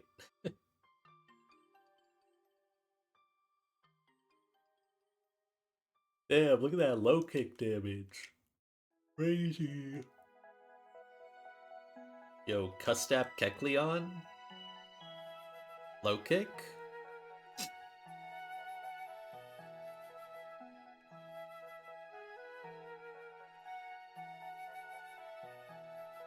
Volt Switch KO Articuno? There's no way Electrode kills that fucking bird. Yeah. 35. It's not bad, but it's not great. With 3-shot. Yeah.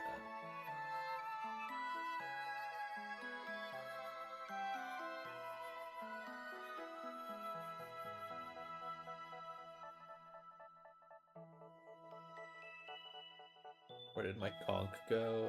There it is. Muck. It gets fucking straddled by Hurricane, I have to imagine.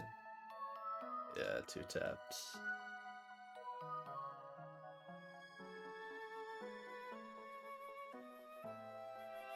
I can tell you right now, there's no shot that my Scum Tank would have A, outsped this. Actually, no, it might have outsped. But B, killed. There's no way it would have killed the sucker. There's just no chance. Or killed with knockoff, I guess.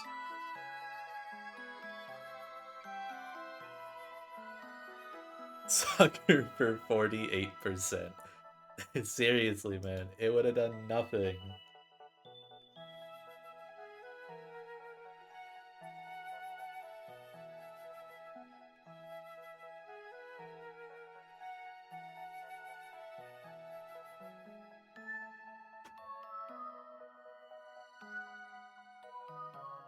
Yeah, like, I mean, this isn't awful, but you have to guarantee Freezing Glare, which I kinda can't. That requires like a... It requires like a Lucario or something, right? To guarantee.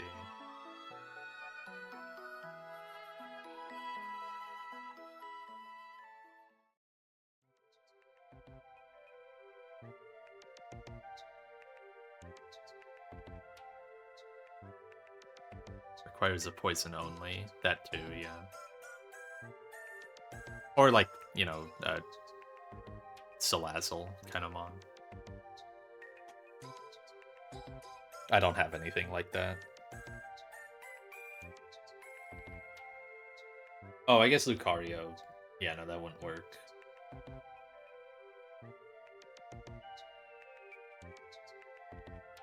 It'd have to be like Marshadow, right? Yeah, it could be like Tentacruel. But obviously, you can't really use them on like that here.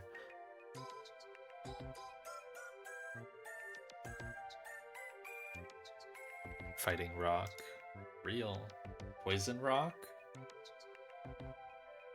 Thoughts?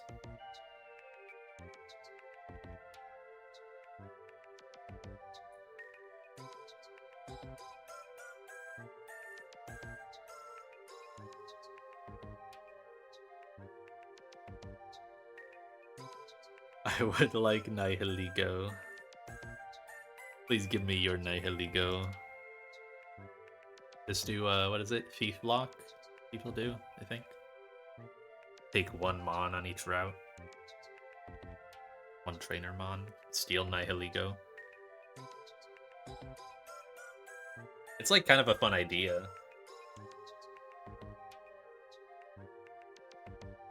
Just lets you play with, like moves or hidden abilities that you wouldn't ever get normally. You get like multi-scale D-Knight and stuff like that.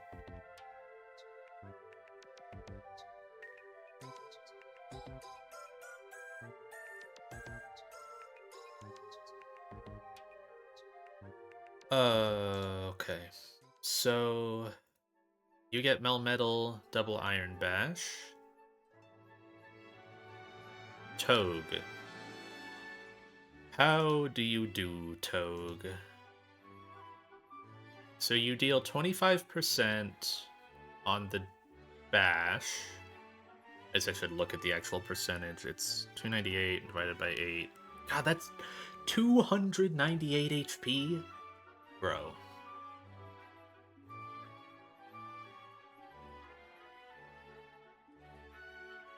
Minus 74. So it drops to 224 right away. Oh, I don't know if you were here, Jax, but I do have a way. It risks two rolls of high roll crit on Blaziken, but it does work to KO Melmetal and like guarantee Blaze. You get it on body press. It would be sack Blaziken, right? Because that line like needs a sack. Because at that point the slots are full. Yeah, it's random move Articuno, yeah.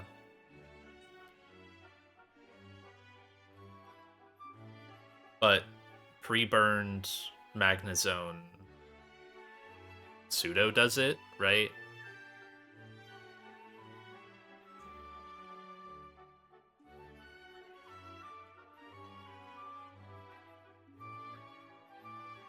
Or I think no, you can't quite go Dreadnought. No, you have to sack to Machamp. Yeah. So you would beat Articuno with Magnezone, and then you sack Blaziken to Machamp, and then get Pidgeot in, and Pidgeot chains the last two with a speed scale.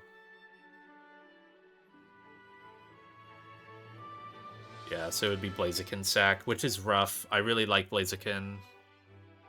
Dreadnought might be better.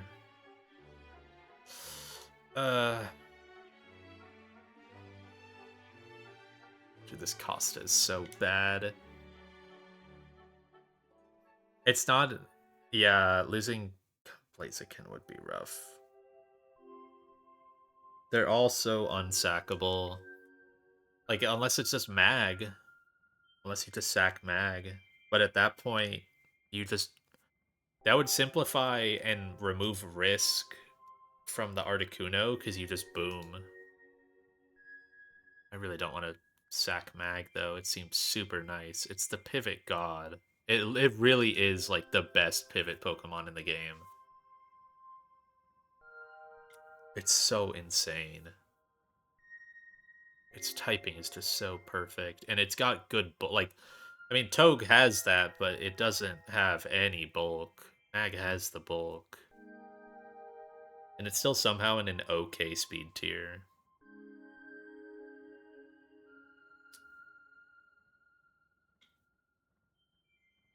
Where did my Mag go? Oh, there it is. Hi, Bailey. Where did you get in Trails? I think I saw you... I realized I had to close a lot of my apps because my phone is dying and I need it for my calculator. But, where did you get? I think I saw you get to the lake house.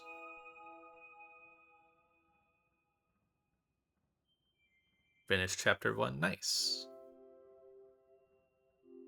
That felt pretty fast for a full chapter. But I guess I don't know where you were. Maybe that chapter is shorter. I feel like it has an okay amount of side quests, though.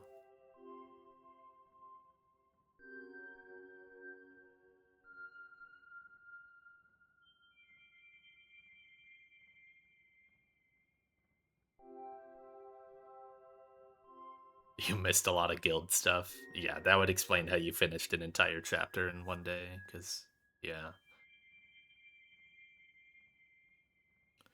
There's like some weird hidden quests in that chapter, I remember. There's one that I highly doubt you would ever find that, sadly, okay, there's a hidden quest in that chapter that I didn't even find or know about at all until I played the remake. And the remake like is very good about showing you quests when they pop up on the map. So like if you're just constantly checking the map, you'll see the notification or the marker for it. And I was like, whoa, wait, this is awesome new content for Sky First. You know, this is a cool additional side quest that's actually like kind of relevant and adds to the game. And I didn't realize it was just in the base game and I fucking missed it. So like there are some that are very hard to find. You gotta really go out of your way. There's like a specific there's a specific point in Bose, I guess I can say it, where you go back to the tower and there's a side quest at the tower. Like what is it called? Like the Amberl Tower, I think. And it's completely hidden. And you meet an NPC that I think you've met already. Yeah. I mean, Sky FC, it truly is a game that you just need a guide for because the game does a really bad job of notifying you when new quests show up, even at the guild. So, I mean, good rule of thumb is usually whenever the game gives you like new location to go check is when it's a good chance that there's new Bracer Guild quests. I'm trying to think what quests you might have missed, if there's any fun ones or good ones. I feel like they're mostly in SC. Timeout so is Sandy even here? Whatever. Oh god, what is Sandy's at? Is it Sandy Beach _ IRL? Sure. Timed out someone. Oh yeah, some expire very quickly. Usually a lot of like yeah. I definitely miss quests. I would say like for the first game, don't feel too bad about it, even though like they are like they're very nice. They're the content that you should be there for, or like that add a bunch to the world and the characters. Like they're not skippable, but it's not the end of the world if you miss a couple. Really, it's not too bad. Crying and pissing yourself. Oh yeah, you should be. You should hate yourself. No, yeah, I missed a handful. It's not that bad. They're fun, they're nice, but definitely not required. Gonna go piss yourself for real. Good luck. GG playing some trails.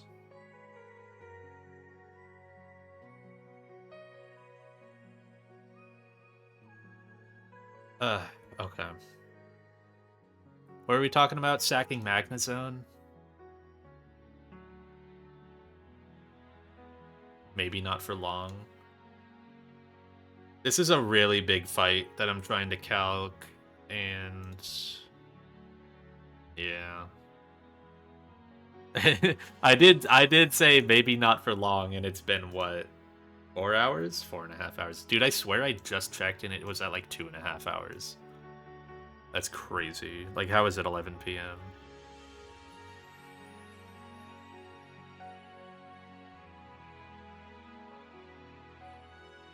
What does Togue even... What the hell is Togue gonna bait, by the way? Pull it right after this fight. Is my 122 pool? Oh, the lit, like, dreepy pool, right? Yeah. Honchkrow, Noivern, Crobat, Ghastly, Dreepy. No reason to repel Manip. No shot anyone in their right mind rolls this.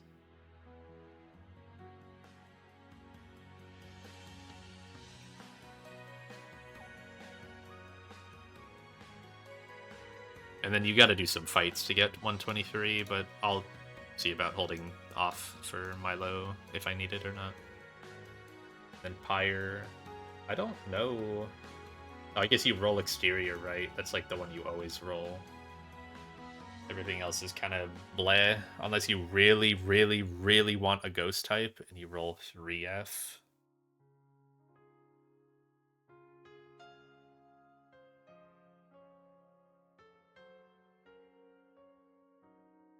$123. I can get 123 right now, really? Shouldn't it be in front of 122 on this if I could get it now?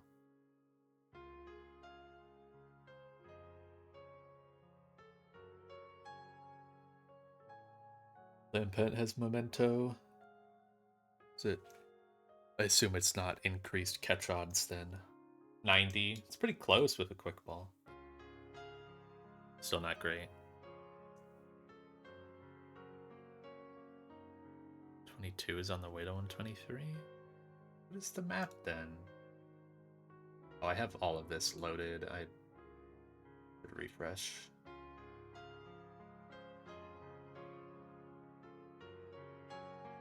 So 123. Wait, what?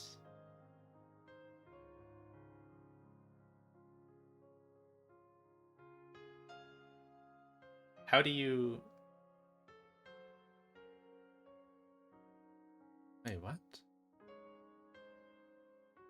122?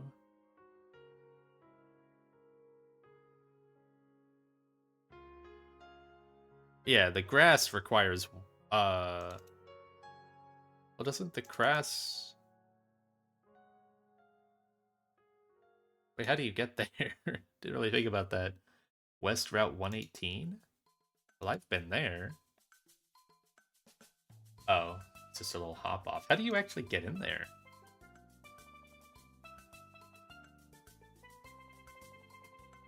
How do you... You got a waterfall? Yeah, you can get the watering. But, like, so you enter from this. So... Then you enter... It's just here. Because this is Mount Pyre. And north is 121. So down here. Yeah. So I can't get it now. Right? I don't think I can get it now.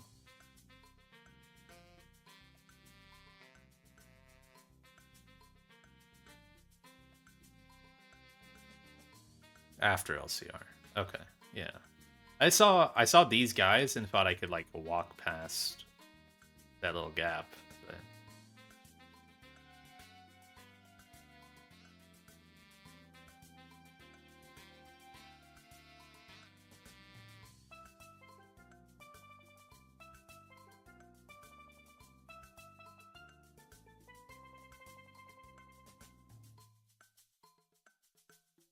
do we think Caracosta can take 5 fire blasts?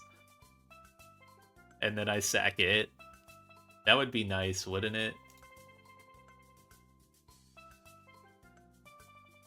It starts baiting dual chops so fast. Dude, it starts baiting dual chops so fast. And it can't have a citrus. Oh man, there's no shot that works. Fucking Solid Rock is screwing me over here. This would have been better with Swift Swim, because then I could be at full. Or I can be very high HP and leveled up. I take way less from Fire Blast. Right, I would take, without Solid Rock, take, it's not much more. It's pretty bulky. It's actually kind of impressive, the bulk, compared to Dreadnought. Like, you would still have to pre-damage here. But then the range would be wider for, dual chop EQ. No, it doesn't work. Low enough level for Citrus to keep me in EQ range. Oh, Solid Rock. That's my item. That's fine. Yeah, you can have that.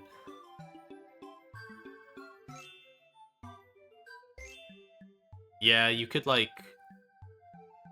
You could be level... What, I caught it at 56?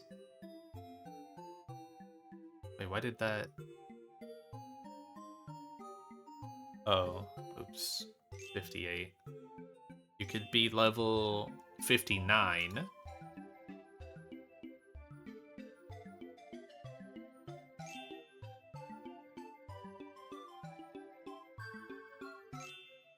Yeah, you just need to stall the 5 fire blasts.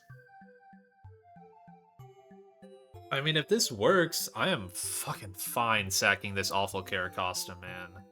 I really am. I just think Dreadnought's better. Its moveset is so bad. It doesn't have Protect. It doesn't have Aqua Jet. It doesn't have Rock Slide. I mean, it hit Bold. That's cool, but it's also minus attack. It's not going to hurt anything. How low does Corv need to be to bait Fire Blast? 52.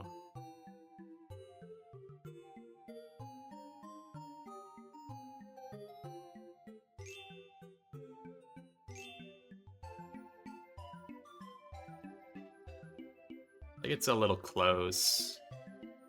Dual Chop crit does 28%.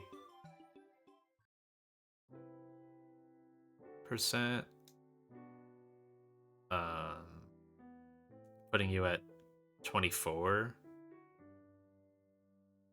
And then the next time you can't even take crit. So you can take Dual Chop once.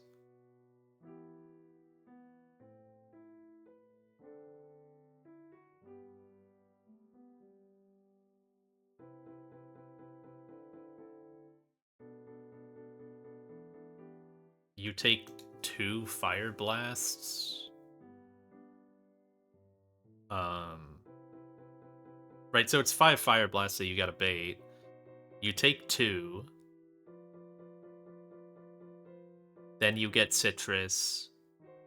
Then you take 2 more.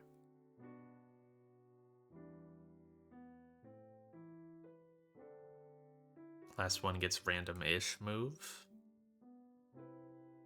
Yes, it would be Dual Chop or EQ. Oh, but then after you would just take the Dual Chop, right?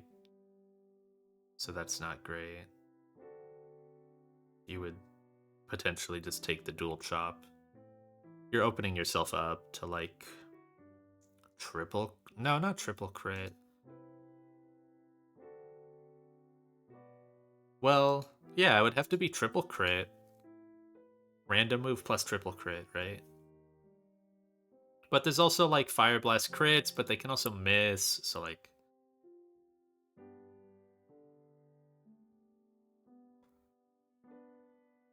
Yeah, if Costa takes a crit, then it's a little scarier.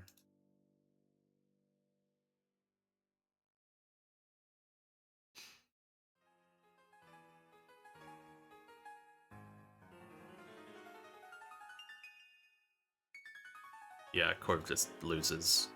So, in that scenario...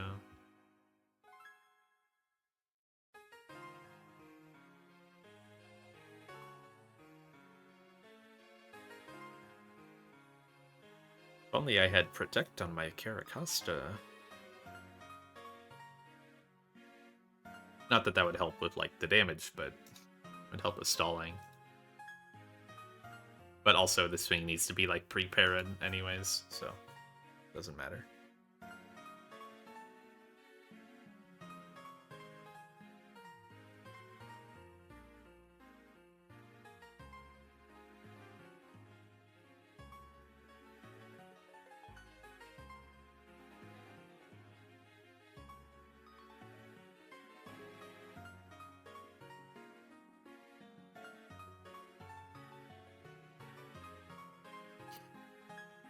Yeah, it's not great.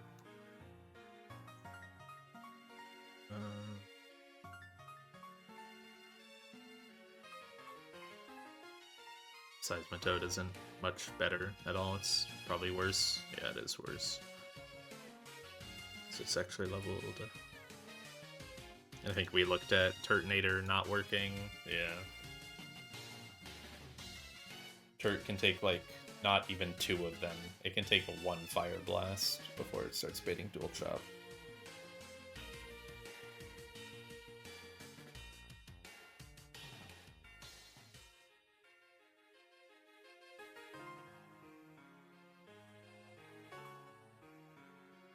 Do we start looking at an Eat Rocks angle?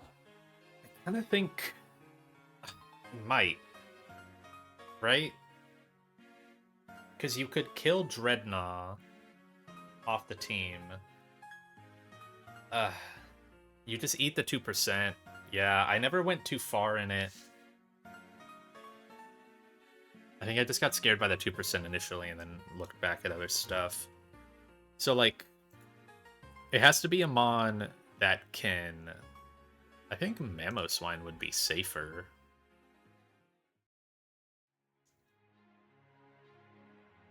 Mamo doesn't die to Earthquake ever, so I don't have to worry about that.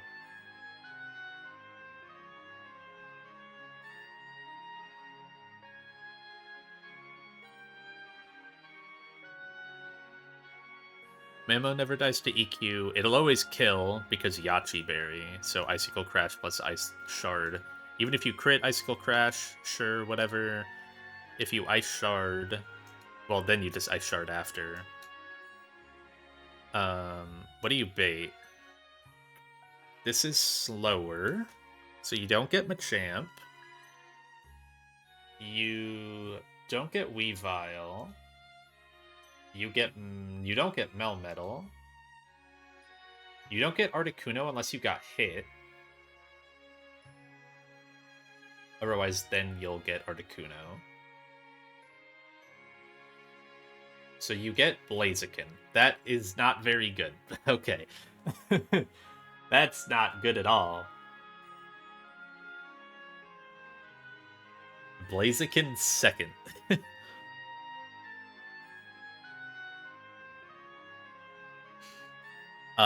You could pre-damage for Articuno second. You could pre-damage Hurricane, so that way it can't Calm Mind. You tank the 2%. Even then, it's got to be crit. But then you're getting Weavile, and then you're Pursuit Trapped, and your Mamo dies. And then your line is messed up. But if the Articuno happens... Yeah, no, it's not great.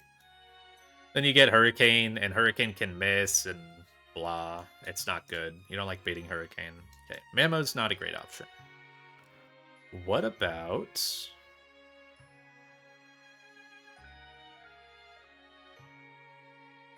Not B. Not you.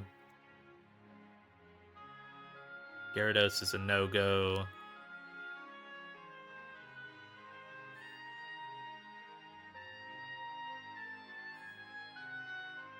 Yeah, Zam being just second in the party is so potent. So the one thing is, like, Mamo can take the hit, at least. I don't know what else can take the hit here.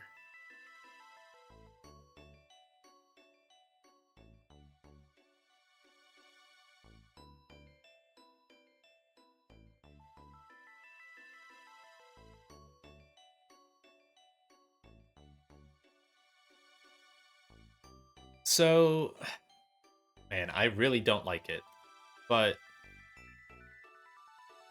there is the Togedemaru Halucha Encore idea. But it can definitely switch out because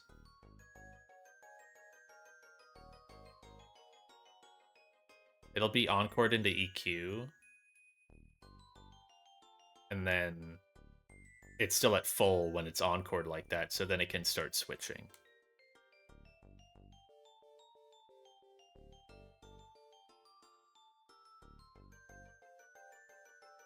Eggy and D-Knight do okay. Yeah, they do.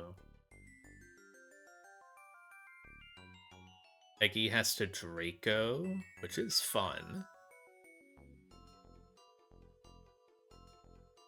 I'll put a pin in the Encore idea. Because I don't know what... I think what would come in is Melmetal. So then you're just CCing Melmetal.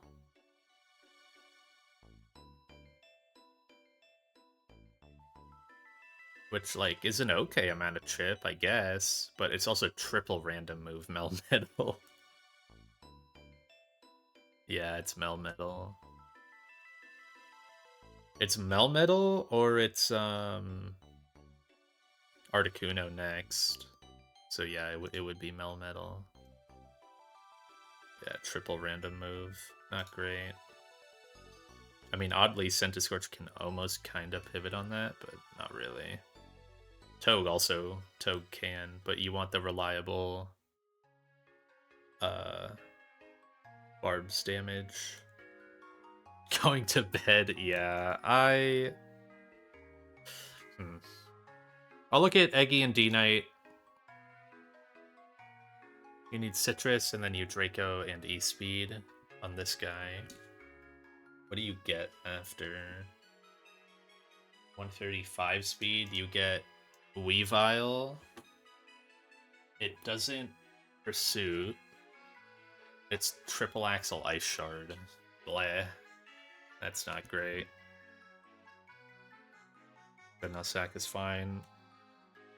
Yeah. Dreadnought and Pidgeot speed scale, I think, works. I think we have that line, right? I would say I think we have that. The only thing is it risks Blaziken to like a 0.7% chance thing. That's basically it.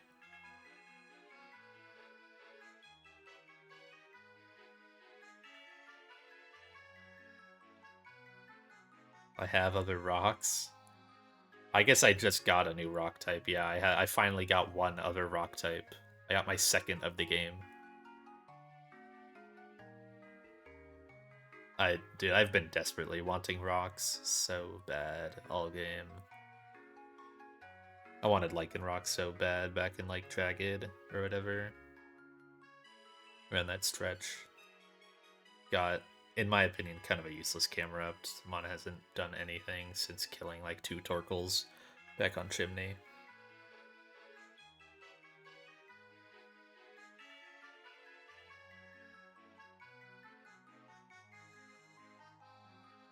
Yeah, I mean, it might just, like, its bulk is crazy.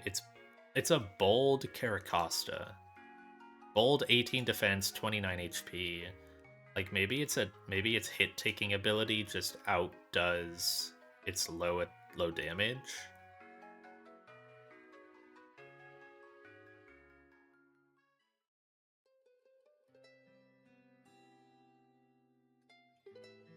Then it's super slow. It's probably still good, especially with solid rock.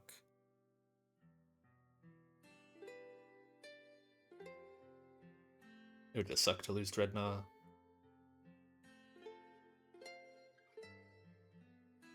But might need to.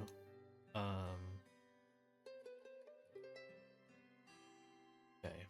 What does D-Knight get? Right, it gets Weavile. It could be knockoff. Yeah, it could be knockoff. Okay, what does Eggy get? Because it shouldn't get... Exeggutor with Citrus can also harvest the berry. It can Draco kill Garchomp. Let rocks go up. And then... it gets a different mon, whether you got hit or not.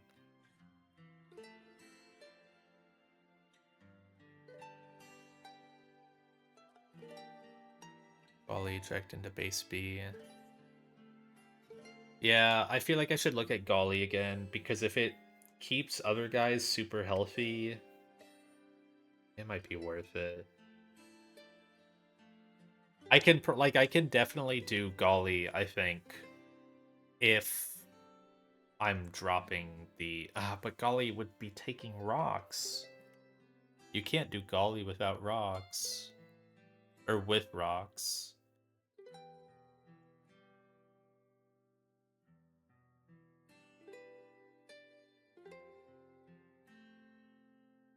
You can do... I never finished looking at Toge's matchup into Melmetal. I was doing the math. I never, like, actually finished it. So Toge switches into Double Iron Bash off of Bonk. Puts it down to 224. I'm just jumping between so many different ideas. I'm so lost. Then you Fake Out for 8 damage. Big chip. Drops it to 216. Then you Spiky Shield for another 37. 216 minus 37. Drops it to 179.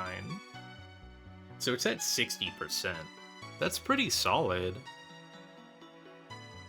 And you're always baiting Body Press. On Body Press, you can go Corviknight.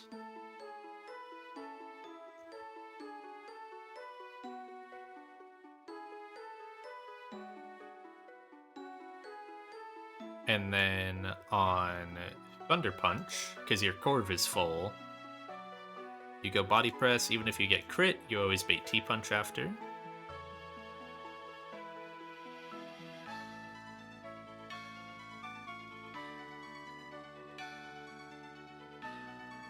On T-Punch, you go back to Toge. Do another 37. Do another 8 with Fake Out. Do another 37 with Spiky Shield. That puts it at 97 HP. 33%.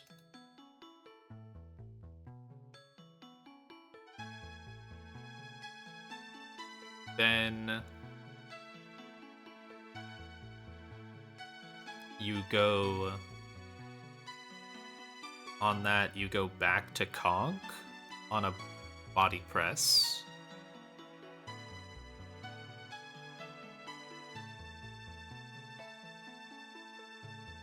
Conk with a item does enough.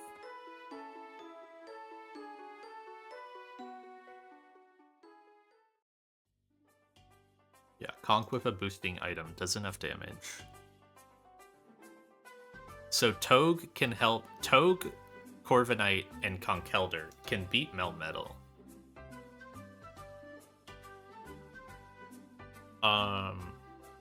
The only damage Conk has taken is 3 turns of burn. Wait. 4 turns of burn. And a Body Press. So is that like half? Is it low enough? It could be low enough for Machamp D-Punch. That would be rough. So I don't know if I can do this. This is where you would want Golisopod, right?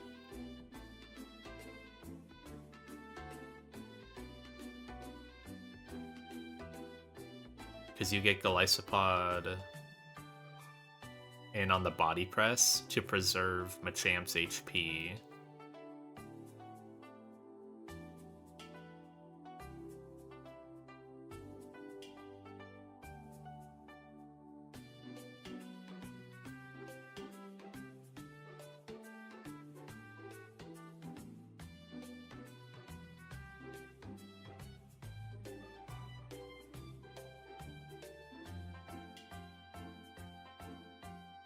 Oh, yeah.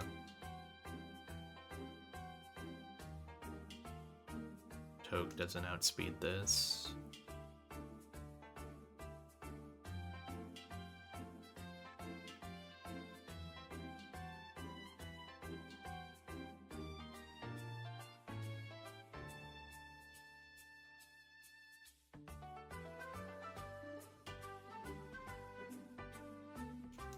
I should maybe think about gem moves, if I have any. What gems do I have that could be helpful here? Rock gem for for Articuno, kind of tough. Poison gem doesn't really do anything. Ground gem for Melmetal, eh. Electric gem for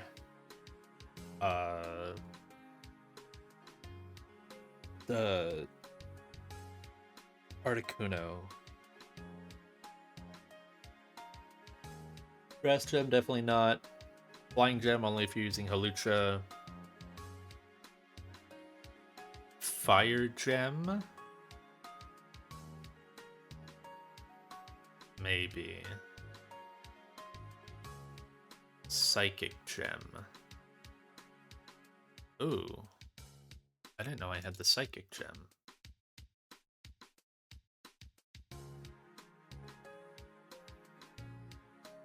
This probably is not the best spot to use it. Oh my god, it doesn't even kill.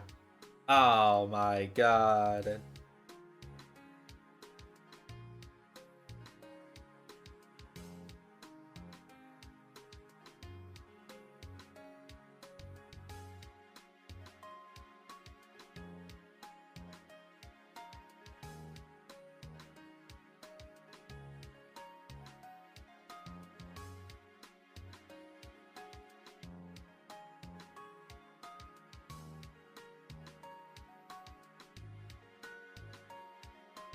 Where's Michael Isopod?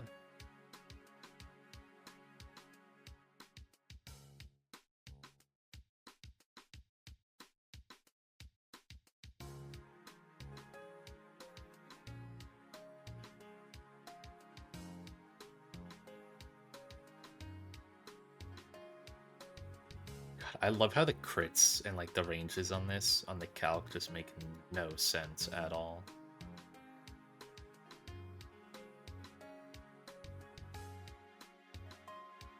Wait.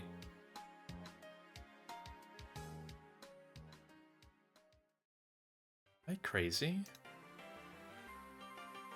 104.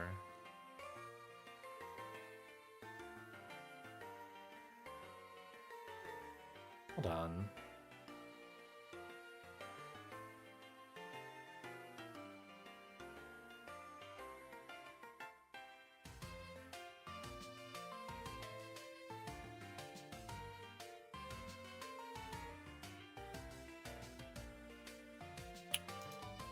Oh, actually, okay, I'm being silly. So, Conch Elder would, like, always take,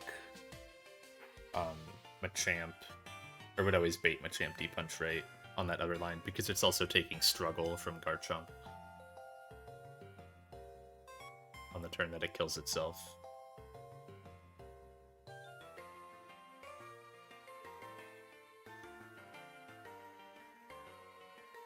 So you take a Struggle, a Body Press, and 4 turns of Burn Chip. So yeah, you would be in D-Punch range on Machamp. And then you gotta sack something. You gotta sack Costa to Dreadnought to D-Punch. Go Pidgeot. Mega.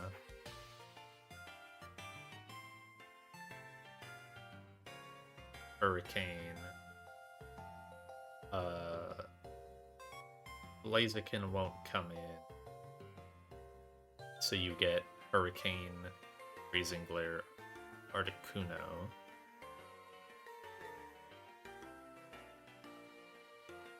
So, like, these 6 also work. And I think it removes the crit risk that Blaziken had.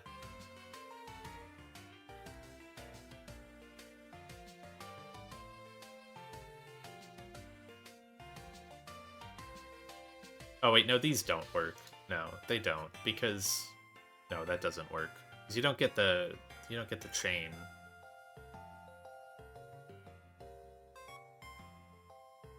And it needs to be Blaziken, because Blaziken gets Articuno. Conch Elder gets Machamp.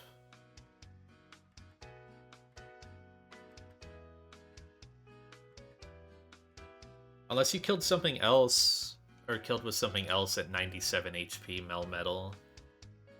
Switching into Body Press, I believe, because you'll have a Citrus on this guy.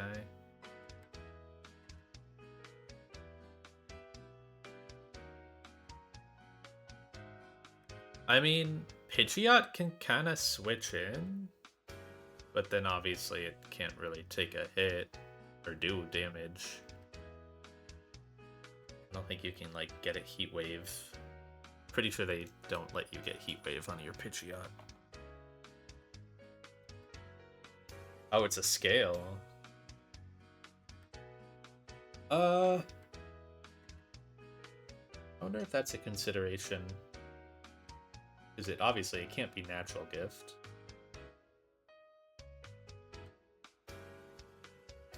What is my Pidgeot's hidden power? That is something I should look at.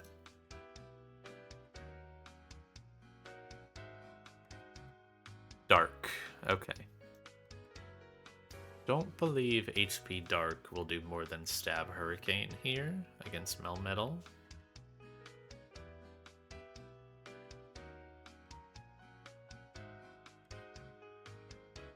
Nope.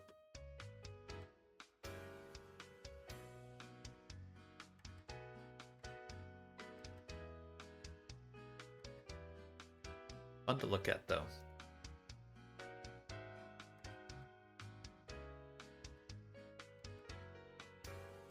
Okay, so the idea that I had another idea. It involves Golisopod and Xatu. It involves bringing back the bird and pulling out Golly. Xatu does the chain KO for Blaziken with Corviknight's help. Then Corviknight, we established because it was at high HP after Struggle from Garchomp. Then it gets Weavile in. Weavile is getting Triple Axle. You can kind of go Dreadnought, not really. You kind of can, because you'll have a Citrus. But you still beat a weird random move after. It's like, if you get hit by all 5 Fire Blasts, that's 14 times 5.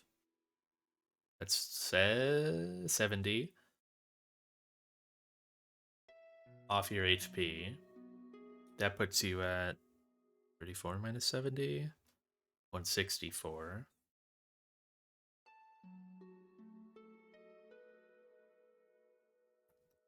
I guess the rolls could be higher, but rolling with that for now. Then you switch into Triple Axle, which could do 94 damage, putting you at 70. So yeah, it would just be a little awkward. And Triple Axle could miss. You would want a useless item, but you can be too low to where you just get Triple Axle anyways. Because you can take 70% from... Yeah, doesn't quite work. So, the point that I'm making, though, is... Golisopod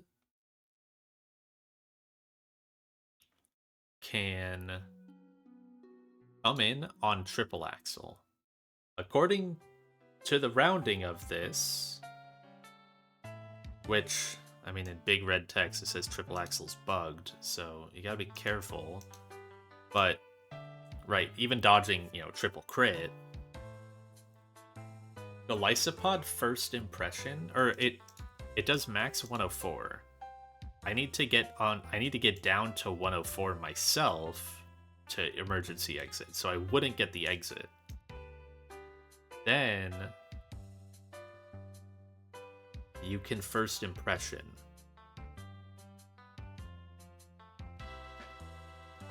Then The move you bait after is, or the mon you bait after. It's not.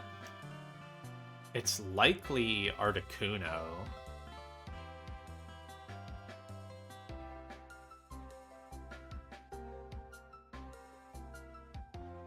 You would have to get like absurdly crit, right, in order for it to be lower, because you're likely at.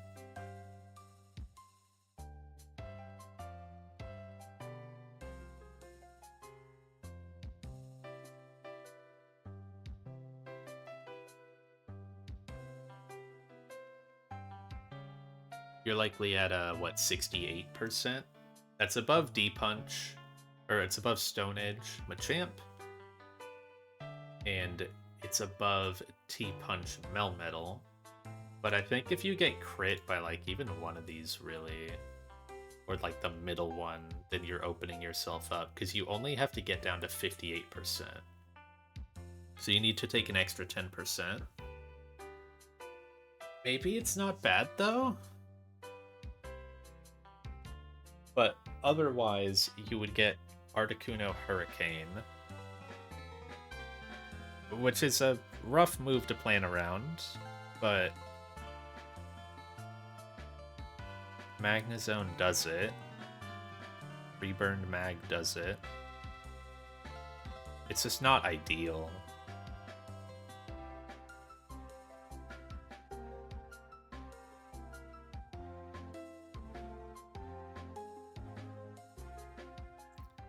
You need Persim,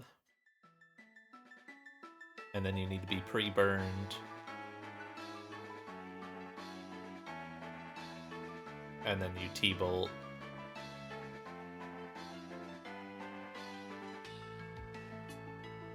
And then Magnezone gets Machamp.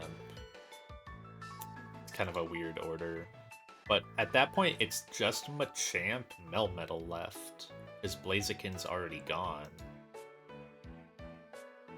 Magnezone gets Machamp D-Punch. You can pivot through Xatu for that.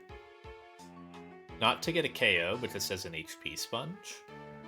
You can also then use your Golisopod. Can you always use Golisopod? You might not always be able to use it. Off Mineral Triple Axle? Yeah, no, you can't. You can't reliably use Golisopod there. But you can go Xatu to eat D-Punch. Then it's random knockoff Stone Edge. That's not a good combo. It's a really bad combo.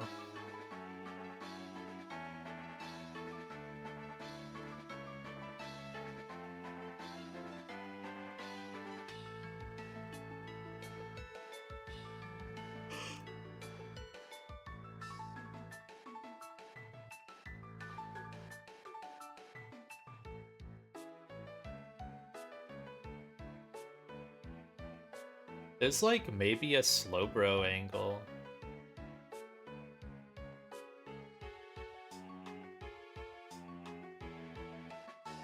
It's really rough though. You can't get confused, and then I mean you're just opening yourself up to crits like at any point, and you can never have an item.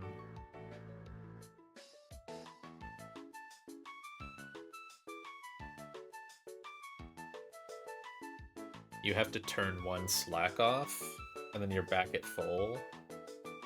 You're just always open to like a turn 2 crit. As you psychic slack off, psychic slack off. Or I guess psychic kill. And then it's just Melmetal left, T-Punch. And that's already all your slots. That's already all the slots. So,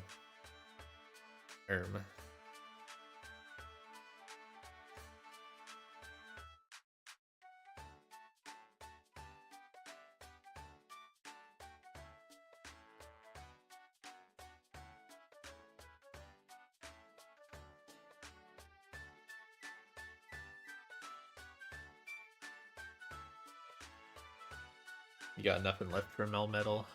Because you have no Conch Elder. And there's no real way to, like, utilize Golisopod. Feels like.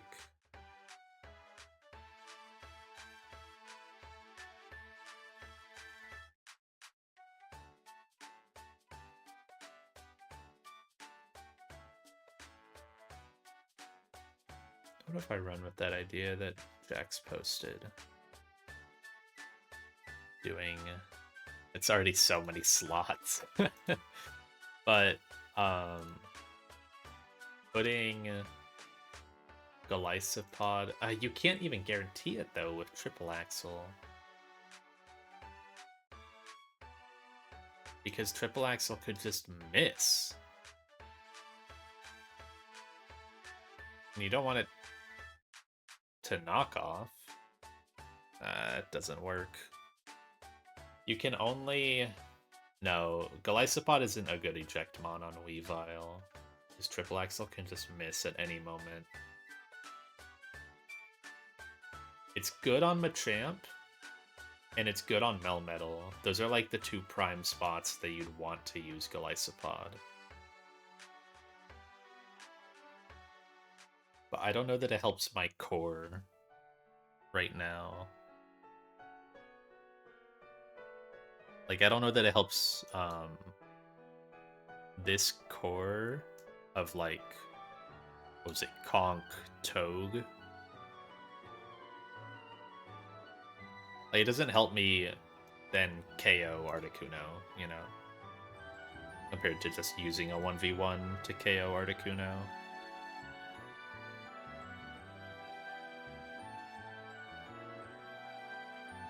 Magnezone here. So yeah, I think these 6 work.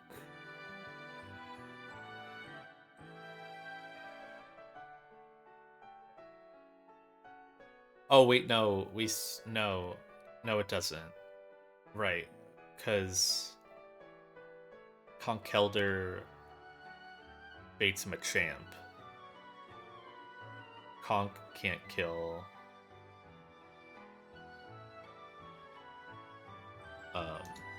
Conch can't kill Melmetal when Machamp is still alive.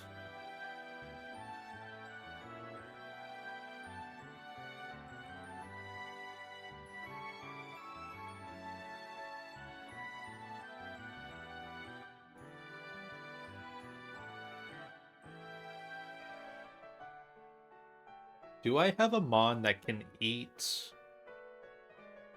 Garchomp Struggle, bait Machamp, and then take the Xatu, have it eat Xatu thing? Where's my totem pole Pokemon? Here it is. And then if it lives, you finish it with a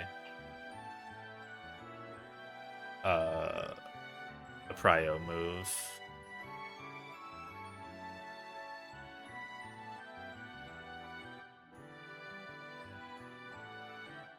Would Golisopod do that? Would you switch Golisopod into... This gives you no chain for Pidgeot, though, right? That's a big problem with this. But maybe it just opens you up so that way you could do, like, Garchomp. Or not Garchomp. Garchomp wouldn't be bad. But, I skipped this song because it's got vocals.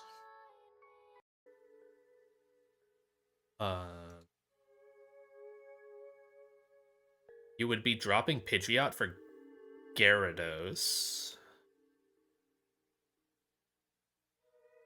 Because I think there's a theoretical world where Gyarados just kind of 1v1s Blaziken. Especially because you could maybe utilize Golisopod to get your Mon in for free. Get your Gyarados in.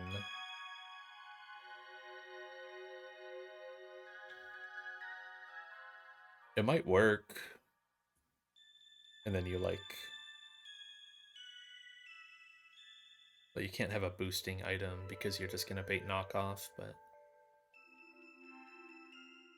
You just eat the one attack. You're already slower. Maybe. Because obviously Slowbro isn't very good into this. Slowbro isn't very good into this unless you also get it in undamaged. But then that's eating up your flying requirement. Or pushing your flying requirement off to something else. Oh, well, I guess it would be Xatu, right?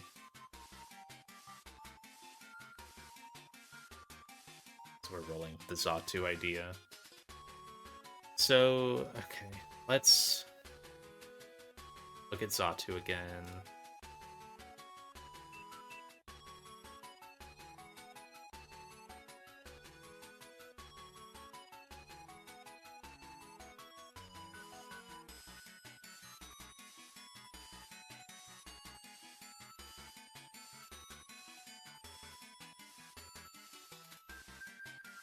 Can't you...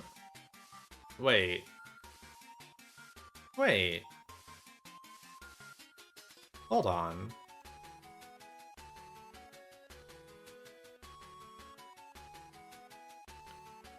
You can... How much does this do? Struggle. 14 to 16. You have Conkeldurr switch in as Garchomp struggles. You have Mineral struggle, put you down to Dynamic Punch range. Xatu Future Sight hits. If Xatu Future Sight doesn't kill, it's left at 18%. Unburned Mach Punch always kills. If Future Sight kills, you're down at 49%. So the next mon in is a Weavile.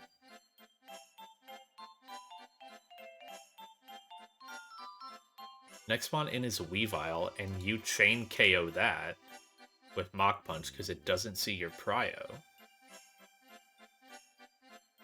Then next mon in is Melmetal, always double Iron Bash. Even if it's struggle crit, you don't get low enough for the other moves.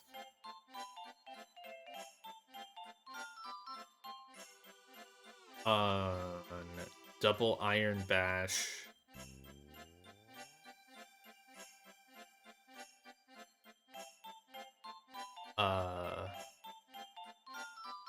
I guess this is where I used, like, Magnezone, right?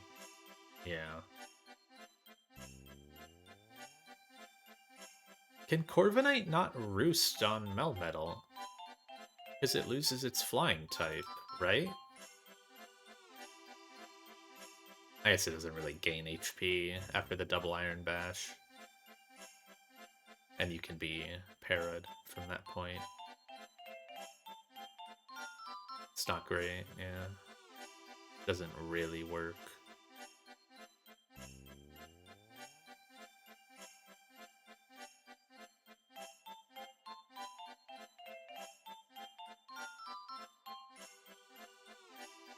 I mean, like, you gain HP back for that turn. But you're just open to T-Punch Para every single time. So on double Iron Bash... See, but this has no Blaziken answer, right?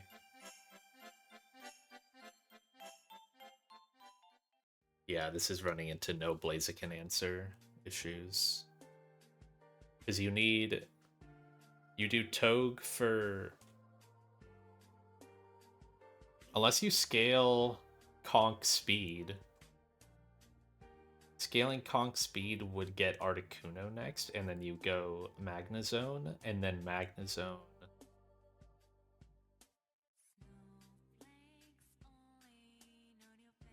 Magnezone gets Blaziken. It's super rough.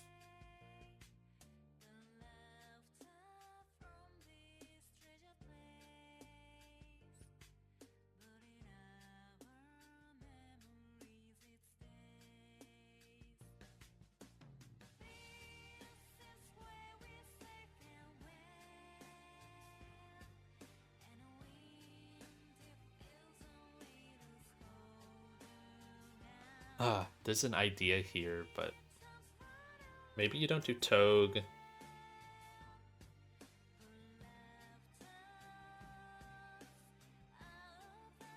You're baiting double Iron Bash here.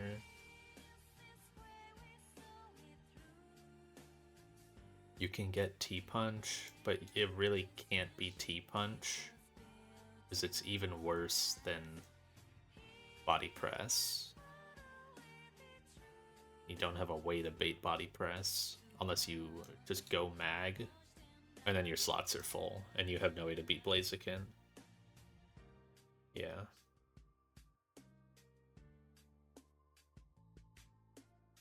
It's close. I like the concept.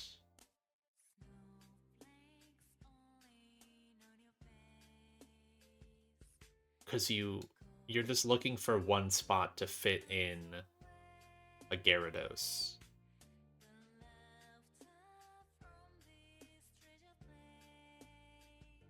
But Gyarados just baits T-Punch again.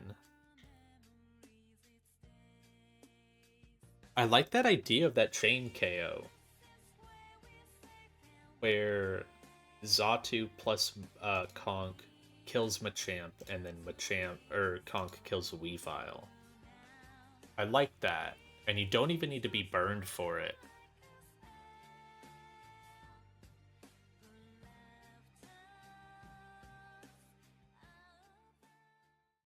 Then you get Articuno, you use Mag.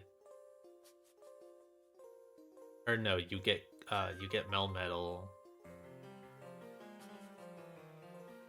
You can't really 1v1 it with Blaziken because you're getting double Iron Bash, which is more awkward than Body Press by a mile.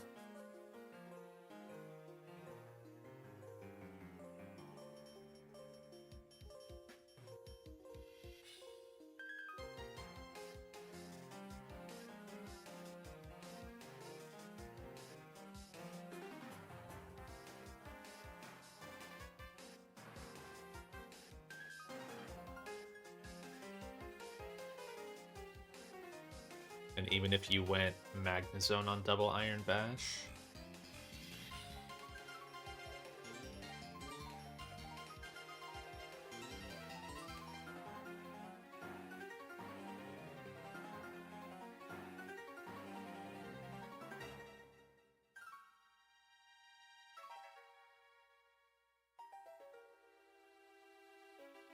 oh, Xatu gets triple random move. Okay, yeah, you need...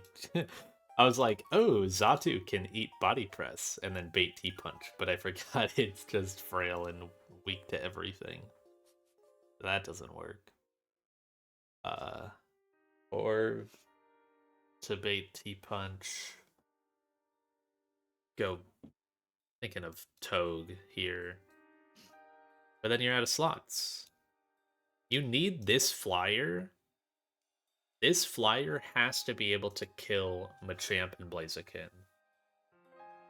And right now, the only one that can do that is speed-scaled Pidgeot if I let Dreadnought die. Okay. What I'll do, because I didn't really have a big dinner, so I need to go eat something small. Getting hungry. Haven't really eaten too much. I will write down the plan that I had, which was, I believe it needed Blaziken. Yes, not Togue. I like the idea of Togue, but it just doesn't work. Because I can't do Machamp fourth. I need Articuno fourth. Yeah, I need Articuno fourth. So these 6 work.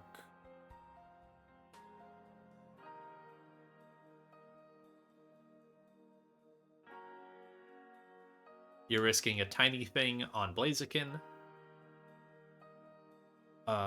If you don't hit it, you probably sack Conkeldurr as well.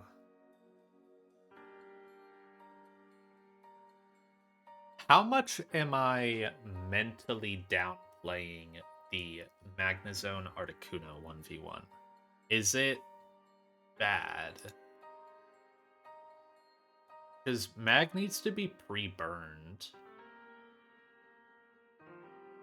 And when Blaziken KOs Melmetal, it's gonna be raw random move Articuno.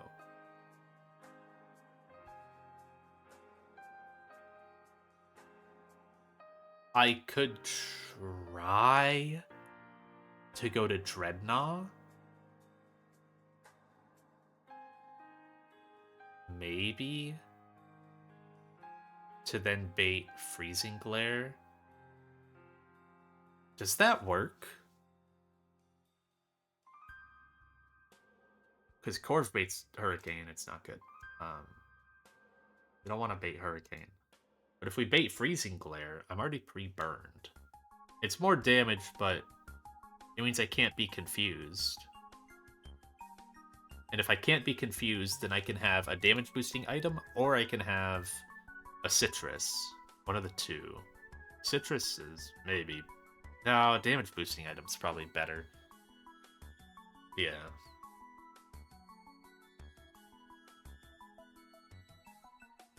So, how much damage is Dreadnought taking? Dreadnought's taking, at most, 17 damage from 5 Fire Blasts. That is 85 damage. That's a lot of damage. That puts it at like 149 after, that's really gross. Yeah, that is really way too low.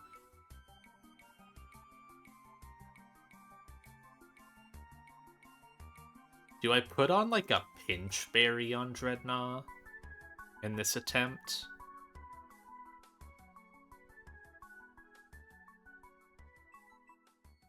Also, can't it... Yeah, it can set up on Dreadnought. No, this isn't good. Because if it's Hurricane on switch in, and then I don't... If it's Hurricane on switch in, and I don't get hit, then it doesn't, like... It can Calm Mind, and then this is pointless. So... You need...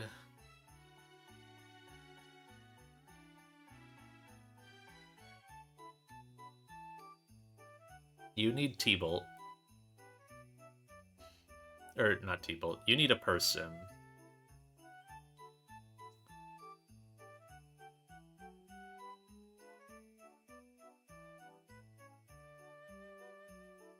I don't have, like, the Dark Gem, do I? No, I used my Dark Gem.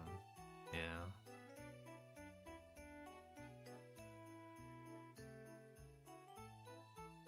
Other ideas, like...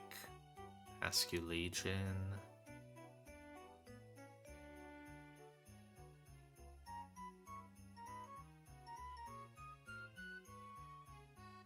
Asculegion only works with Golisopod help.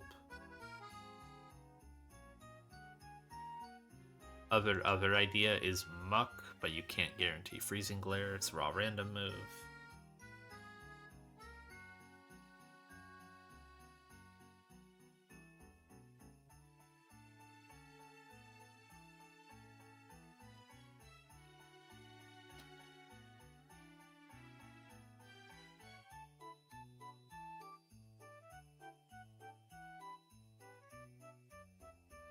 This is really scary with no citrus. I guess at the end of the day, as long as Mag gets one T-Bolt off, um, if Mag gets one T-Bolt off, that's all it has to do. It can, like, then Pidgeot can... Honestly, it doesn't even need to KO, right? You just sack Dreadnought after a T-Bolt, no matter what. Yeah, you sack Dreadnought after a T-Bolt, whether it kills or not. And then Pidgeot Megas, and will finish off the Articuno.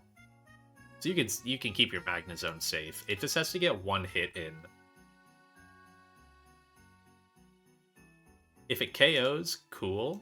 There's one roll that KOs. So it's not likely. But yeah, you just chip it super hard.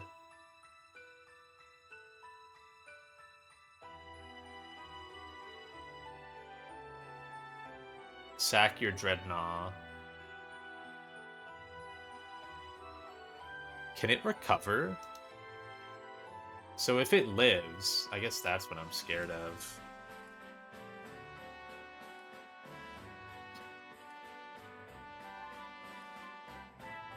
So here, okay, min roll is leaving it at 33 HP, yeah.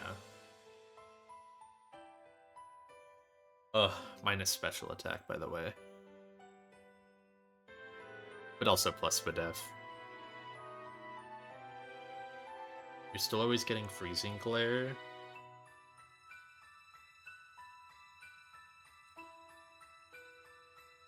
It sees that, so it won't recover. It doesn't have a chance to recover because it sees that its heal doesn't get out of recover range and it won't Calm Mind. If I go to pre-parad Dreadnought, it still can't recover because... Yeah, it can't recover. Can it, like, if I'm slept? No, I guess it thinks I can wake up. So yeah, you want to be, like, pre-parad Dreadnought.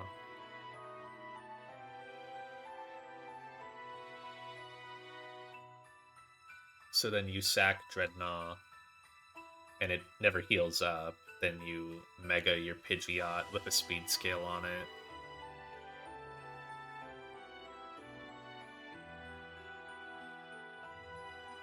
It's a 1-scale fight. Lose Dreadnought, but just got Caracosta.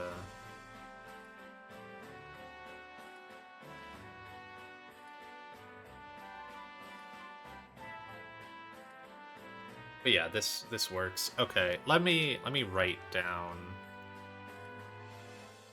So investment is 1 scale in. I don't like doing it, but Pidgeot speed. It doesn't feel like a long-term scale, but maybe it kind of is. I don't know. Its speed goes like it ramps, you know. It goes from 188 to 204. Goes up 16. It's not bad. The mod looks really cool stat-wise when it's got 331s. So...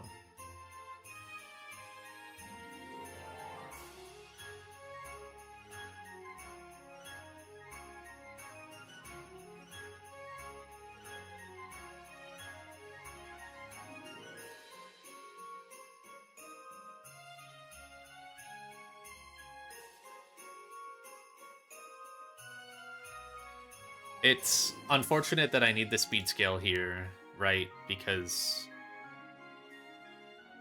if I was just a couple points higher, what do I need to hit? 13? Yeah, if I was 13 speed IV instead of 9, like that's all I need. It's unfortunate. I can't do any Tailwind stuff to save the scale. That really blows. This needed 4 more points.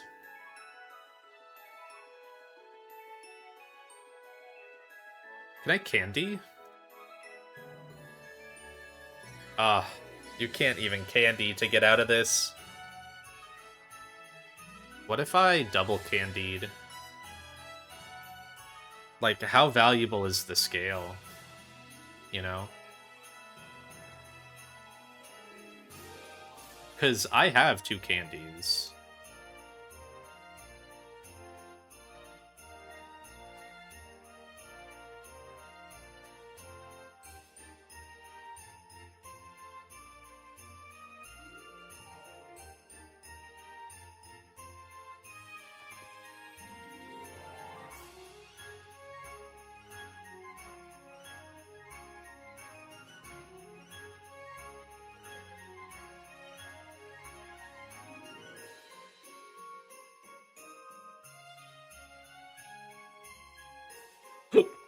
I feel like because it's 2, it's the scale is more valuable.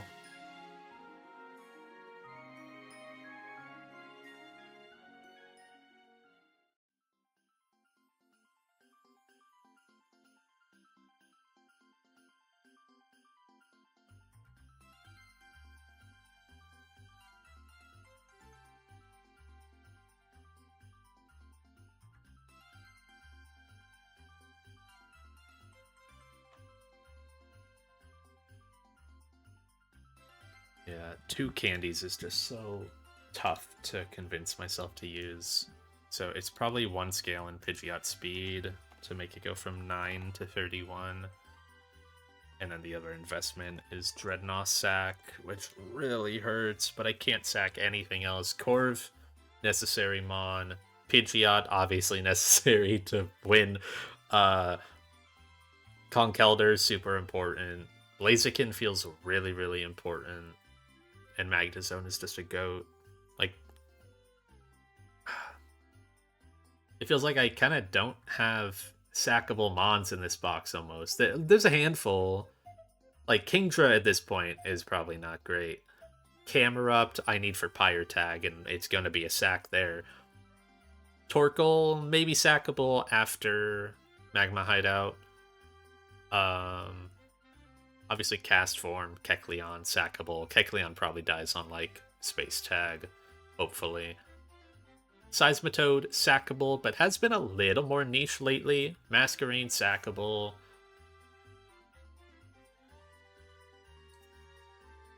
Amoonguss, kinda sackable, but it's still a little niche. Clawitzer, kinda sackable, but also it's got a pivot move going into Hellroom. But like a lot of the other stuff, I don't really want to get rid of ever. I'll have to say goodbye to my Muck, which is going to be so tough. Like, I'm going to try really hard on Pyre Tag to calc something else to save Muck if I can. Camerupt, I think I'm fine with letting Boom as the Custat Boom, but I would love to see if I can find another Boom. I don't, but like, who else even has Boom for the first one? And I don't think Camerupt works. Unless it requires normal gem, and then something else Custat booms, like a weaker Custat boom, or I somehow have a super good endgame with a mon that I can go for. Like maybe Mega B has a really good matchup with the Final Four. But with them in Tailwind, like, Mega B doesn't work because it's all in its speed. Maybe Torterra can do... No, but you're fighting, like, Rotom Frost, aren't you? Maybe Escav. Escav might have a shot. You can Iron Head the Rotom Frost. We'll see. Okay. So, team. Just gonna fully write this down. Corviknight, Dreadnought, Pidgeot, Von Kelder, Blaziken,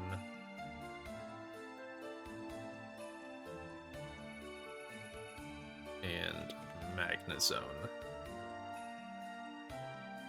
Items, Corviknight needs Lepa. Oh, I guess I should also say, this needs to be Teach.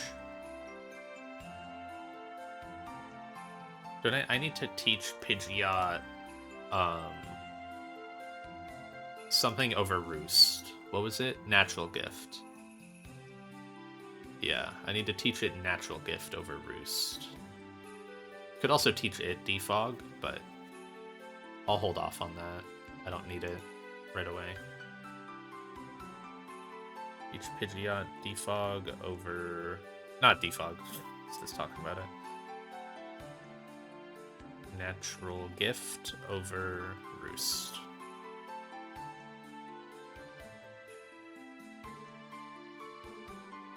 So Corviknight, Lepa, Dreadnought doesn't even really want a Citrus. If I'm trying to sack it,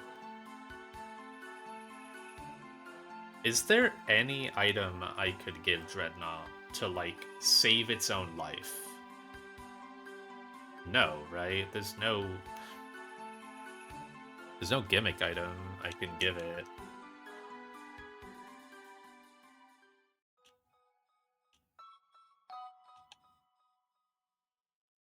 White Herb, Lagging Tail.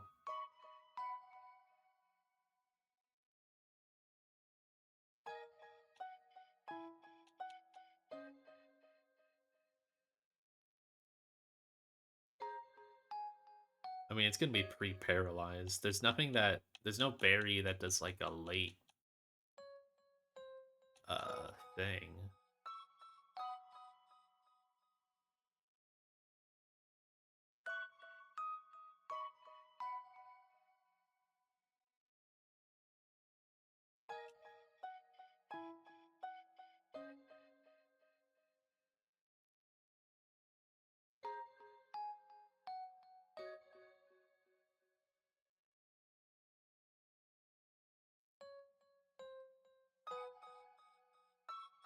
Ups crit rate, sharply boosts a stat. That would be bad.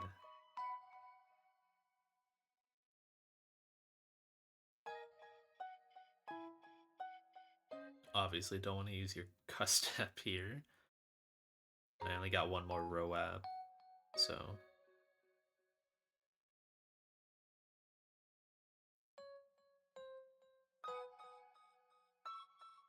Yeah, there's no item to give Dreadnought.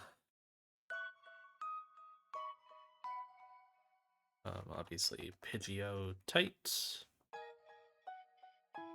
Conkeldurr can have... Was it just a Citrus? I think Conkeldurr just needs a Citrus.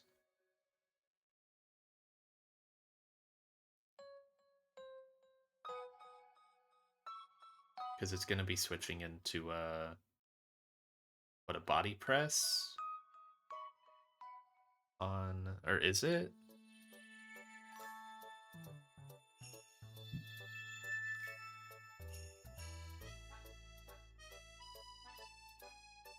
How am I getting... Wait, how am I getting Body Press? Oh, that's Magnezone, right. Yeah, Magnezone gets Body Press for Blaziken. Okay. Then... What item does Conk want? It kind of just eats... The only thing Conk has to do is be pre-damaged for Weavile, Triple Axle, to get it to come in. And then not... How much does Garchomp Struggle do to it again?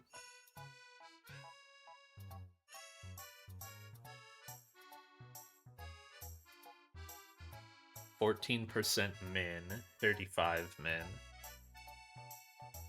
63. That's a difference of 28. It's a difference between this 154 123. That's 31. Okay, that's safe. So if I just pre-damage for min struggle to this, I'll always get Weavile. And then after, I always get Melmetal, Double Iron Bash.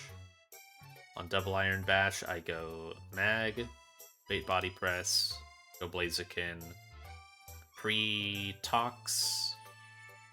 Was it? Yeah, it was pre-Tox. If no crit, I Detect. And then I Overheat. And then I get Articuno random move. Go Mag with a Persim.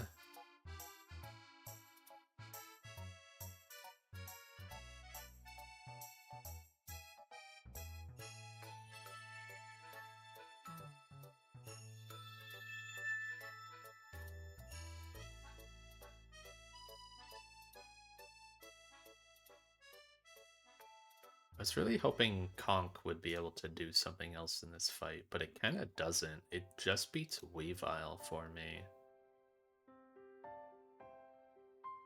It really feels like... See, I almost feel like I'm missing one link. What if I... Like, do I have a Mon... Sounds silly. Do I have a Mon that can wall Melmetal long enough to speed drop it for just the one turn, and then I don't need Blaziken, because then I could just do Conk.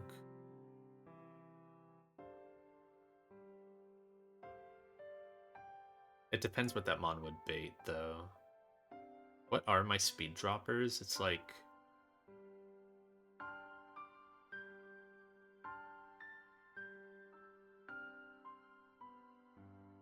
I mean, it could be like Rock Tomb Costa, you know? Because if it's a bad Mon, I could sack it instead of Dreadnought. That's my theory. But...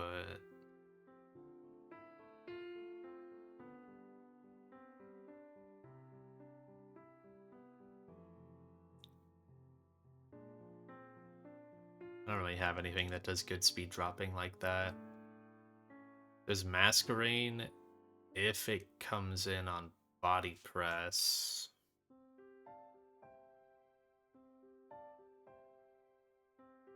And then it baits triple random move after. So, not great. It would just be scary facing and dying. I guess it's not triple random move, right? Because Intim would be double Iron Bash.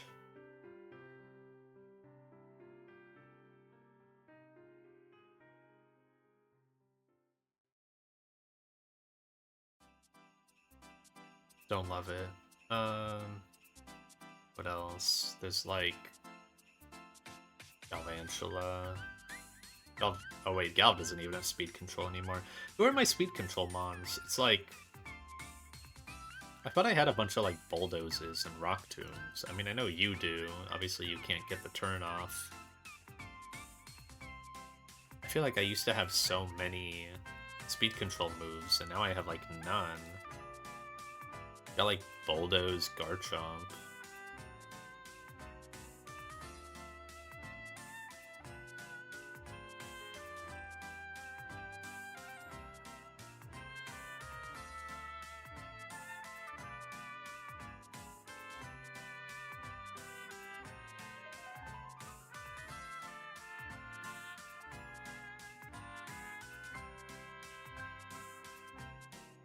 I've got like Mudshot Seismitoad. Wait.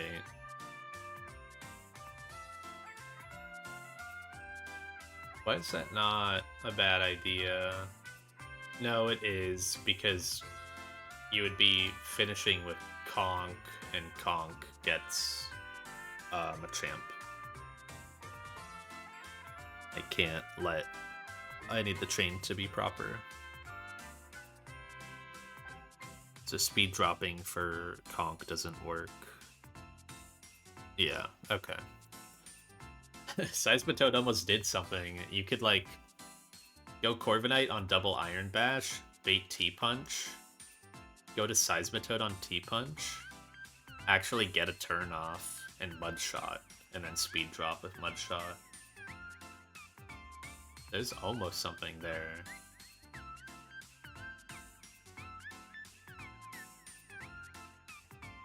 But not quite. Okay, so Conkeldurr doesn't really need an item.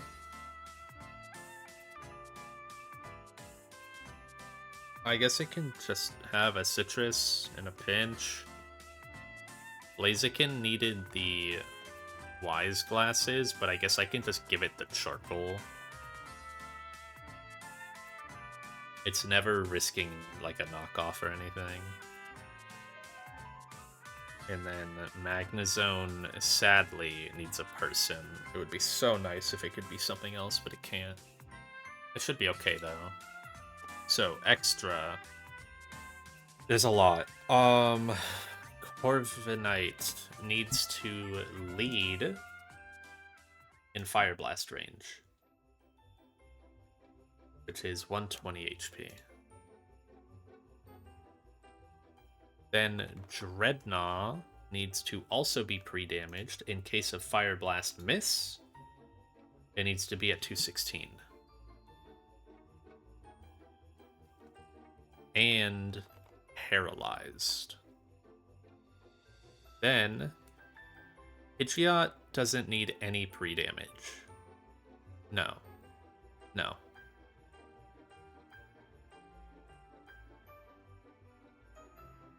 Then Conkeldurr needs to be pre-damaged so that way Garchomp Struggle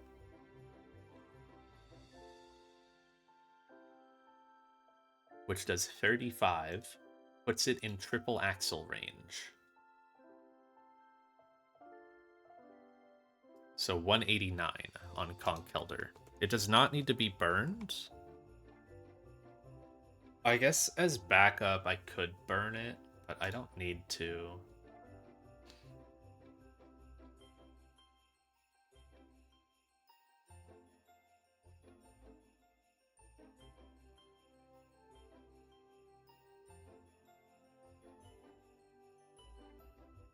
It would be beneficial to burn it, I think, as backup, and it doesn't make me go down like too low of a range. So what's my burn? My burn is 250 divided by 16, an extra 15. So 189 plus 15, 204. Puts me at a little higher HP. And burned. Then Blaziken needs to be at, I think what I ended up deciding on is, so Blaziken takes Mineral Body Press. Could I save this with a candy?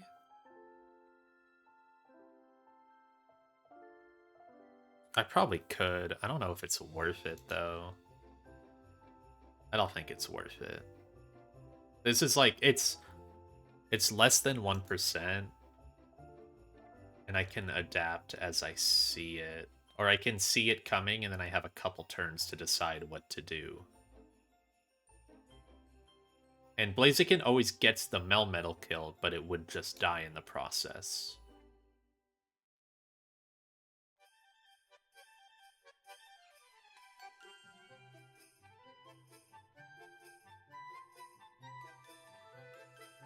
And then the recovery is like, go...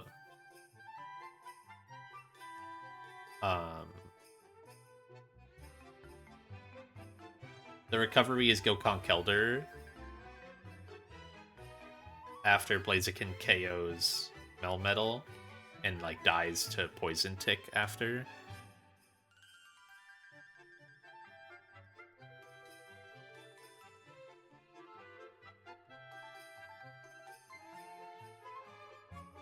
Yeah, and then Conkelder baits in. It would still be high enough HP that it should bait in Articuno instead of Machamp. Machamp shouldn't see KO. Yeah. Okay. Yeah. That's the recovery. So Conkelder's at that HP. So Blaziken needs to be at min roll. I believe it needed to be at 217. Because, so Body Press does 96. So 217 minus 96. Then it takes 39 from the 2 turns. That puts it down to 82. Wait, that doesn't sound right. That's way too high. Did I do that math wrong? I feel like I did that math way too wrong.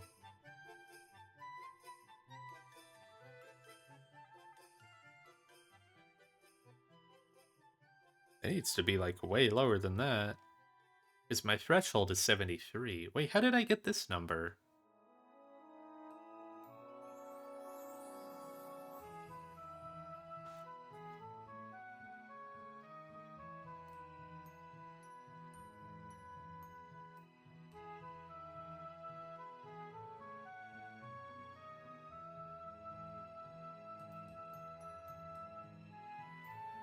$17.96. Don't I have to risk like way more of these crit rolls? I think I do. Maybe a candy is worth it here. You can't get... Well, Ice Punch would be bad still.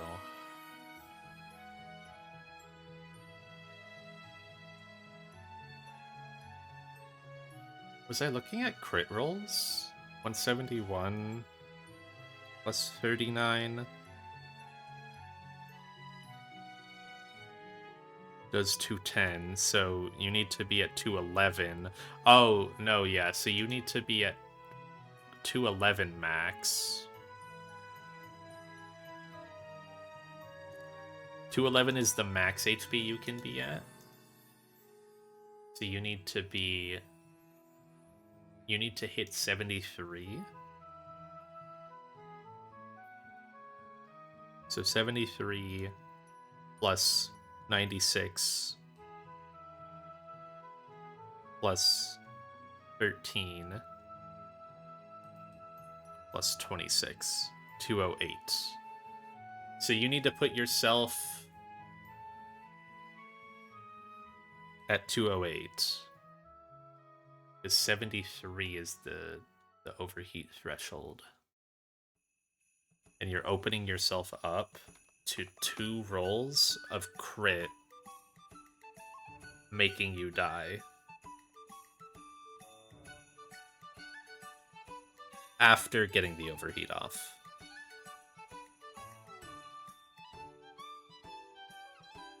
That's right, yeah. So you still get the kill, but then you die in the post-turn. So 208 HP and Toxic.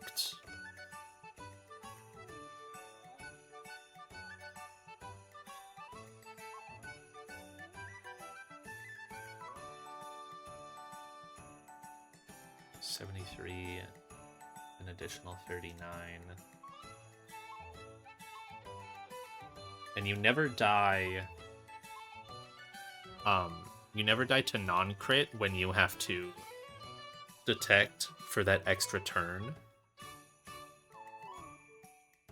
Yeah, you never die. Because it's an extra 4. It's an extra 18 damage.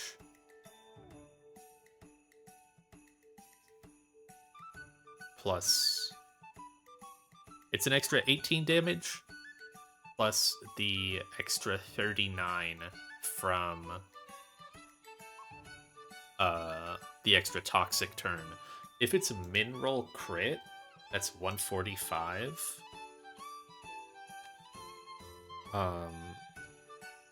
So what? 208 minus 145 minus 13.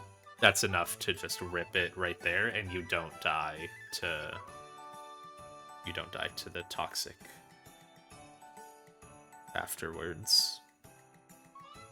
You only die to those top 2 rolls. Yeah, that's right. Okay. And then Magnezone doesn't need any pre-damage. It just needs to be burned.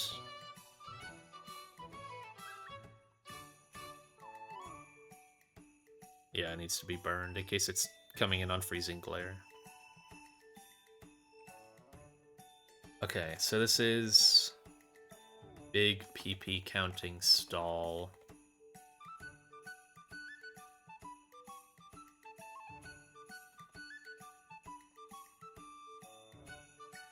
Get it sub 25%.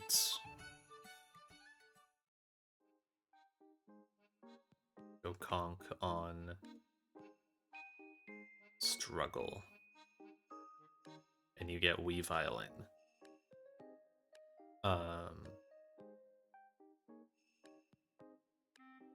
Yeah, you get Weavile. Then you Mach Punch and get Melmetal in. Then you pivot Magnezone.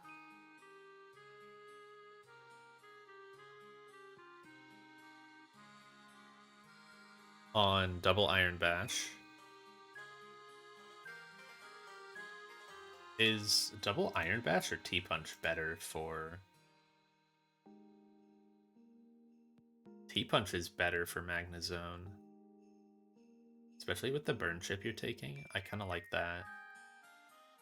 This is always double Iron Bash. You go... You go to Corviknight on double Iron Bash, bait T-Punch for Magnezone. That's less damage that it takes. And then you bait Body Press for Blaziken. Okay, yeah, that's good. So pivot Corviknight, pivot Magnezone.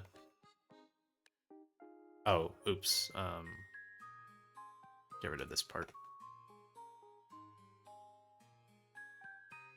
Pivot Blaziken. Detect if no crit. Overheat. And then this is Articuno in.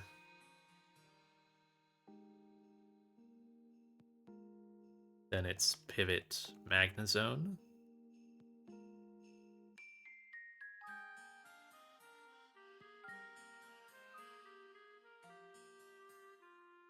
Thunderbolt.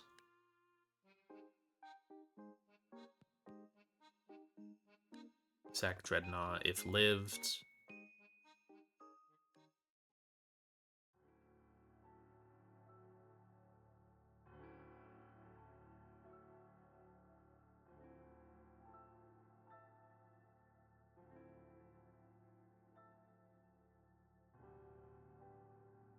It gets Machamp in.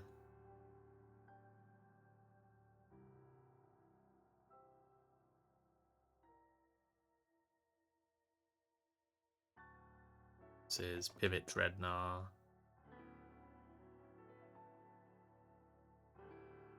Sack. Go Pidgeot. Mega and Hurricane.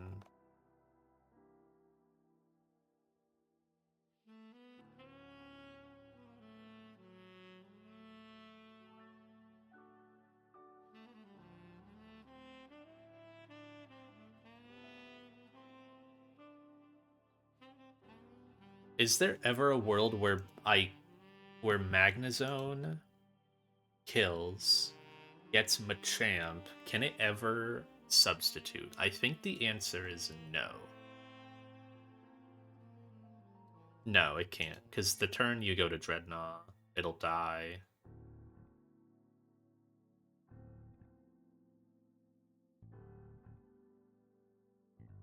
Because Dreadnought's taken damage at that point. Or it's pre-damaged even. It's always dead to D-punch. And then you go to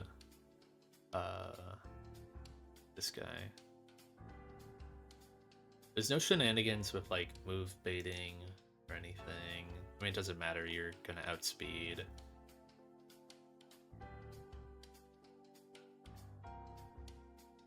So Mega and Hurricane. Blaziken in Hurricane.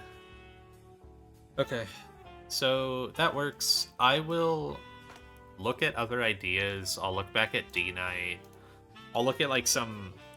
I think the best idea is some idea with like Tailwind. That's really hard to manip.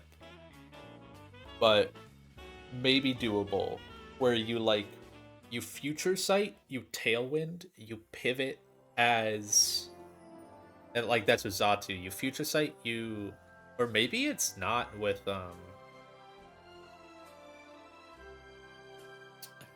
most cases though, you're just gonna get Melmetal.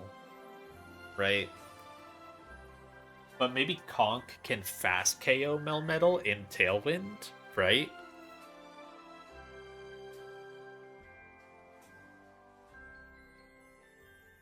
Because it can fast KO when burned while holding a boosting item.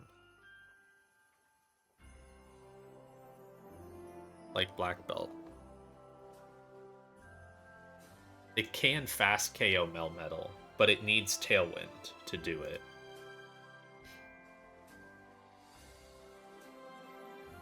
But then the question is like, okay, if it's in Tailwind...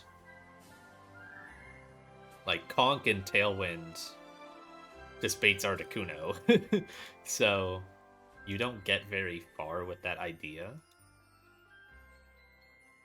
So it has to be something else that, like, somehow surprises in Tailwind.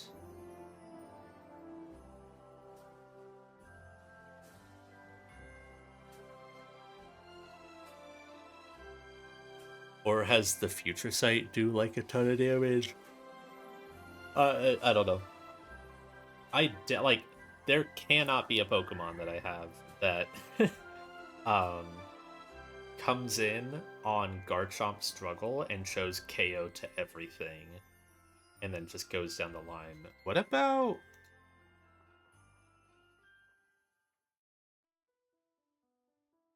If you're coming in on Struggle, your HP is low.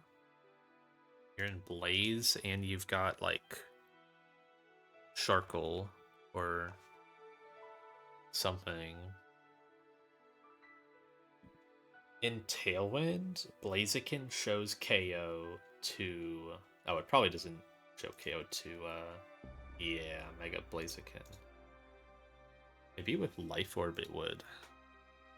On the high roll? Oh, it doesn't. Maybe that's a candy. Damn.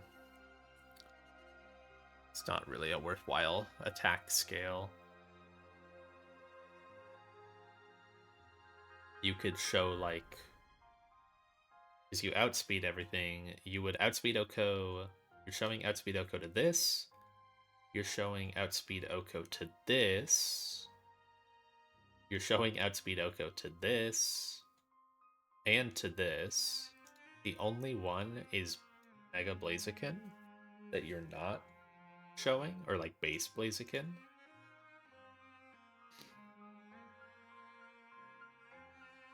So you would need to be holding, like, do I have Fighting Gem? You don't get Fighting Gem till later. Okay. And I don't think there's a funny move you can give Blaziken. These are just the best moves to give it.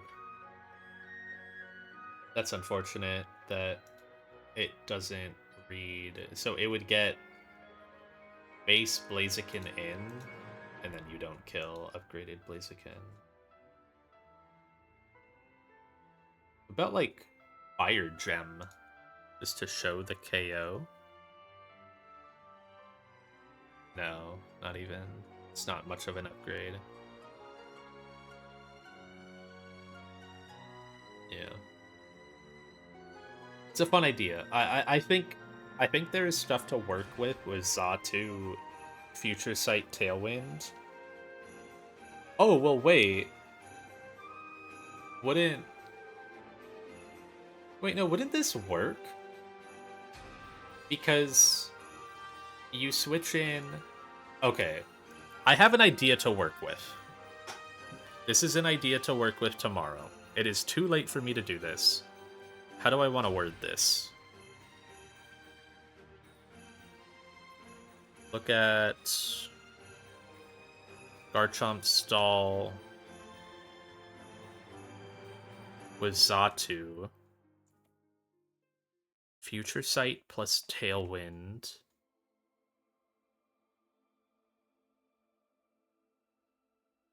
Plus Pivot. Blaziken on Struggle to get into Blaze.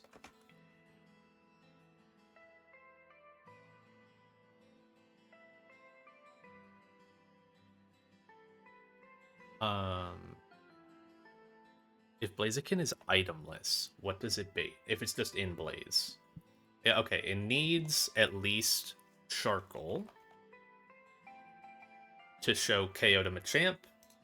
It needs nothing to show Weavile KO. Nothing for Melmetal. Nothing for Articuno. Wait. This really might be something. This would require 4 Pokemon, but it could be something. Okay, I will look at this later. That's actually exciting though. That's really exciting. Okay. You still have to fight, I think, Articuno later. So you only have a couple turns of Tailwind. But I think it works. Because then you fast KO. You probably need Life Orb. It really just depends how much does Garchomp Struggle do? 25%? Crit does 45. That's scary. You need Struggle to put you down to 33%. And you really want Life Orb? But if your Life Orb... This could be a Fire Gem fight to avoid that risk. It's 56 versus 99. Damn, that's so much extra damage. It crits. Because it's 43. It's not like you can detect or anything. Then you... Yeah, in Tailwind. Because it doesn't read priority on its team. This goes by the one mon that doesn't die. So with Fire Gem... With Fire Gem in Blaze... You show KO to this, you show KO to this, show KO to this, and this. So it goes in order for the one mon that it doesn't get KO on. It gets dropped by Future Sight on that same turn. So you get 2 KOs on the second turn of Tailwind. Then the third turn of Tailwind, you outspeed Oko show for everything. You overheat and use your Fire Gem on Machamp. And then it's the last turn of Tailwind. You have to switch out because this sees Ice Shard on you. Yeah, an Ice Shard crit always can kill in Blaze range. So you gotta switch out there. But it's just Ice Shard, so then you can go Machamp. That's your 5th Pokemon. Not Machamp, Conkeldurr. Fate Blaziken. FSKO.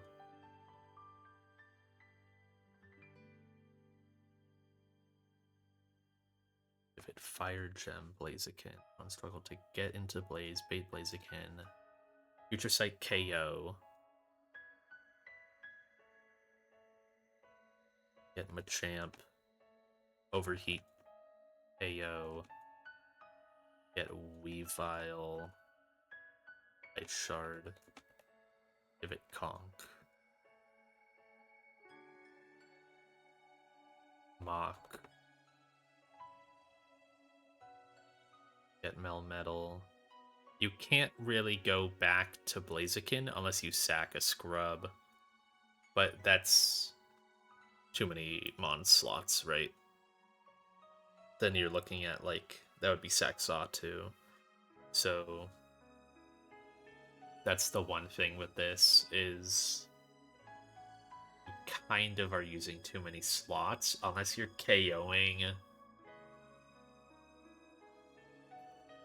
Unless you're looking at KOing, that would require speed scale or Tailwind again somehow, but you don't have that. So unless you stayed in on a Weavile, but you're already -2 special attack, so you can't kill Melmetal after, and also Tailwind ends, and you would get Articuno.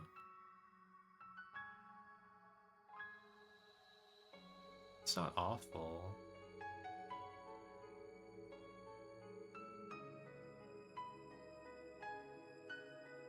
It's not awful. It's an... you can't really do that. Okay. I have this idea to play with. I'm going to save my game and stop. It's been a while. I have ideas. I like that idea. It's fun.